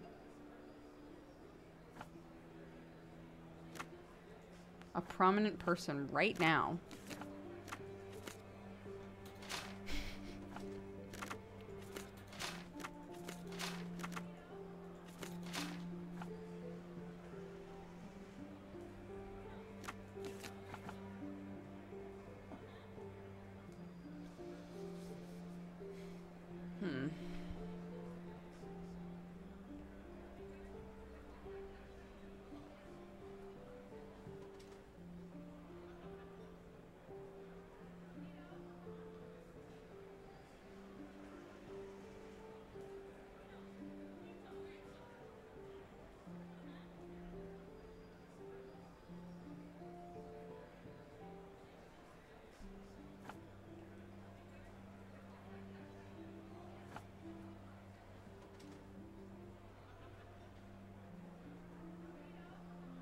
That's true. Yeah, we went. Okay, so we started the case with Werner Vogel, the artist guy, and there were a lot of really uncomfortable shots of us really close to each other and like close up images of our face. And chat was like, "Are they gonna kiss?" And then we walked through and looked at a bunch of art, and John wouldn't stop staring at a picture of a vagina. And then we went downstairs, and there's like a Chains and Whips Excite Me situation down there, as well as a rotting shark and a human skeleton, I assume, and some mushrooms, but somebody burned a bunch of paintings. So that's what we're trying to figure out. And now we're trying to find this guy. But no matter what I use as my search criteria,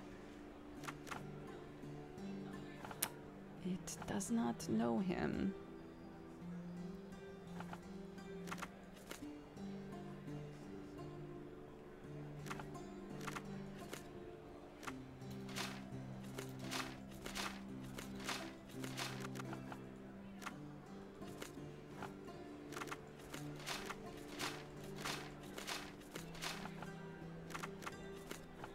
Just making sure I've tried all of these.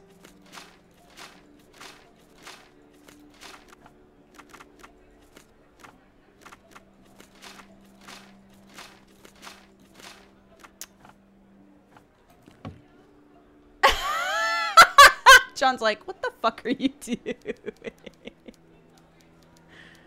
Nothing, John. What are you so goddamn judgmental about, John?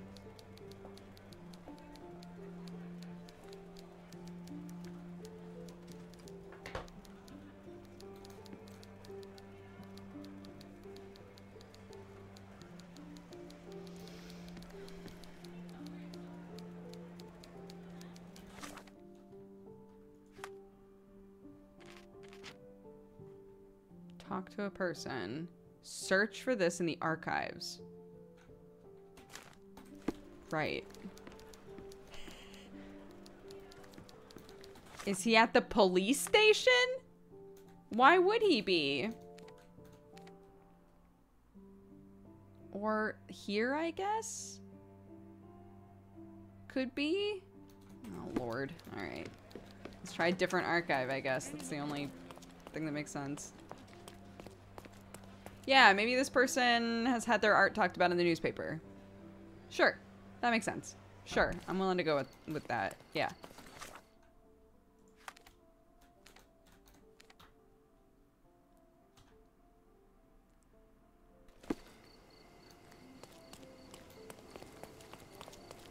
Oop. Oopsie poopsie. Oh my god, where is it? Right there.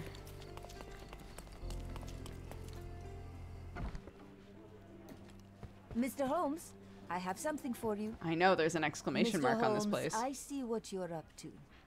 Mysterious stranger pursues betrothed woman. But please, let us keep things professional. I have in my possession an envelope. I don't even get to respond? A special assignment for you. Tell me, are you interested? Is everybody? How come? Never mind. This game really wants us to know that Sherlock is attractive and unavailable. I believe I am, but to be very clear, Miss Sertle, my interest extends to the message and not the messenger. No, literally. So he claims he's not a gal sneaker, seducing women everywhere he goes. Perhaps the truth is even more scandalous? Please spare me the speculation. Return to the matter at hand. A gang of smugglers. It's because it's the one sleeve up. In their clammy grip. It's the one sleeve the up. British Empire can abide it no longer. Mycroft insists they be disbanded. But this organization only falls with the capture of their odious leader, Friedrich Panzer. And note well, I did say capture, not kill. Inside your envelope is a map marked with the Eel's warehouses. But alas, we do not know in which Friedrich Panzer resides. Aren't you a newspaper? Even Mycroft has his limits. Indeed. You must be sure to identify the correct warehouse before entering.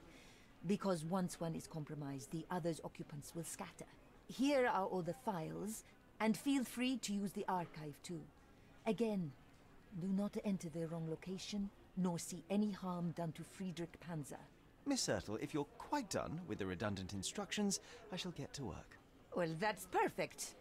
Tortured hero lashes out after rejected romance. Tomorrow's edition will be a sensation.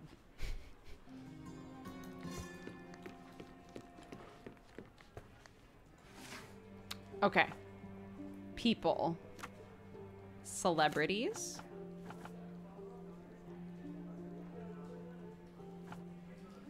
In Old City.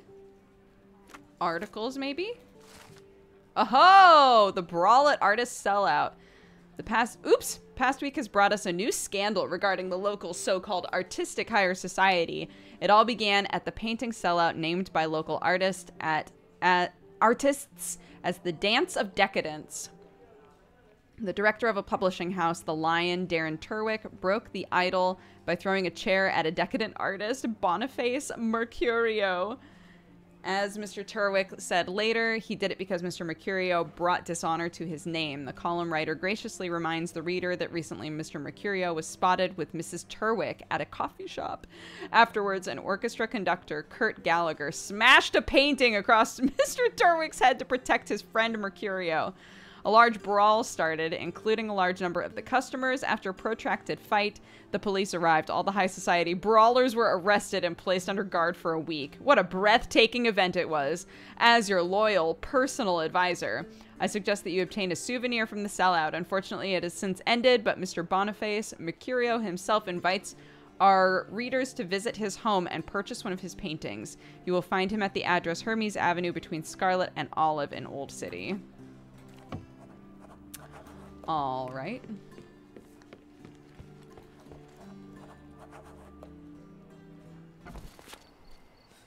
All right. Oh, okay.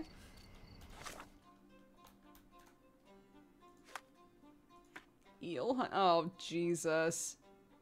Okay, I'll look at that later. Hermes and Scarlet. Oops, no. Oh, between Scarlet and Olive on Hermes Street. Okay, right.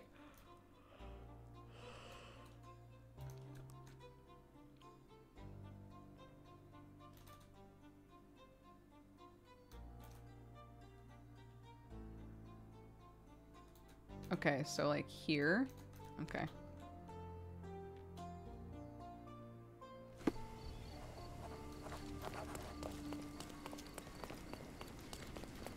This way?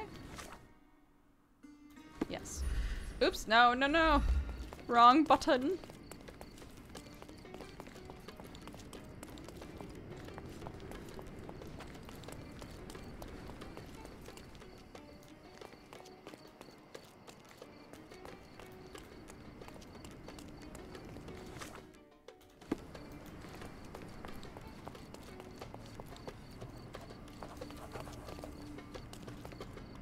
Excuse me, young man. Where do you think you're going? I've met you before. Greetings, Mom. I'm looking for the... I don't care who you're looking for. You shall not pass. No visitors allowed. I wish to buy a painting from Mr. Boniface Mercurio. Is he at home? Dearie, tell me, because old age has made me blind. Did someone write Information Bureau on my forehead? Whoa! Because I'm not here to answer your questions. Entry is for residents only.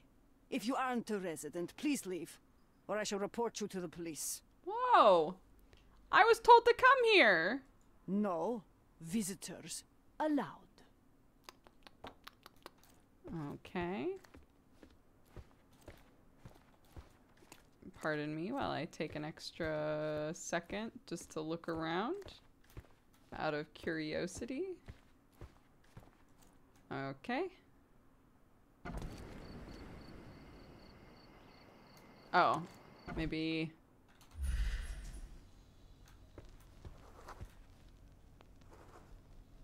Sympathetic and short-sighted, huh?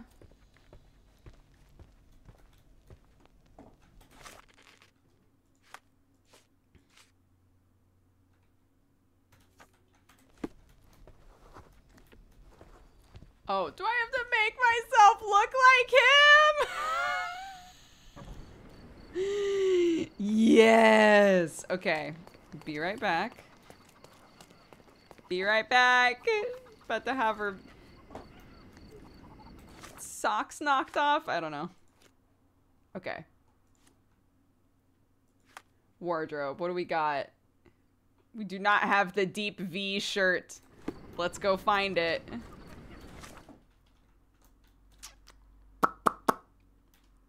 Costume.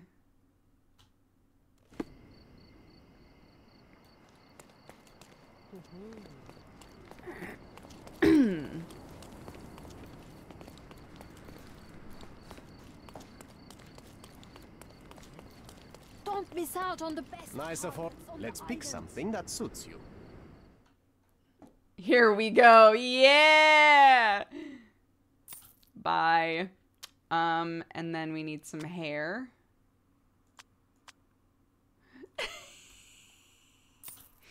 Yeah. A good choice. A good choice indeed. Okay, we're getting there. Do I have just stubble? I do. Oh my god, it's like a mirror. Don't pass by. Welcome. Welcome. I'm never changing out of this. This is who we are now. Okay. Well, let's go back to where we were. Oh, I can just run there. This way? Nope, this way.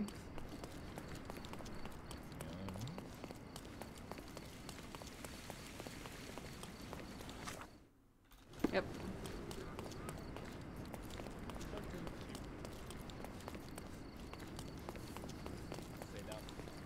Oops, no. Oh, it's just up further. It's me, an artist.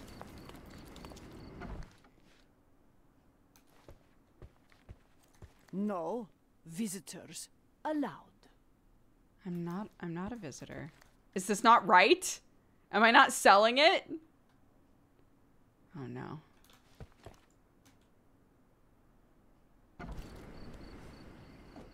What am I missing? What am I missing?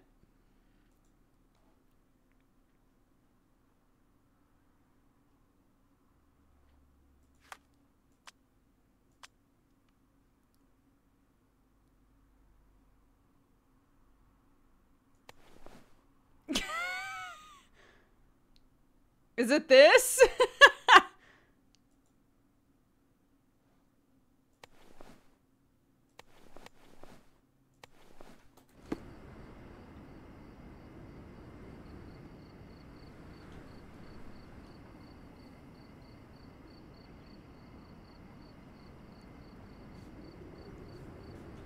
What? Oh no, what am I missing?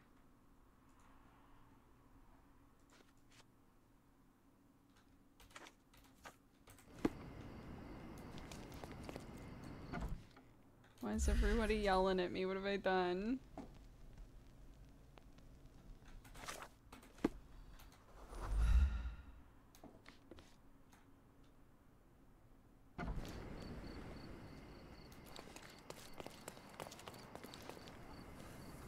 What, because my shirt isn't white?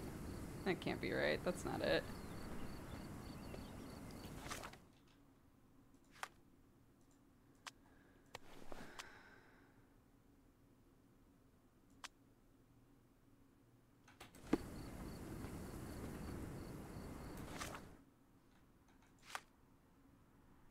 Stop. Do that later.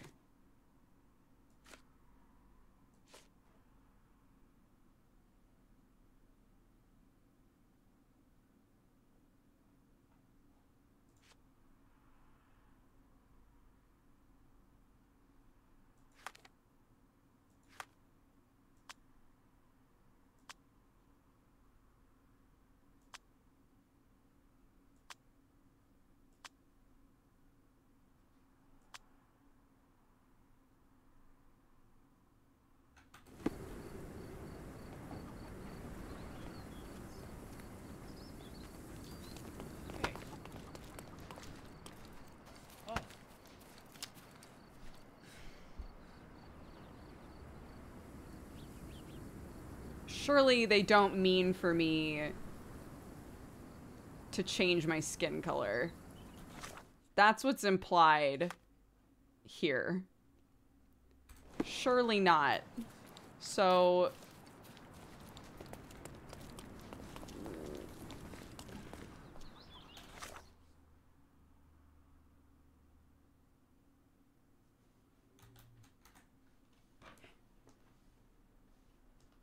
Oh, my phone died. Oh, no, it didn't.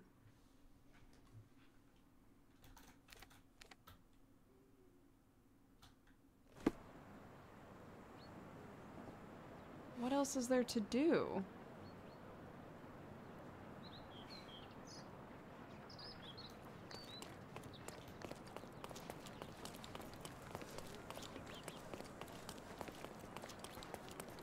Nice of... Let's pick something that suits you.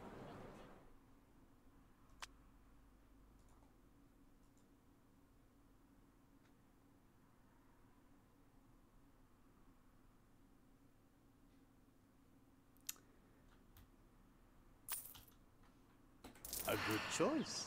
A good choice indeed. Really?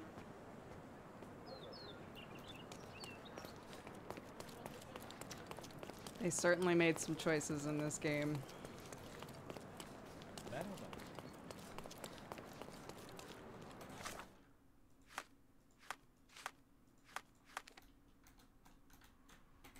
Alright, I can just run there.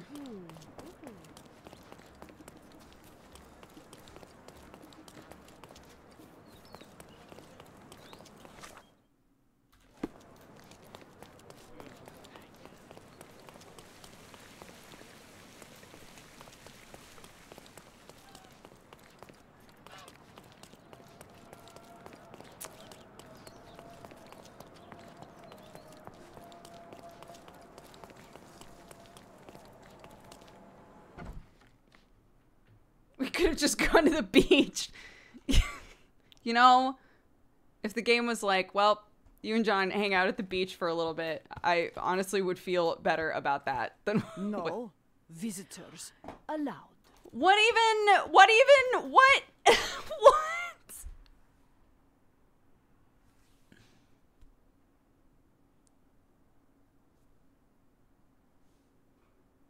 What? I just did a problematic thing to my face for you. And it's not enough. It's not enough. They take the time to be like, she's nearsighted. This isn't good enough for a nearsighted lady? Oh, we got the Gaussian blur on her face again anyway.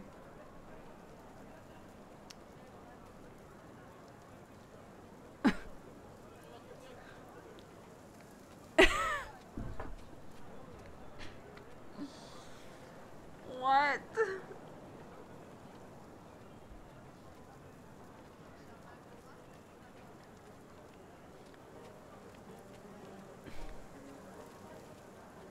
I'm aware my shirt isn't white, but I didn't see a white version of this. Was there a white version of this shirt?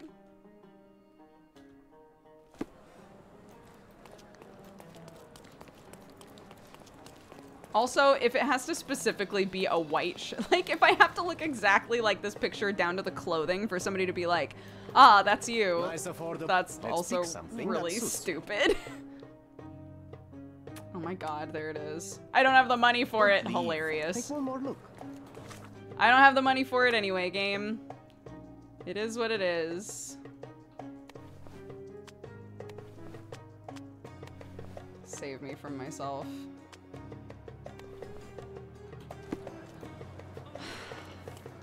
Feel better now. Here's what we're gonna do with the last few minutes. We're gonna go to all of the clothing shops and try to find a new cute outfit for John. That'll make me that'll make me happy. I guess, yeah, maybe that guy only has one shirt. Simply the finest clothes for the finest citizens. Of course, think it over. I don't have the money for it, but what? Is there no other? Are there no other outfits for John? I'm sure we've seen one before.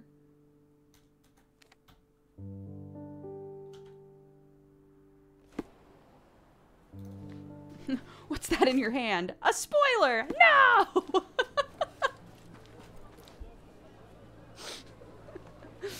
That's actually very funny.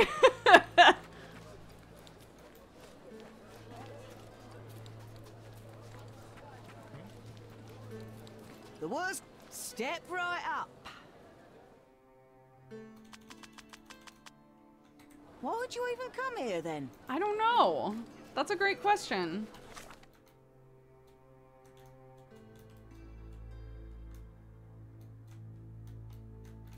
Okay, instead, let's shoot people.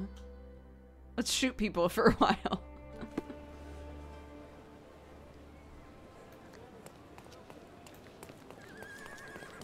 Hi, horsey.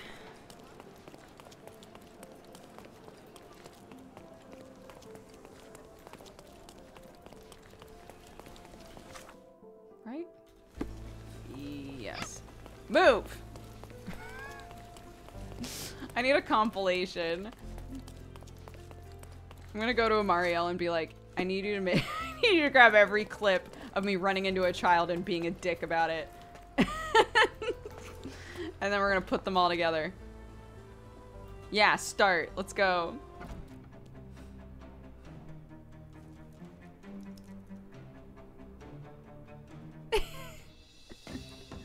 I'm coming for you.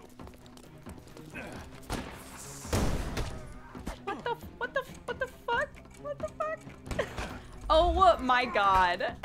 I'm already mad.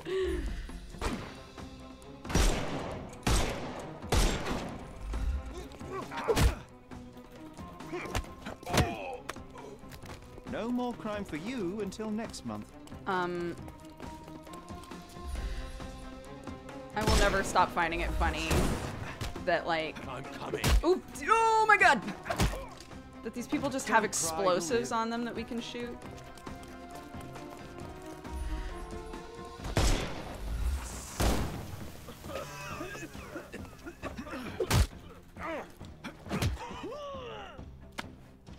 Twosome. The snuff's ready.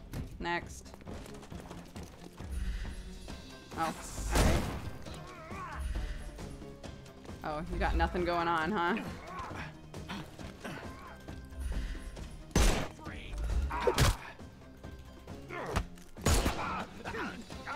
No He more. slapped Give him the pepper someone. snuff. Dodge this!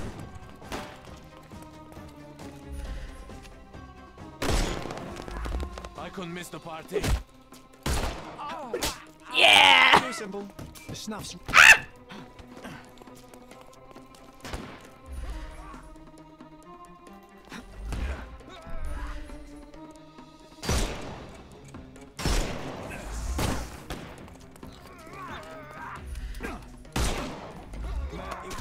What?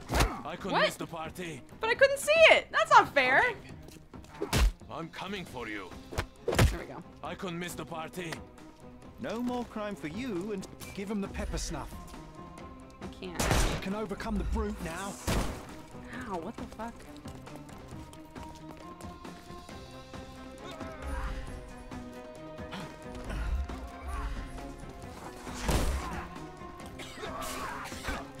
I'm coming for you. don't cry, you'll live.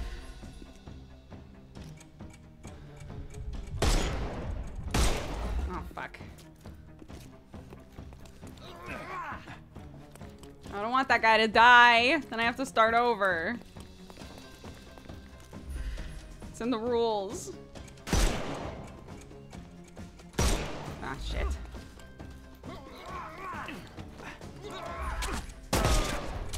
Overcome him, don't rush. I'm coming.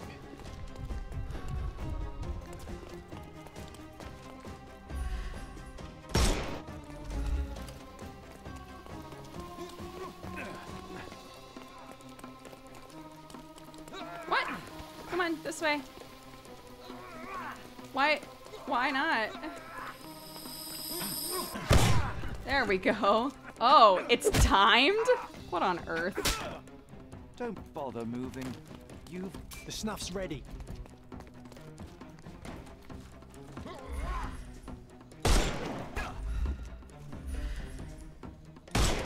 No.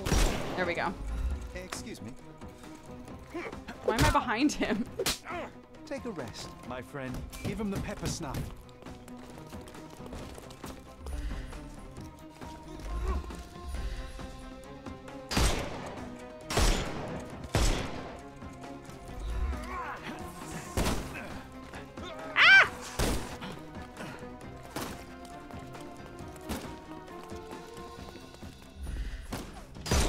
God, for real.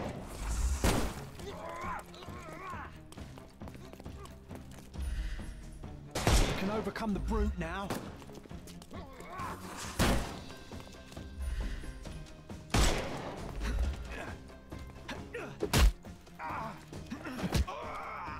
I'm coming. The snuff's ready.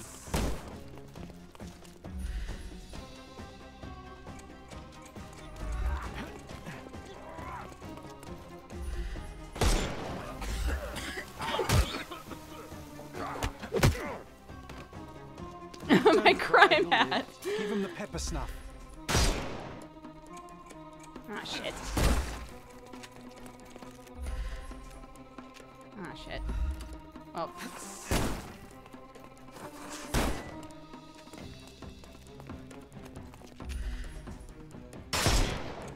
Time to knock this guy out.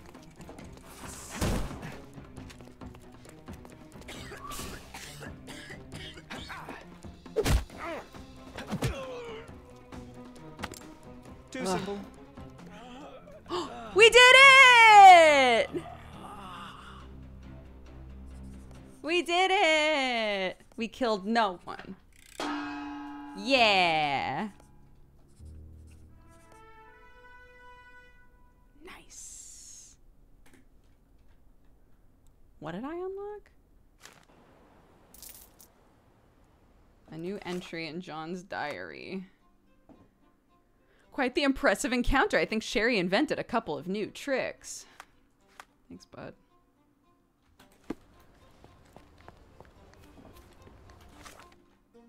Wait. But it's still... Wait. Shorter concentration. Oh, challenges for higher rewards.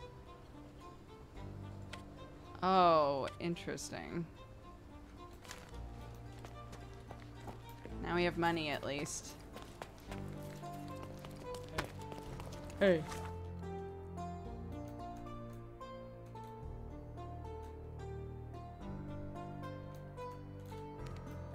Have you guys... You can answer this. Have you guys seen outfits for John at any of these places? And I'm just, like, forgetting. I feel like I have seen one, but I don't remember where. Or in what context, I guess. Oops, wrong direction.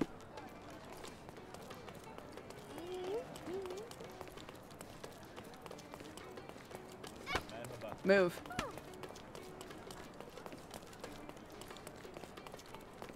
This way? Yeah. That's okay.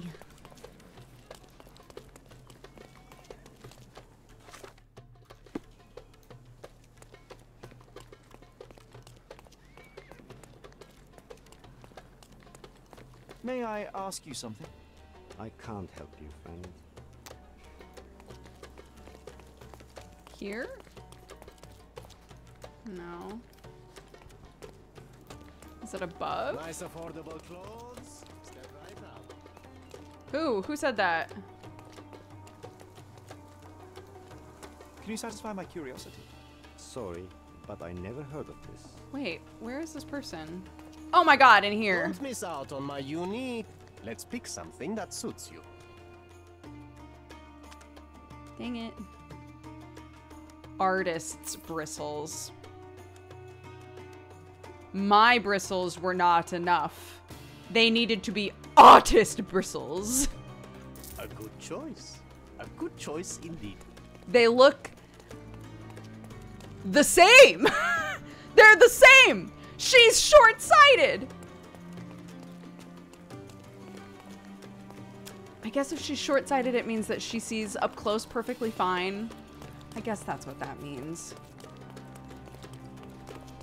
But then she definitely would be able to tell it's not that we're not the guy. Even with the costume. I need to get the white V-neck shirt too, I guess. Don't miss out. Let's pick something that suits you. Thanks. A good choice. A Yeah. good choice indeed. Thanks. Alright, let's get this over with.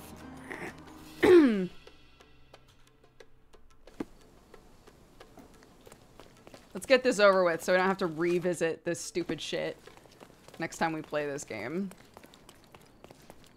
Although if it's anything like the last case, I'm gonna have to constantly put tanning powder on my face anytime I want to go in here and talk to somebody. I hope not. Hopefully we go in here and this guy's just dead. And then we can be like, cool, well, don't have to assume that identity ever again.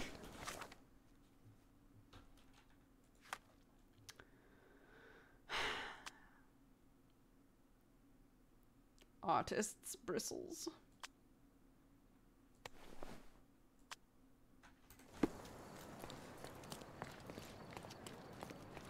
It also changed the shape of my nose, which I find annoying. Why not just say that we've changed the shape of our nose? It's fine. Let's just get through this. No. Visitor. What? Allowed. I actually want to die. Oh, it's my hair. Oh my god. It's my hair. It's my hair. It's my hair. Don't freak out, chat. Don't be like me. Don't freak out. It's fine. It's our hair. We need the stupid bullshit hair. Boniface, sweetie. Is that you? Ah. Old age does terrible things to Then us. why tell us she's I didn't short-sighted? recognize you at first. How are you, Mum? I'm ashamed to admit that I've lost my key. Do you have a spare? We don't know For how he heaven's talks. sake, how many times will you lose that key of yours? Of course I have. We don't know anything about this guy. We don't know how he just talks. We living don't your know. We don't own know anything about this guy. accept How my are we just pretending to be rather him? accept your rent. I hate this. You promised to pay me several weeks ago, and I'm still waiting. I will pay you, I promise, very soon. You'd better do, my dear. Or else I'll just change the lock. And I won't fall for those cow eyes. Great.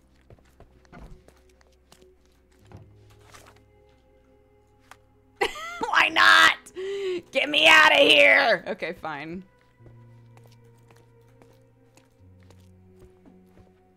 Please be dead. Please be dead. Ooh. Please be dead. Please be dead. Nice. Nice. Yeah. Okay, well. Can I change clothes now? Because this looks sus. No? Okay. I guess. I'm his twin brother. The chest has been served. What a wild ride. Oh, this is the painting. Red skin, tails on the back. Reminds me of Werder's description of the stolen painting.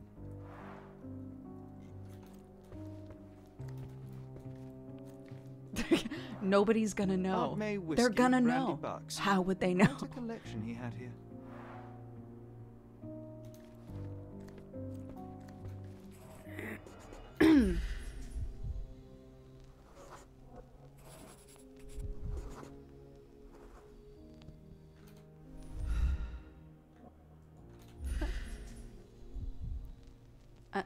Oh, I can't grab that? Okay.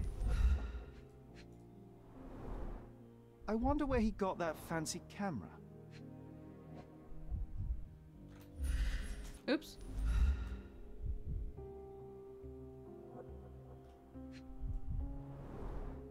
Despite the overall tendency towards mess, you cannot sit with the drawer pulled out like this. Someone left it after searching.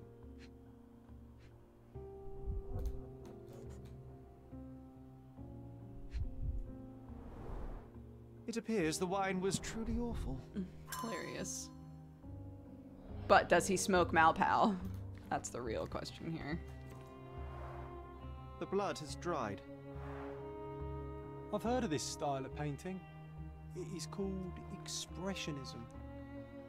You're cute, John. Well, shall we look at the body? Judging by post-mortem rigidity, the body lay here for 1 or 2 days. Oh no. It just scooched past it because I moved on too fast. The wound is precise. It was inflicted by a razor or a knife.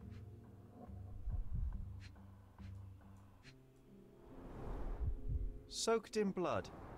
It seems as if the puddle of blood was here before the rags. What, like someone tried to clean it? Oh, the knife. Could be the murder weapon.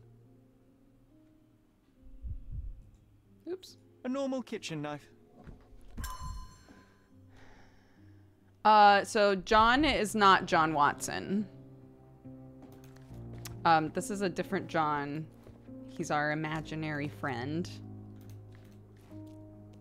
Oh, a dark room.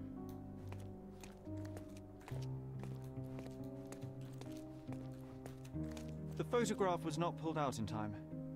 Such a waste of material. But what is the picture? Oh. Wait. Look at this, John. Isn't it our stolen demon?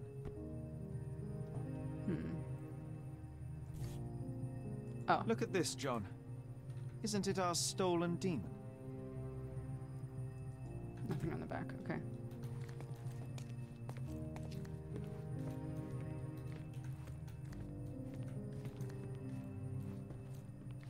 Nothing over here worth looking at? Okay.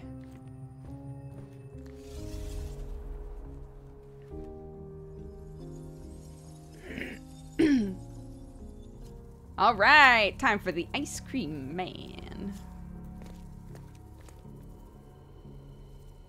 Oh, okay.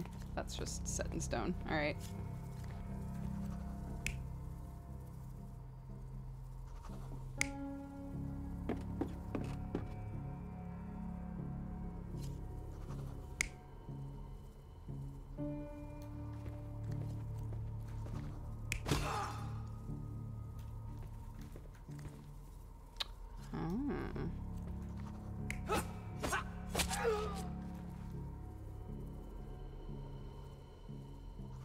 What's the other option here?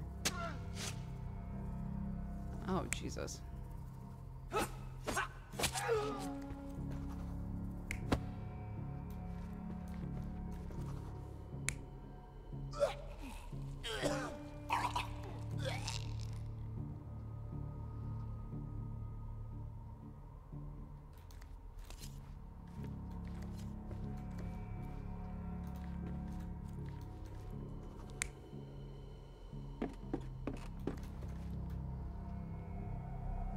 Mercurio was developing photographs when the intruder snuck in. Mercurio heard him coming. While the thief was searching the chest, the painter ran towards him with a bottle in his hand. He smashed it across the thief's head. The intruder had no choice but to defend himself, and the weapon of opportunity happened to be a kitchen knife. Mercurio stepped aside to grab the painting, but the wine-blinded thief attacked Mercurio's throat. When the thief came to his senses, he saw Mercurio bleeding on the floor. He grabbed the rags and tried to bandage him, but it was too late. Why did Mercurio attempt to snatch the painting in the middle of a fight? To strike the intruder? Not with his painting, it was too important to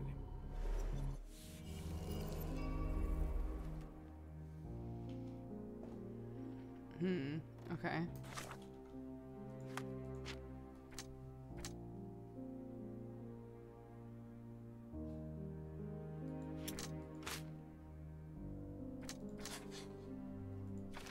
Mercurio's murder wasn't the thief's goal, right?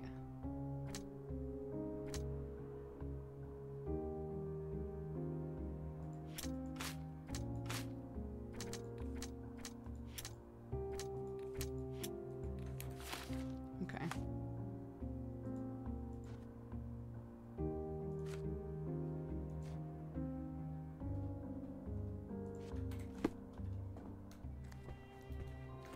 It's time for some chemical magic, John.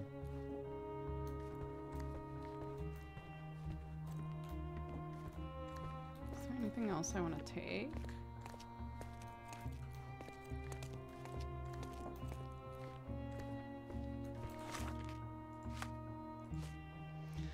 Oh gosh. Please let this not be too difficult. Please, please.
Oh no, no, no, no. Shit.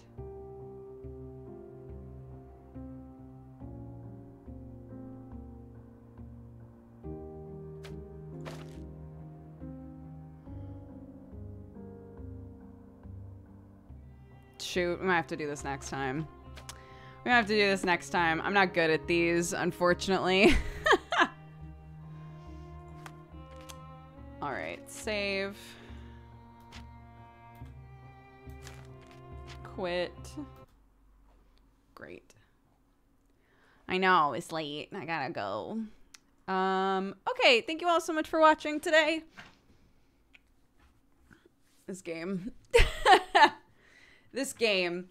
No other streams today. I've got my 60/40 meeting, but tomorrow we have 2 streams. We have our normal stream, which will be more of this, and then an evening stream playing Final Fantasy XIV with our cousin Thierry. So if you want to watch that, please come by. We would love that. Let's see. Oops! Oh my god. Oh, I accidentally got rid of a Valentine. I'm so sorry. Shoot, I'm not sure whose that was. No, I misclicked. I'm so sorry. Oh, fuck. Well, I gave your points back because I got rid of it, but shoot, I'm sorry. Mighty Deacon says big hugs to everybody in chat who can't celebrate Thanksgiving with their family. Anime Hero says I'm sending this Valentine to Duger and chat as my fellow US friends get ready for Thanksgiving. I wanted to say I'm thankful for you all in this amazing community. Dodger, thank you for the great work you do. Wishing you and your family the best. Thank you. I love watching the range of emotion this game brings out of you, dude. Like, there have been so many moments in this game where I've been like, I'm legitimately worried. And both of these main cases that we've done, like both of the, like this case and the case we just did, there have been situations where I'm like, I literally don't want to pursue this because I'm worried it's going to get even more problematic. And I hate that feeling of like, I literally don't want to pull the threads of this because I'm like concerned because I don't know what this game is going to do, if that makes sense.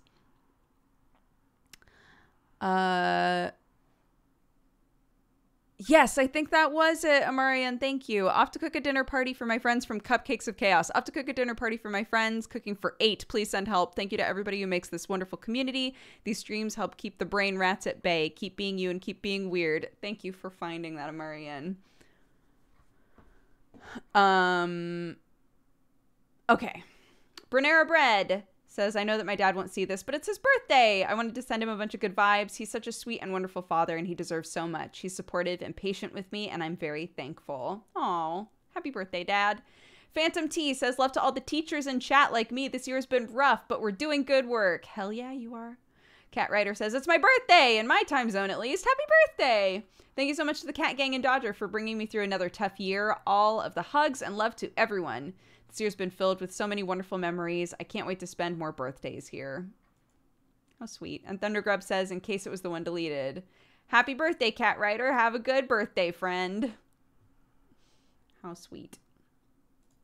I'm opening up Raid Leader. I'm going to read off the activity feed now. If you would like to redeem Raid Leader and send us off to somebody, feel free to do that. Johnich, thank you for the 31 months. Arnar for the gifted sub. Adamsk, thank you for the 63. Citro for the 6 years. Happy anniversary. Thank you very much for all of the support and the love. I appreciate it. Sir Lucas, thank you for the 17. Askugia for the 2 years. Happy anniversary to you as well. Thank you so much. Queen Peach, thank you for the 22. El Tepic for the 47. Dead Pawns for the 3. Caleb for the 11. Bernera Bread for the 67. Anglovale for the 32. Weelax for the 1 year. Happy anniversary. Thank you very, very much. Lobster for the 20. Oddly Alive for the 10. Omirk for the 7. Cytalist for the 47. Saxaz for the 8. Luinath for the 3. Geekstep for the 79. Quacktar for the 25. Sniden for the 8. Megaton Settler for the 23. Watch Chris Play for the 26. River Fox for the 25. Vigil Umbra for the 11. Merlin Herc for the 65. And Storescar for the 14. Thank you guys very much. Healthy Gamer GGs, who was recommended by Storescarve.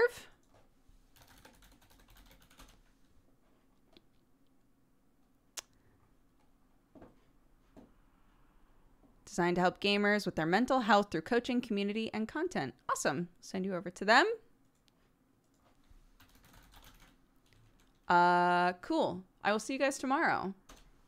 Take care of yourselves. Spread love, spread joy. And I'll see you when I see you. Bye-bye.